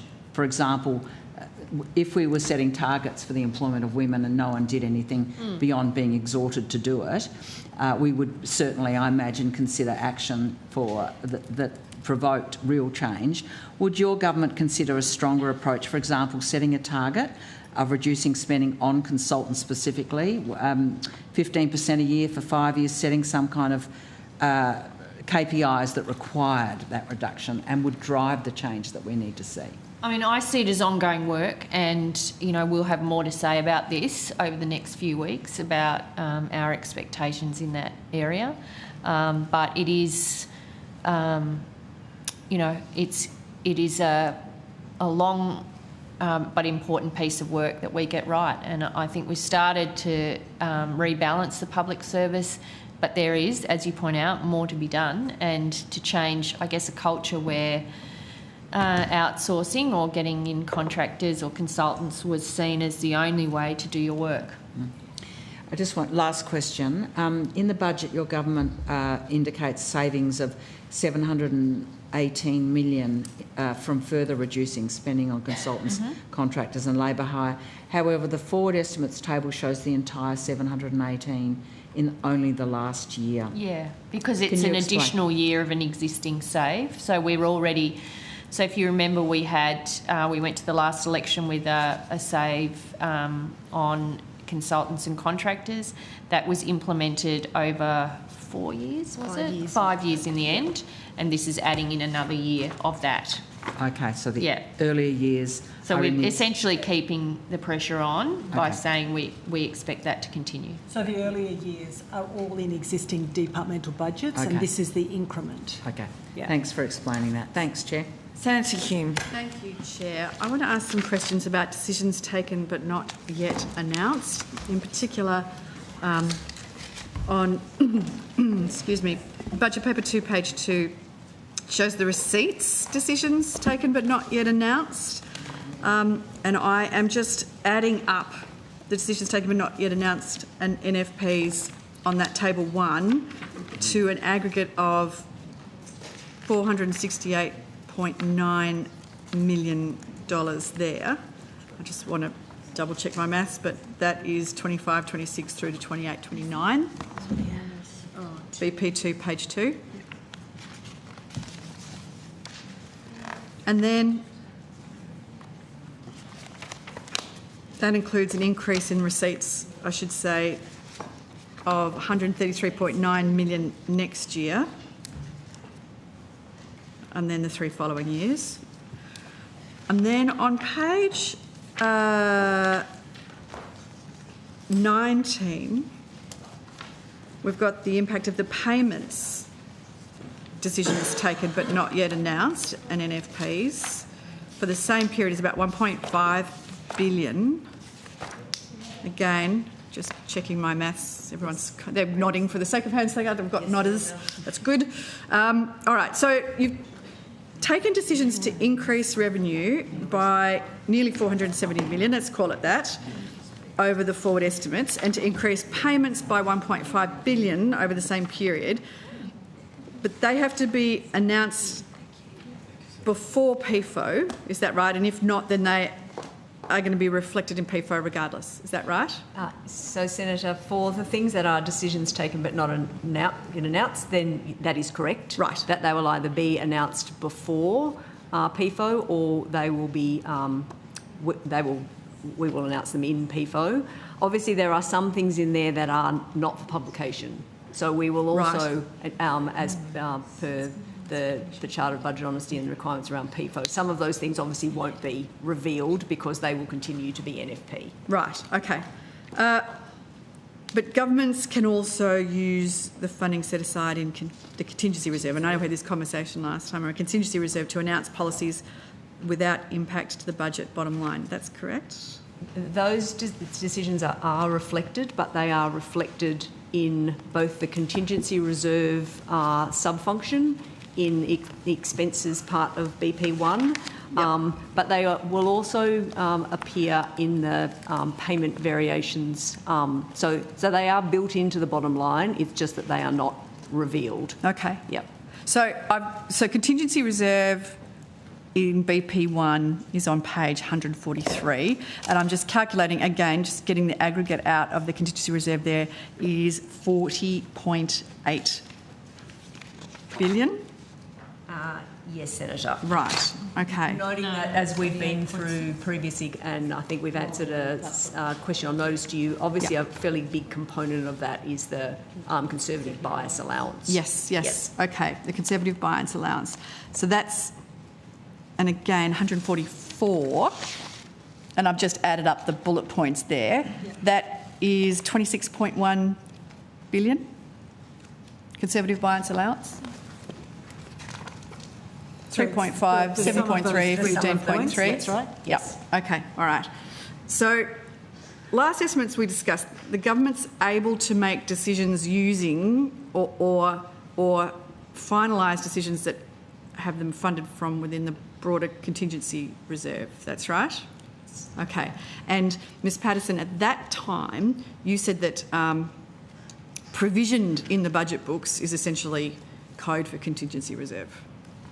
So both decisions taken but not announced, but also sort of estimates provisions. So for example, in previous budgets, the government has indicated that they had made a provision for things like responding to the National Cabinet agreements around hospitals and the NDIS. So both decisions taken but announced, but also provisions for future expenditure are both sit in the contingency reserve. Right. So, Minister, look at me, I've got two pens. I must be very important, busy. Minister, you said that you had made provisions where details were yet to be finalised, and then you announced those policies. When you announced those policies, you said they were provisioned for. I don't know what you're talking about specifically. Well, there's been a number of announcements. I think you specifically said that at the last estimates. You said that you had made provisions where details were yet to be finalised, but then those policies were provisioned for. Yes? So there's about $15 billion from my calculation. It's just under. It's 14.74 billion over the forwards that essentially you're able to spend in the lead up to the release of PFO. Is that right? Well, no, because this could be provision. So it's provisioning for future spending that you are going to have to do. So, for example, future national agreements on health, state and territories. Agreements with states and territories. So there is always provisions held for state agreements which are still under negotiation. So those have to be provisioned for. Right. And then there's commercial in confidence and national security in confidence items. So the list on the bottom of page 144 lists all of the things that get captured in the contingency reserve. And of course the purpose of capturing all of these is to ensure that the budget bottom line reflects what is, likely or expected to be a cost for government. Okay, so knowing that, then, can you give us a vague indication of what might be included in the 14.74 billion? Well, I think we have. We've given you examples of what might be held in contingency reserve, but the reason it's there is because those matters haven't been finalised. Yeah.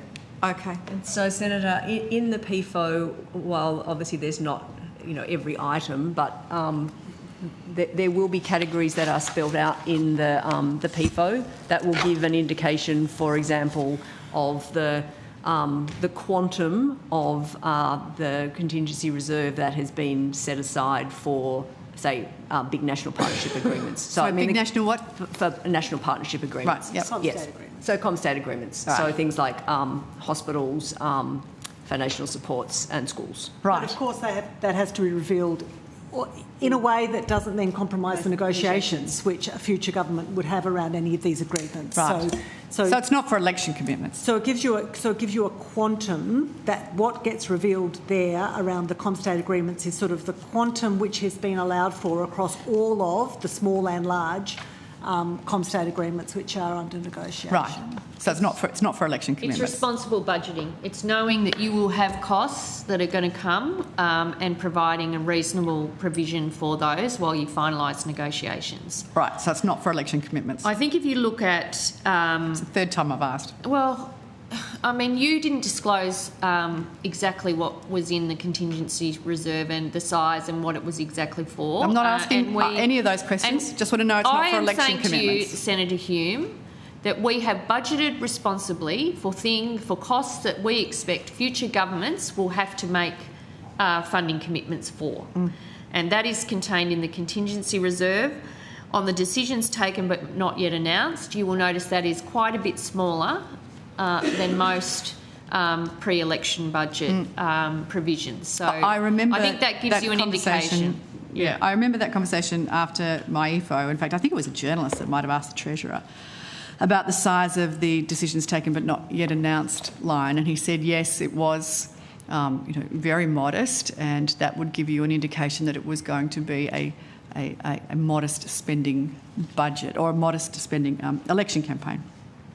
But it hasn't been so far, and so I'm wondering where else you're finding the pot of gold. I don't accept that at all. I think where we've made commitments, they have been reflected and accommodated for in the budget that's been published. There's been an awful lot of things that have been committed to so far most of them, that Senator Hume. Apparently have been provisioned. Right, so you're criticising things that I'm interested to know now matching. Where they are. Well, if they've been provisioned, because they obviously weren't in the decisions taken but not yet announced, because you would have overcooked that. I don't know what you're talking about there. Well, I don't know what you're talking about there. We have made provisions, and then when we've finalised those, whether it be in my EFO or a previous budget, and they've been finalised, they appear in the budget.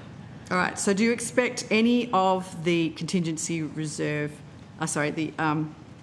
Any of the CR provisions to be announced prior to PFO? There's more? Well, the decisions taken but not yet announced will be. All right. Well, I think we've done those and either beforehand or PFO. Anything more from the CR?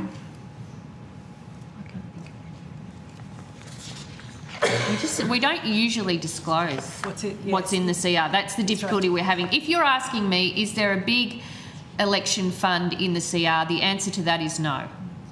Well, PFO will make that clear, won't it? Yes. Okay. All right. Can I ask about the deficit? The deficit for 25-26 is essentially unchanged from the forecasted PFO. It's 42.1 billion compared to 42.9 billion. So I suppose the question is, how is it possible for government to claim that it's found $94 billion in saving in the addition to the almost $400 billion in unexpected revenue uplifts, and then still have a deficit that's the same as it was forecast to be 3 years ago? So, Senator Hume, well, the savings have been listed in every budget. So that's how we get to that figure. So they are accounted for and cumulative. And as you'd know, compared to what we inherited, we have delivered 2 surpluses. We've halved the deficit in the 24-25 year. The 25-26 year is slightly improved and over the forward estimates. Again, there's been a slight improvement since my EFO, and every year is better than the year we inherited. And we've done that through a mix of returning revenue to the budget, lowering debt, lowering interest payments on that debt, and repairing the budget over time, and we will continue that work should we win the election and be fortunate enough to serve in these roles again. Just the concept, I know you've spoken about this before, the concept of banking receipt upgrades, it kind of implies that you know how large they'll be and then choosing not to spend them. But isn't it the case that most spending decisions are actually taken well before the final receipt numbers are known? Well, that would go to advice to government, I would think, in the form of our ERC deliberations. But we are, and the Treasurer would be briefed, and we are conscious of, I guess all of the pressures coming at us. What's happening with revenue? I mean, we report those monthly financial reports. Like, there is quite a lot of information that comes through as you're working, and the reality is we have banked, I think, 68 or 69% of all revenue upgrades have been banked back into the budget and not spent. But not for the 25-26. Well, that's over the term of government, and so that's when we have had upward revisions. I don't think there has been very slight upward revisions since my EFO and this budget, and certainly winding back in the last budget. So when you make the spending decisions, are they contingent on a particular amount of receipt upgrades? Well, we set our fiscal plan as having that showing restraint, making sure that we were banking those upward revisions to revenue. But it's hard to separate the two. I mean, you get a lot of information through ERC, and some of the things that we've had to do, like the unavoidable spending, we've had to do that spending regardless about what's happening on the revenue front. But we're mindful. Yeah, I mean, the ERC makes decisions across the whole budget. That includes revenue and expenditure. So if there hadn't have been the receipt upgrades, would any of the spending decisions not gone ahead?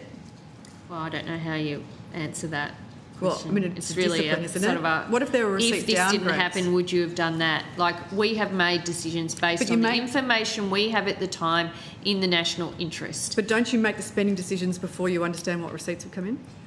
So, Senator, the way I would sort of put it is that through the ERC process, which usually spans a couple of months, I mean, quite often sort of 3 months, there are a series of updates that are provided to ERC about the economic outlook, about what's happening to the monthly financial indicators, as the Minister mentioned. Obviously, parameters like commodity prices change, the exchange rate changes, and it's not unusual, I mean, not in just... In every ERC I've been involved in, it's not unusual for ERC to have a strategic discussion at the beginning of many ERC meetings to sort of say, so where are we up to? Yeah. How are things looking? So I don't think it's a much more iterative process. I don't think it's an accurate characterisation in any budget process I've been involved in to say there's a whole lot of decisions which are locked in, and then you get a number on receipts, and then you work. Yeah, so it's sort of it's much more iterative through the process. You get a sense of what's happening and to be honest, this goes on both sides. What is the news that's coming through on the payment side, as well as what's the news that's coming through on the receipt side, and how are some of the driving parameters changing over time? Yeah. So is there? Sorry, I was only going to add in, like, some of the big movements comes through estimates variations.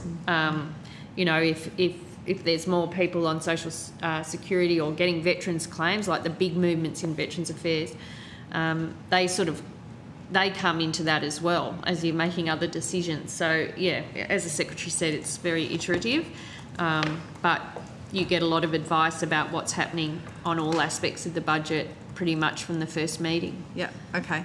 So there isn't, or maybe there is and I don't know it, is there a government policy to limit spending in a way that there's like a minimum proportion of receipt upgrades that are returned to the bottom line? Well, again, I don't know how we go into this without sort of disclosing, like the ERC, has to consider every aspect of the budget. I just don't know that there's a way to kind of... well, we have fiscal rules and we have budget process operational rules, which I know you've had interest in the past, and that goes through all of that.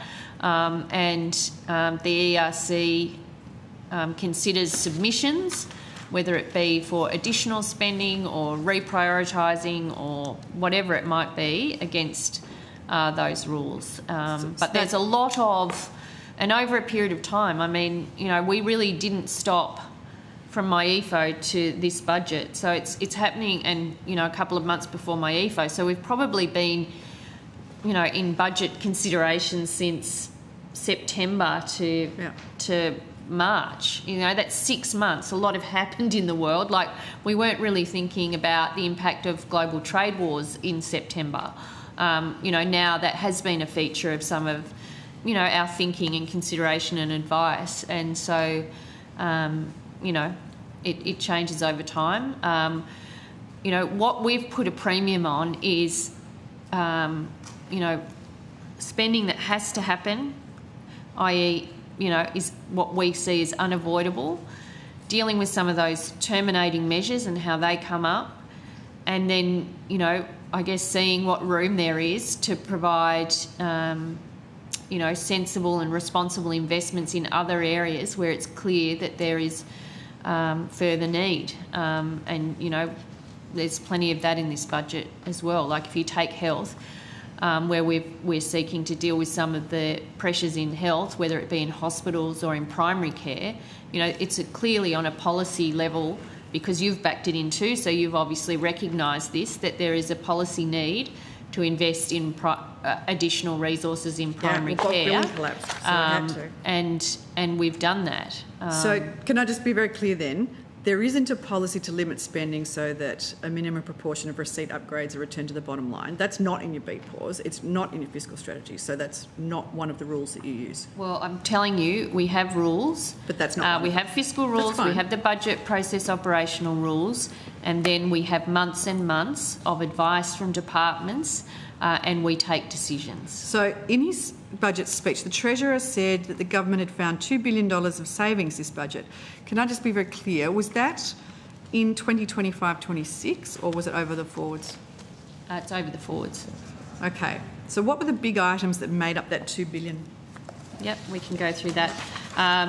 The single biggest component is the additional year of the savings on external labour on consultants and contractors that we have put in place. That's over 700 million. And then there was a mix of some programs in social services where they're reprioritising, and in defence and in climate change where they are reprioritising existing expenditure into new programs or new priorities. Okay. I think there was a bit in the IAS as well, from memory. Yeah. Yep. From the Indigenous Advancement Strategy. Okay. So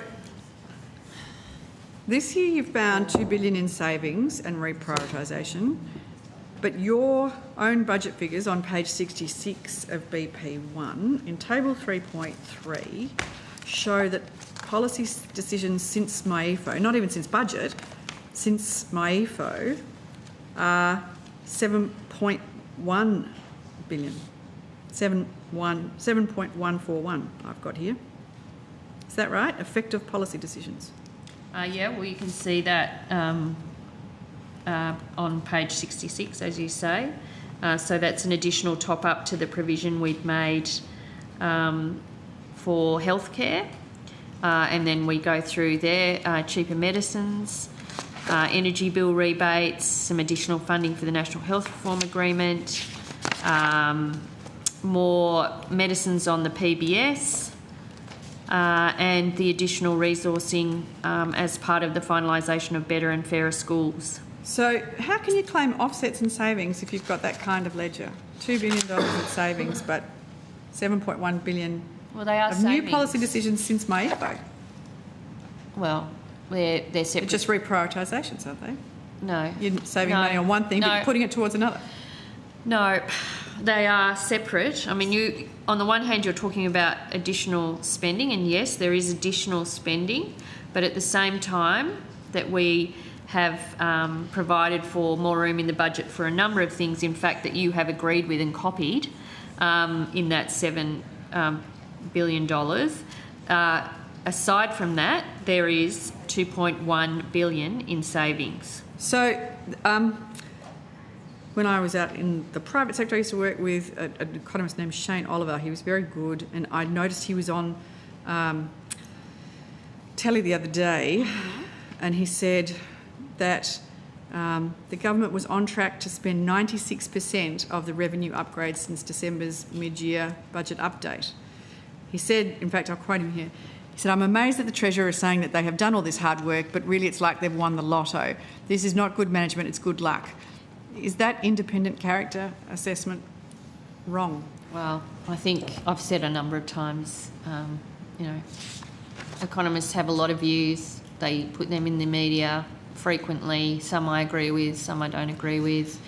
I'll leave it to the commentators to commentate. My job and Dr. Chalmers' job is to balance. No, it's to balance up, a whole range of competing pressures on a budget and respond in the most careful and methodical and thoughtful way that delivers services to the people of Australia, that deals with cost of living pressures and also repairs the budget over time.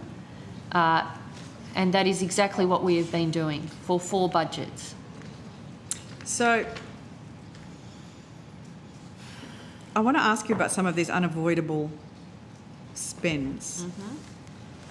Page 60 of your budget paper, Addressing Unavoidable Issues, states that the government has had to provide $3.5 billion over 5 years in 28-29 for unavoidable policy decisions since my EFO, and then goes through some examples. What's the rubric for what is considered unavoidable in this budget process? Well, I can take you through them if you want. No, I just want the rubric. I don't need to go through each item. Well, unavoidable, in my view, is if you don't do something, like if you don't continue to fund it, it would have a significant impact. Either, poor service outcome, service doesn't get funded, ICT program falls over, investment that had been put in for 10 years is wasted, that type of thing. We see it as unavoidable. That is, we prefer in some cases that you didn't have to do it, like in some of the ICT programs we inherited from you, like business registers and things like that, that has been an absolute shocker, that has required more investment.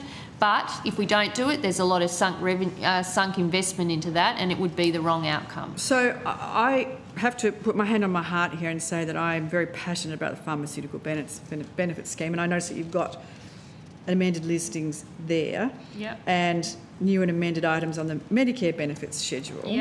And as you know, we've said before, we support this expenditure, but why is it characterised as unavoidable?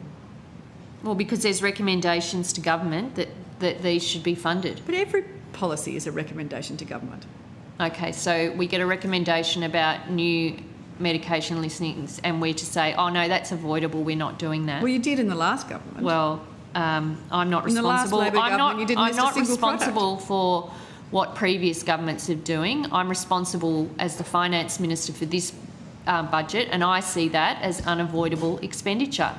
So I leave it open to you if you want to provide that as more discretionary and open to your decision making. We've said that we support it. Where it's categorised. I mean, if that was my decision, I would own it. It's a term I use in terms of when I'm looking at spending. The budget's used it, so everybody has signed off. Well, we write the budget, Senator Hume. I know, but Finance have signed off on it. It's a very strange way to express what is clearly a policy decision. And don't get me wrong, I agree with the policy decision. Well, I would love to sit here on the eve of, an election campaign really that's going to kick off in the next few weeks and argue with you about the definition of what unavoidable stands for.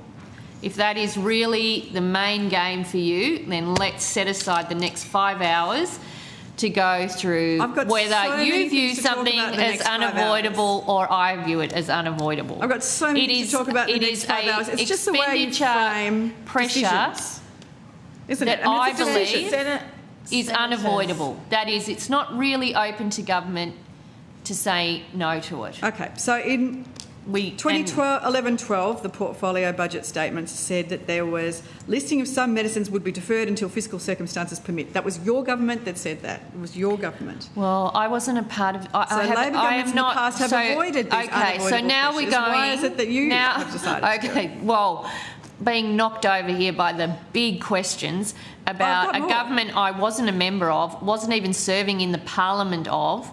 And is now 14 years old. Okay, well, okay. It was Wayne well, how Swan. about we fast forward to party. 2025 and start asking about this budget? Okay. And I am very happy to defend our interpretation or our definition of what I see as unavoidable spending. All right, so this is a good question. So the second item that you have listed here is addressing the unavoidable cost pressures for projects in the infrastructure investment program, including the Bruce Highway, Rockhampton Ring Road in Queensland, Barwon Heads Road upgrade in Victoria and Homebush Bay Drive in New South Wales.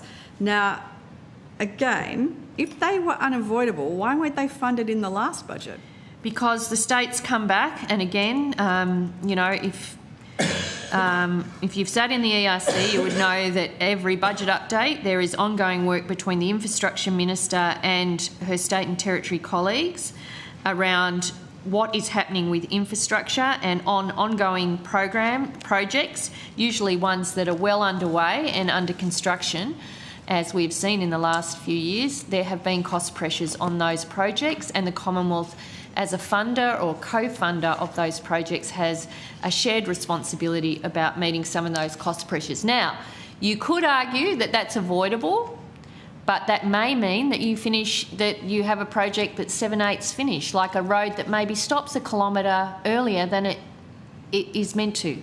So we see that as unavoidable. They're cost pressures on current programs put to us by the states. So on that then, the third item that you've got here is a program funding to support illicit tobacco compliance and enforcement package focused on the sustained disruption of the illicit trade in tobacco and associated nicotine products.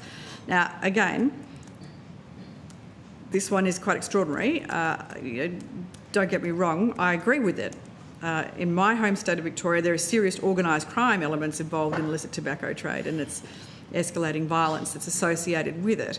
But given the government's failure to address organised crime that's benefiting from the illicit tobacco trade, while I agree that this funding is a priority, is it actually unavoidable? Because you avoided it last year. If it was unavoidable, why wasn't it in last year's budget? Senator Hume, again, I'm really thrilled to spend the evening talking to you about your definition of unavoidable versus mine. This is advice presented to government about, and we have seen in this budget a significant decline in tobacco excise, I think in the order of between 6 and 7 billion. And advice to government is that additional expenditure to deal with that and ensure enforcement and compliance is necessary. So now, again, was it an issue last year? Well, I can only answer the information that we have had in this budget round. I can't recall. So no one spoke to you about illicit tobacco and organised crime last year? What I'm telling you is we have responded to information provided to us in this budget round, and we see that as unavoidable and necessary spending. I mean, essentially anybody that pitches a really good idea to you that sounds compelling, it becomes an unavoidable spend. And so you categorise it that way, which makes it sound like that it's... No, totally disagree. And so you can see that wasn't in last year. Well, can I just say 10% of net policy decisions in this budget have been explained as unavoidable. So that is not the case. Do you think it's a bit of spin? I mean, it's helpful put. spin, isn't it? It really is very helpful spin. No. It's worked like a couple of years in a row, but I think. Well, I mean, I can go through the areas we inherited, Senator Hume, when we came to government, because there's a much bigger chunk of expenditure that we've had to pay to deal with your lack of responsible budgeting, where you did not make any provision or any ongoing funding for a number of programs that were clearly ongoing. This is the terminating measures. Is that what you'd like to talk about? Because we can talk about a few of those as well. We would put those in the same I'm looking forward to seeing your terminating area. measures. All right. So, if you are so convinced that these are unavoidable, but you're very proud of the decisions that have been made to take them, why not just own them and say, these are decisions my government has made because they are important, rather than saying they're unavoidable? Are we really going? I mean, is this really your big? But I'm just interested in the Is this really your big criticism of the budget? We've gone to, it's part of your pitch. Oh, woe is me, they're unavoidable decisions. I'm too weak to say no, so they're unavoidable decisions. Well, that's what it is, isn't it? You can characterise me as weak, Senator Hume. I'm very comfortable with how I undertake my role and how I deal with my colleagues and respond to pressures in the budget. But by all means, go personal and use language that others have used. I noticed in the paper today. Good to see you read the Fin. But, I do my job as well as I can do my job. I say no probably 1,000 times more than I say yes. This reflects decisions that we believe are unavoidable. And did you agonise over any of those decisions? I'll stand on my. Oh well. I'll stand on my record. It's pretty transparent. You obviously have a different view. Not that I care about that much. And if you want to go out and champion that and carry on about that in the election campaign, I imagine there'll be about maybe 5 people that find it interesting. The different definitions of unavoidable spending in a budget. It's I would be very interested. We must do a little niche search about how often you have said the words unavoidable spending, because it's part of your patois. Well, because I believe very strongly that you didn't budget responsibly. That you went around, pretending that you were responsible budgeters, and then we come in and we find there's a whole load of things that weren't funded. That you kept the out years looking better because you didn't acknowledge the spending that would need to happen in those out years, and we've taken a different approach, a more honest approach, where we have explained when there is spending that needs to be undertaken, like My Health Record, like the business registers, all the places like that, which really aren't things that we had accommodated for or thought we'd have to find room for, that we have found room for. Can you name 3 things that you've said no to? Yes, I can name more than 3. Well, I'm not going to talk to you about the things I've said no to. Okay, you say it like 1,000 times for every time you say it once. I'm just wondering if you could just name 3 off the top of your head. Well, I'm not going to go into the discussions I have with my colleagues, but I can assure you that my colleagues, because they are hard-working ministers who want to do a lot of things, have a lot of ideas, and we can fund a very small percentage of them, and that is what the ERC's job is to do, is to work through all of that, identify the priorities. We've made that clear what those are. You've copied most of them, so I presume your people feel the same way. I'm very comfortable in the role that I have played and the strength that I have brought to that role. Yeah. Okay. Thank you. Thanks, Chair. We'll now break for dinner. Do you want to return with Department of Finance after dinner? Okay. Can't wait. I hope it's a definitional argument post.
We are resuming our hearing with the Department of Finance.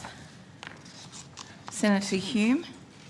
Thank you, Chair. Senator McGrath has some questions. Thank you. Under what circumstances would finance adopt significant changes in the pre-election economic and fiscal outlook compared to budget, including economic parameters and expenditure or receipts that have been accounted for incorrectly?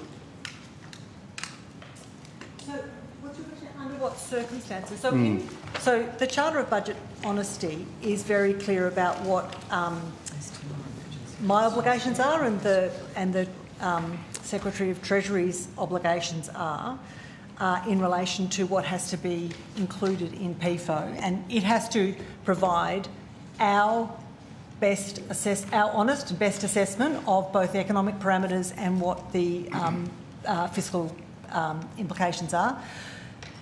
Typically, if you look at PFOs over the period since they've been in place, when a budget has been brought down, there is relatively small changes from the bottom line because, of course, when a budget's brought down just before an election's called, there's a pretty small gap usually between the budget and PFO, but it will include decisions which were taken after after the budget was landed, like I think there was one where there was some disaster spending which was decided after the budget had been brought down but before the writs had been issued.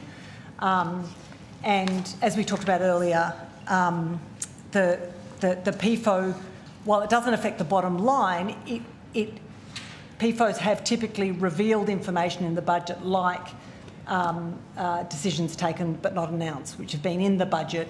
They have been in the bottom line, but it just provides that additional transparency around that detail. So, when a budget update and a PFO are close, generally, it's a pretty exceptional circumstance which would lead to a difference in the outcome, but it would be revealed transparently. Okay. I suppose we might be facing such a circumstance in that President Trump has said that April 2 will be Freedom Day, and that may have significant tariff announcements that could impact us and our trading partners. And I know we don't do hypotheticals, but I think it's certain to fall within the 10 days in which the PFO can be released. Is it possible that the economic impacts of those tariffs would be significant enough to warrant inclusion? As you say, Senator, hypothetical question, very hard to answer that without knowing the details of what is announced. It's also a question that would be a matter for Treasury. Treasury will determine whether there's any change in the economic parameters that could be required. One thing that the budget documents do, but also that one thing that would be an option in circumstances like this, particularly when, sometimes there might be an announcement, but it might take some time to either understand the details of that announcement and certainly to determine what the implications of that announcement would be for the economy more broadly, because I guess as the Treasurer has pointed out, when you try and think about what the economic implications of an announcement around tariffs would be, you have to think about what the direct impacts are as well as what the indirect impacts are. So that's reasonably complicated, and I would be nervous committing Treasury at this point. You can certainly ask them tomorrow, but I'd be nervous committing exactly what they could do within the time frame that's available to us, because we have to issue PFO within 10 days of the writs being issued. But there could be room to at least highlight the risks that it presents. Potentially some sensitivity would be possible, but so that we'll have to give careful consideration to this. I suppose to assist with transparency, this building seems to be of the decision that the Prime Minister is going to call an election tomorrow morning, and we may not sadly have a chance to put these questions to Treasury. And you've sort of touched upon this, but in terms of how would you capture the timing of the announcement in relation to what may happen on April 2 in relation to the PFO?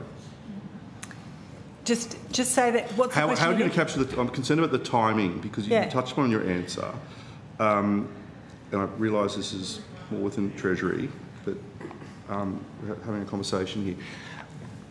How can you give effect to such a significant announcement that may happen by President Trump on the 2nd of April?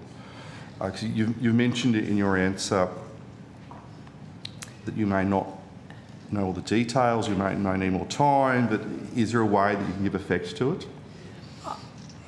It's very hard for me to say without knowing the details. I mean, we have the legal obligation to issue PFO within 10 days of the writs being issued, so we have to meet those timeframes. And you know, Stephen Kennedy and I have to think about what's the most appropriate way of reflecting as effectively as possible the information that's available. Even when you think about the 10-day time frame for releasing PFO, you know, you have to count back from that to think about, you know, if there were to be any changes in economic parameters, how much time would need to be taken for that to then flow through. Would it flow through on the payment side or the receipt side? It's quite complicated to flow that all through, but would there be scope to acknowledge in PFO the significance of what's announced, depending on what is announced? Absolutely. Now, earlier, my colleague, Senator Hume, discussed the 11.2% wage increase for public servants that's not being properly accounted for in the budget, given that total wage costs have been... That's your assertion. We're getting on so nicely, Senator Gallagher. Not from what I hear about your behaviour today, Senator McGrath. I give as good as I take. Well, I hear you give a bit more than that. Well, perhaps people shouldn't make allegations about me. Now, Secretary, Senator Hume wrote to you about this matter previously, and I'm seeking your assurance that the public sector wages will be accurately reflected in PFO? They are in the budget. So we dealt with this last estimates, and I tried to articulate as clearly as I could in the letter back to Minister Hume exactly how we do projections for departmental expenses in the budget. We are not making any changes to the way in which we do we prepare our departmental expense projections in the budget. It's exactly the same as the way we always have. There's an indexation factor that we apply. That indexation factor is a function of both the wage price index and the CPI. It's the same index. Well, it's been updated, but it's an indexation factor which is designed to capture, to some degree, the wage and cost and price pressures in the economy. Offsetting that, of course, there's terminating programs, there's ons and offs always in these exercises, and we will apply exactly the same methodology that we have always applied to project departmental expenses.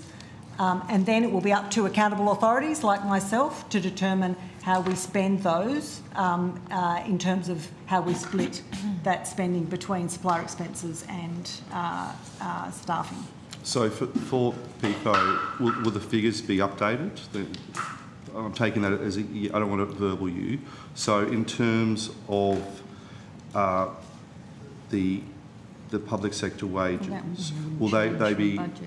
Will PFO reflect any changes there? If there were changes to the WPI forecasts, wage price index forecasts, or CPI forecasts, or there were changes to other decisions. There were other decisions which affected departmental expenses that would change, but my working assumption is that there are unlikely to be updates to those projections, given the small gap between the budget and PFO. I wouldn't be worried about the wage increase, Senator McGrath. You're going to sack 40,000 workers. If you listen to your leader tonight, you're going to sack them from Canberra. I don't think wage increases is going to be the worry for those workers. It's actually not having a job under you. Okay, thank you, Minister, for that. Can I get on to spending on advertising? Is there a public advertising campaign for the budget? No. I don't think so, no. No. There isn't. No. No. There are different components within the budget, though, that relate to other advertising campaigns? Not new ones. Look, we go through nothing's changed there from when you were in government either. There's an independent campaign committee that assesses public information campaigns. There's some underway. When the election is called, some will continue, some will stop. And we spend a lot less than you did on government advertising. So who's on the independent campaign committee? It's 3 individuals that have been responsible for decisions. Every campaign over a certain threshold goes through that committee. So current members of the committee, the chair is Meredith Fairweather and the members are Adam Davey and Alison Warrington. So I just want to confirm, there's no advertising campaign for the budget, but there are obviously advertising campaigns that have been budgeted for in relation to certain departments. Well, in relation to previous ongoing campaigns, certainly nothing that's a new measure in here will get to a point where there's able to be a public information campaign attached to it. So it'll be ongoing campaigns, of which there are a few. Some will continue and we will observe the appropriate processes about reaching agreement on what ones continue. They are usually ones like public health messaging, perhaps defence recruitment, things like that, and the others will stop. So the Future Made Australia campaign? I don't think that would be one that we would be continuing. Well, we would write to the shadow, but I wouldn't expect that one to be there to be agreement on. Yeah, I mean, the caretaker conventions are very clear around campaign advertising. So as soon as an election is called, one of the roles that finance has is that we immediately cease all campaign advertising. With the exception of the AEC. Yeah. Okay. And then a decision is taken about whether which of the existing campaigns could be restarted because the judgment is that they are not political in nature. Okay. So when would you write to the? Is it you, Minister, writes or you, Secretary? Yeah, I would write to Senator Hume and engage with her. Okay. As Senator Birmingham did with me. Okay. It's pretty standard. The main ones are public health ones. And I think defence recruiting. I think maybe. Yeah. I mean that would be one that's usually continues, but obviously need to reach agreement with you guys. Okay. And so there'll be no other campaigns that would be running? Well, none other than the AEC and whatever we reach agreement with Senator Hume over. Okay. Can I move on to the Clean Energy Finance Corporation? I've got a query in relation to that. I understand there's an additional $2 billion in equity towards the Clean Energy Finance Corporation. What's that for, may I ask? It's to recapitalise. I'm pretty sure.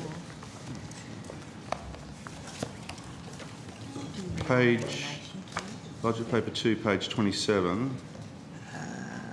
It says the government will provide $2 billion to recapitalise the Clean Energy Finance Corporation, and then has some bit of word salad.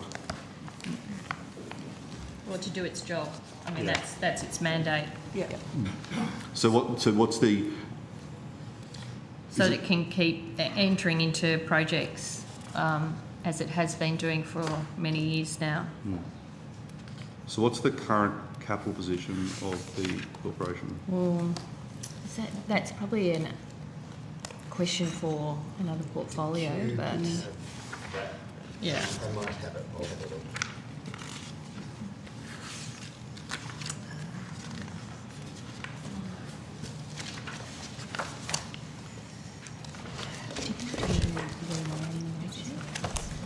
I think you're the responsible minister. Well, I'm a shareholder, Yeah. but I'm not the portfolio minister. I'm a shareholder or another minister in all of the specialist investment vehicles, so I have a line of sight, particularly over the financial arrangements and, you know, some of the governance matters. But the portfolio responsibility, the actual operation of the CEFC, is the Minister for Climate Change and Energy. So in budget paper 1, page 318 to 321, there is the detail on each of the specialist investment vehicles. And the Clean Energy Finance Corporation, you can see halfway down page 319, it shows that as of 30 June 2024, so these are usually brought to book at the end of every financial year, CFC had $31.9 billion made available to it for investment, of which $10.9 billion had been committed to projects. So, in the 23-24 budget, the government previously had supplied an additional $20.5 billion, of which 11.5 was provided immediately, and then a further $9 billion was able to be added by new appropriation. I just want to confirm the $2 billion that I started off this line of questioning with, is that new funding or is it part of the $9 billion? Senator, I think that's new. I think the thing with the numbers the Secretary just mentioned, the $31 billion approximately total funding includes rewiring the nation funding, and the $2 billion recapitalisation was in a sense to recapitalise its sort of general portfolio of funds that it's to do its other activities. So, and if you can walk me through with this. So, it has $31.9 billion made available to it for investment, of which $10.9 billion has been committed to projects.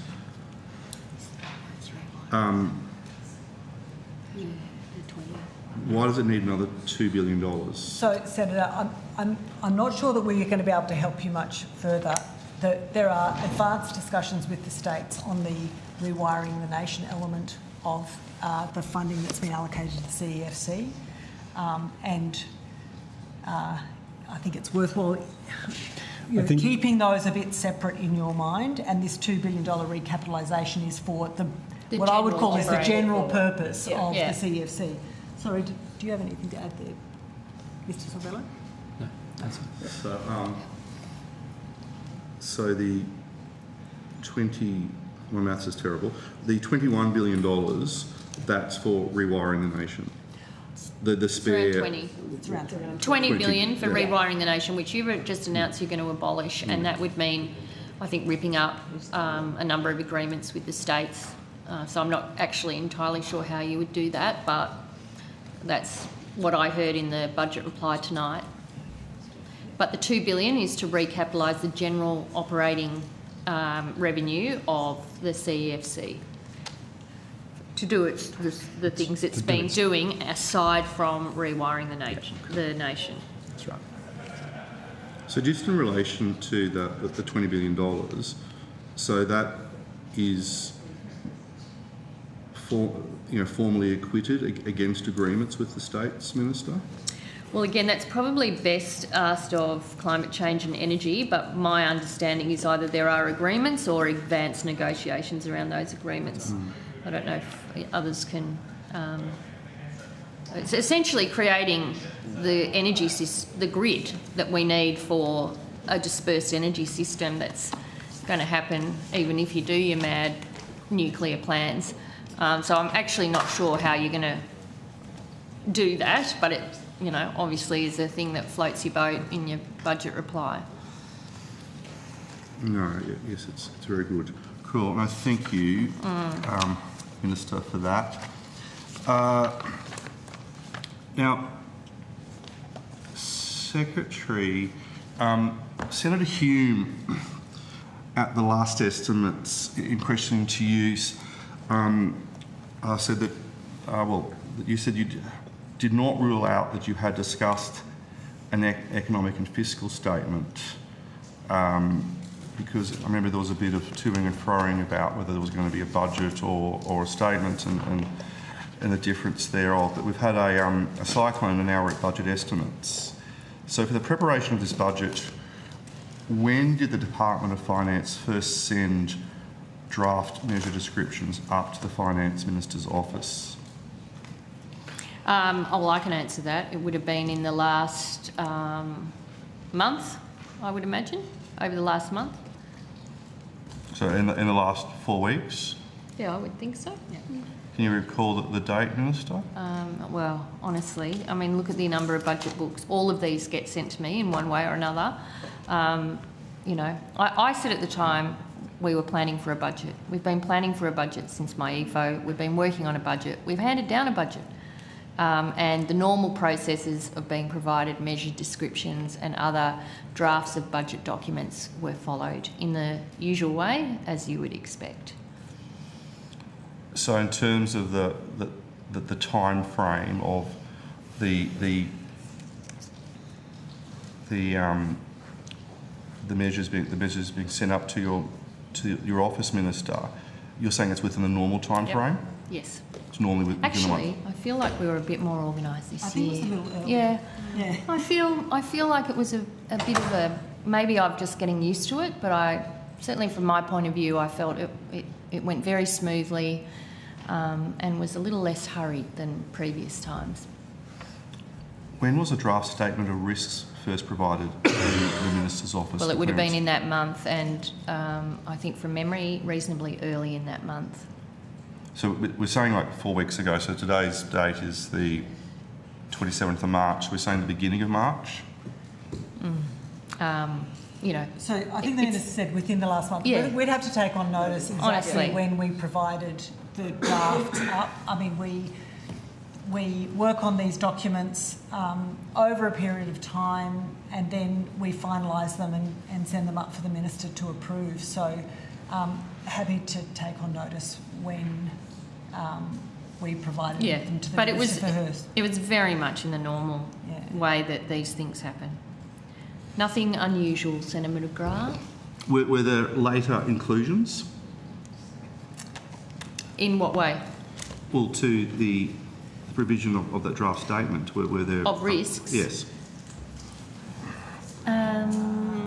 Well, I cleared a statement of risks that appeared in my in-tray, so... So the statement of risks was cleared in very much in the normal... So there's a sort of a normal process for landing a budget, and the statement of risks was cleared and agreed. But if you're asking if I cleared one and then something was added, and then I had to clear that, that is not what happened. So it was just, it's the normal clearance process. Yeah. Thank you. You've answered the next question. Prior to the printing of the budget books, did Finance run the reconciliation and close the central budget management system?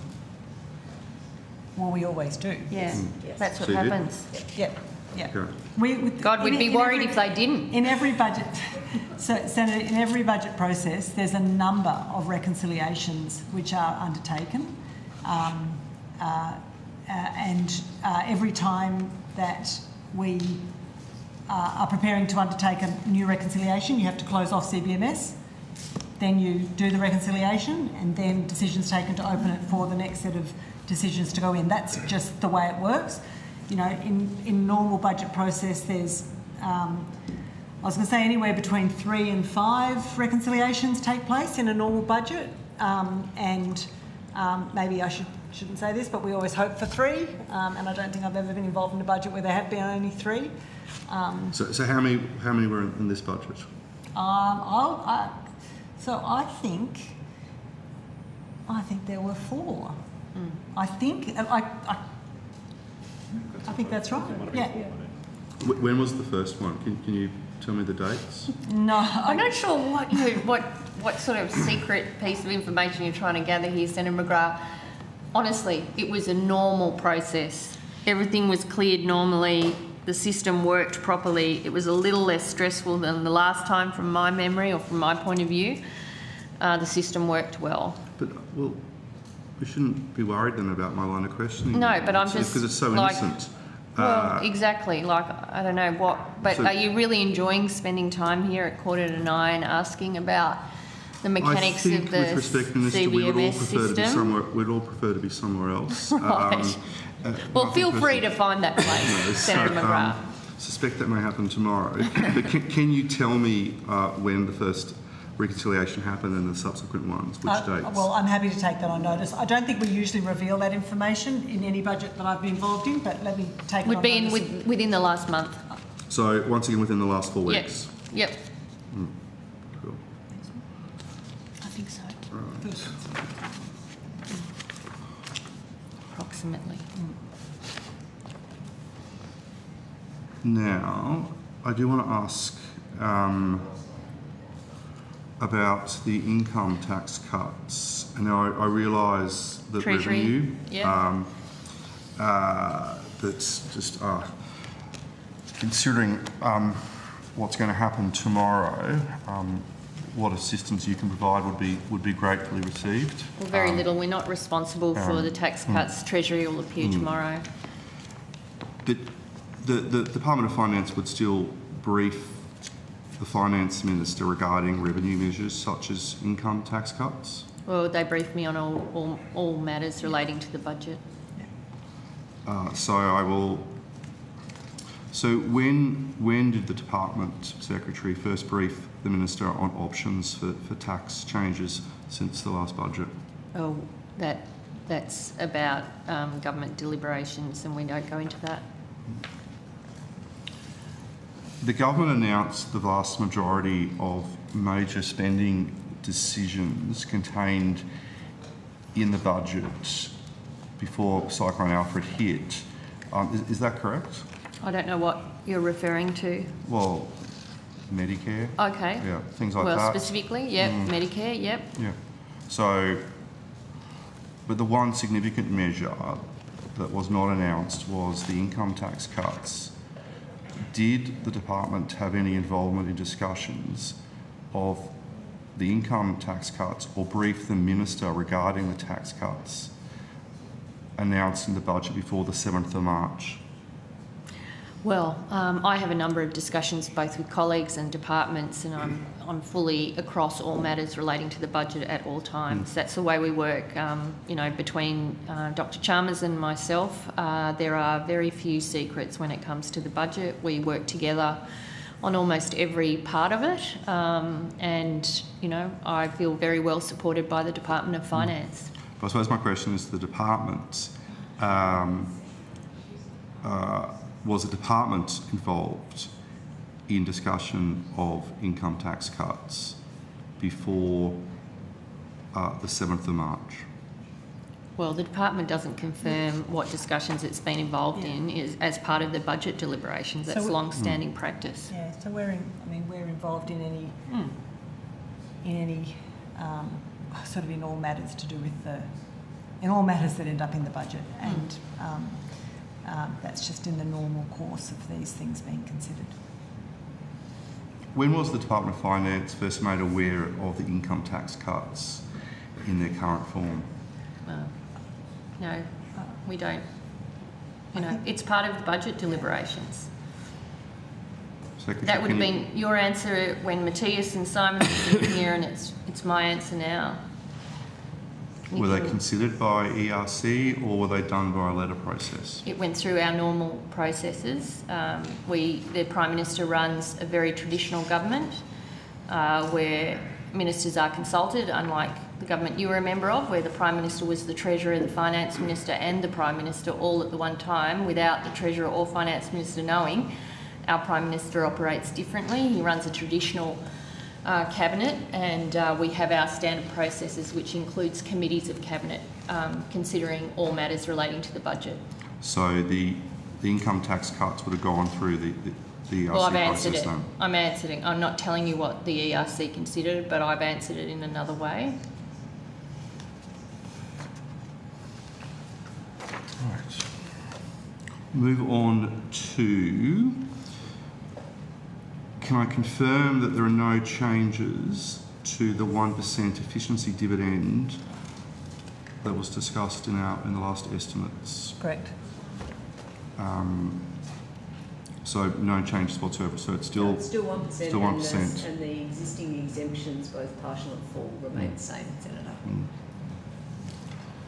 So I want to turn now to the measure savings from external labour extension, which is on page 32 of budget paper 2.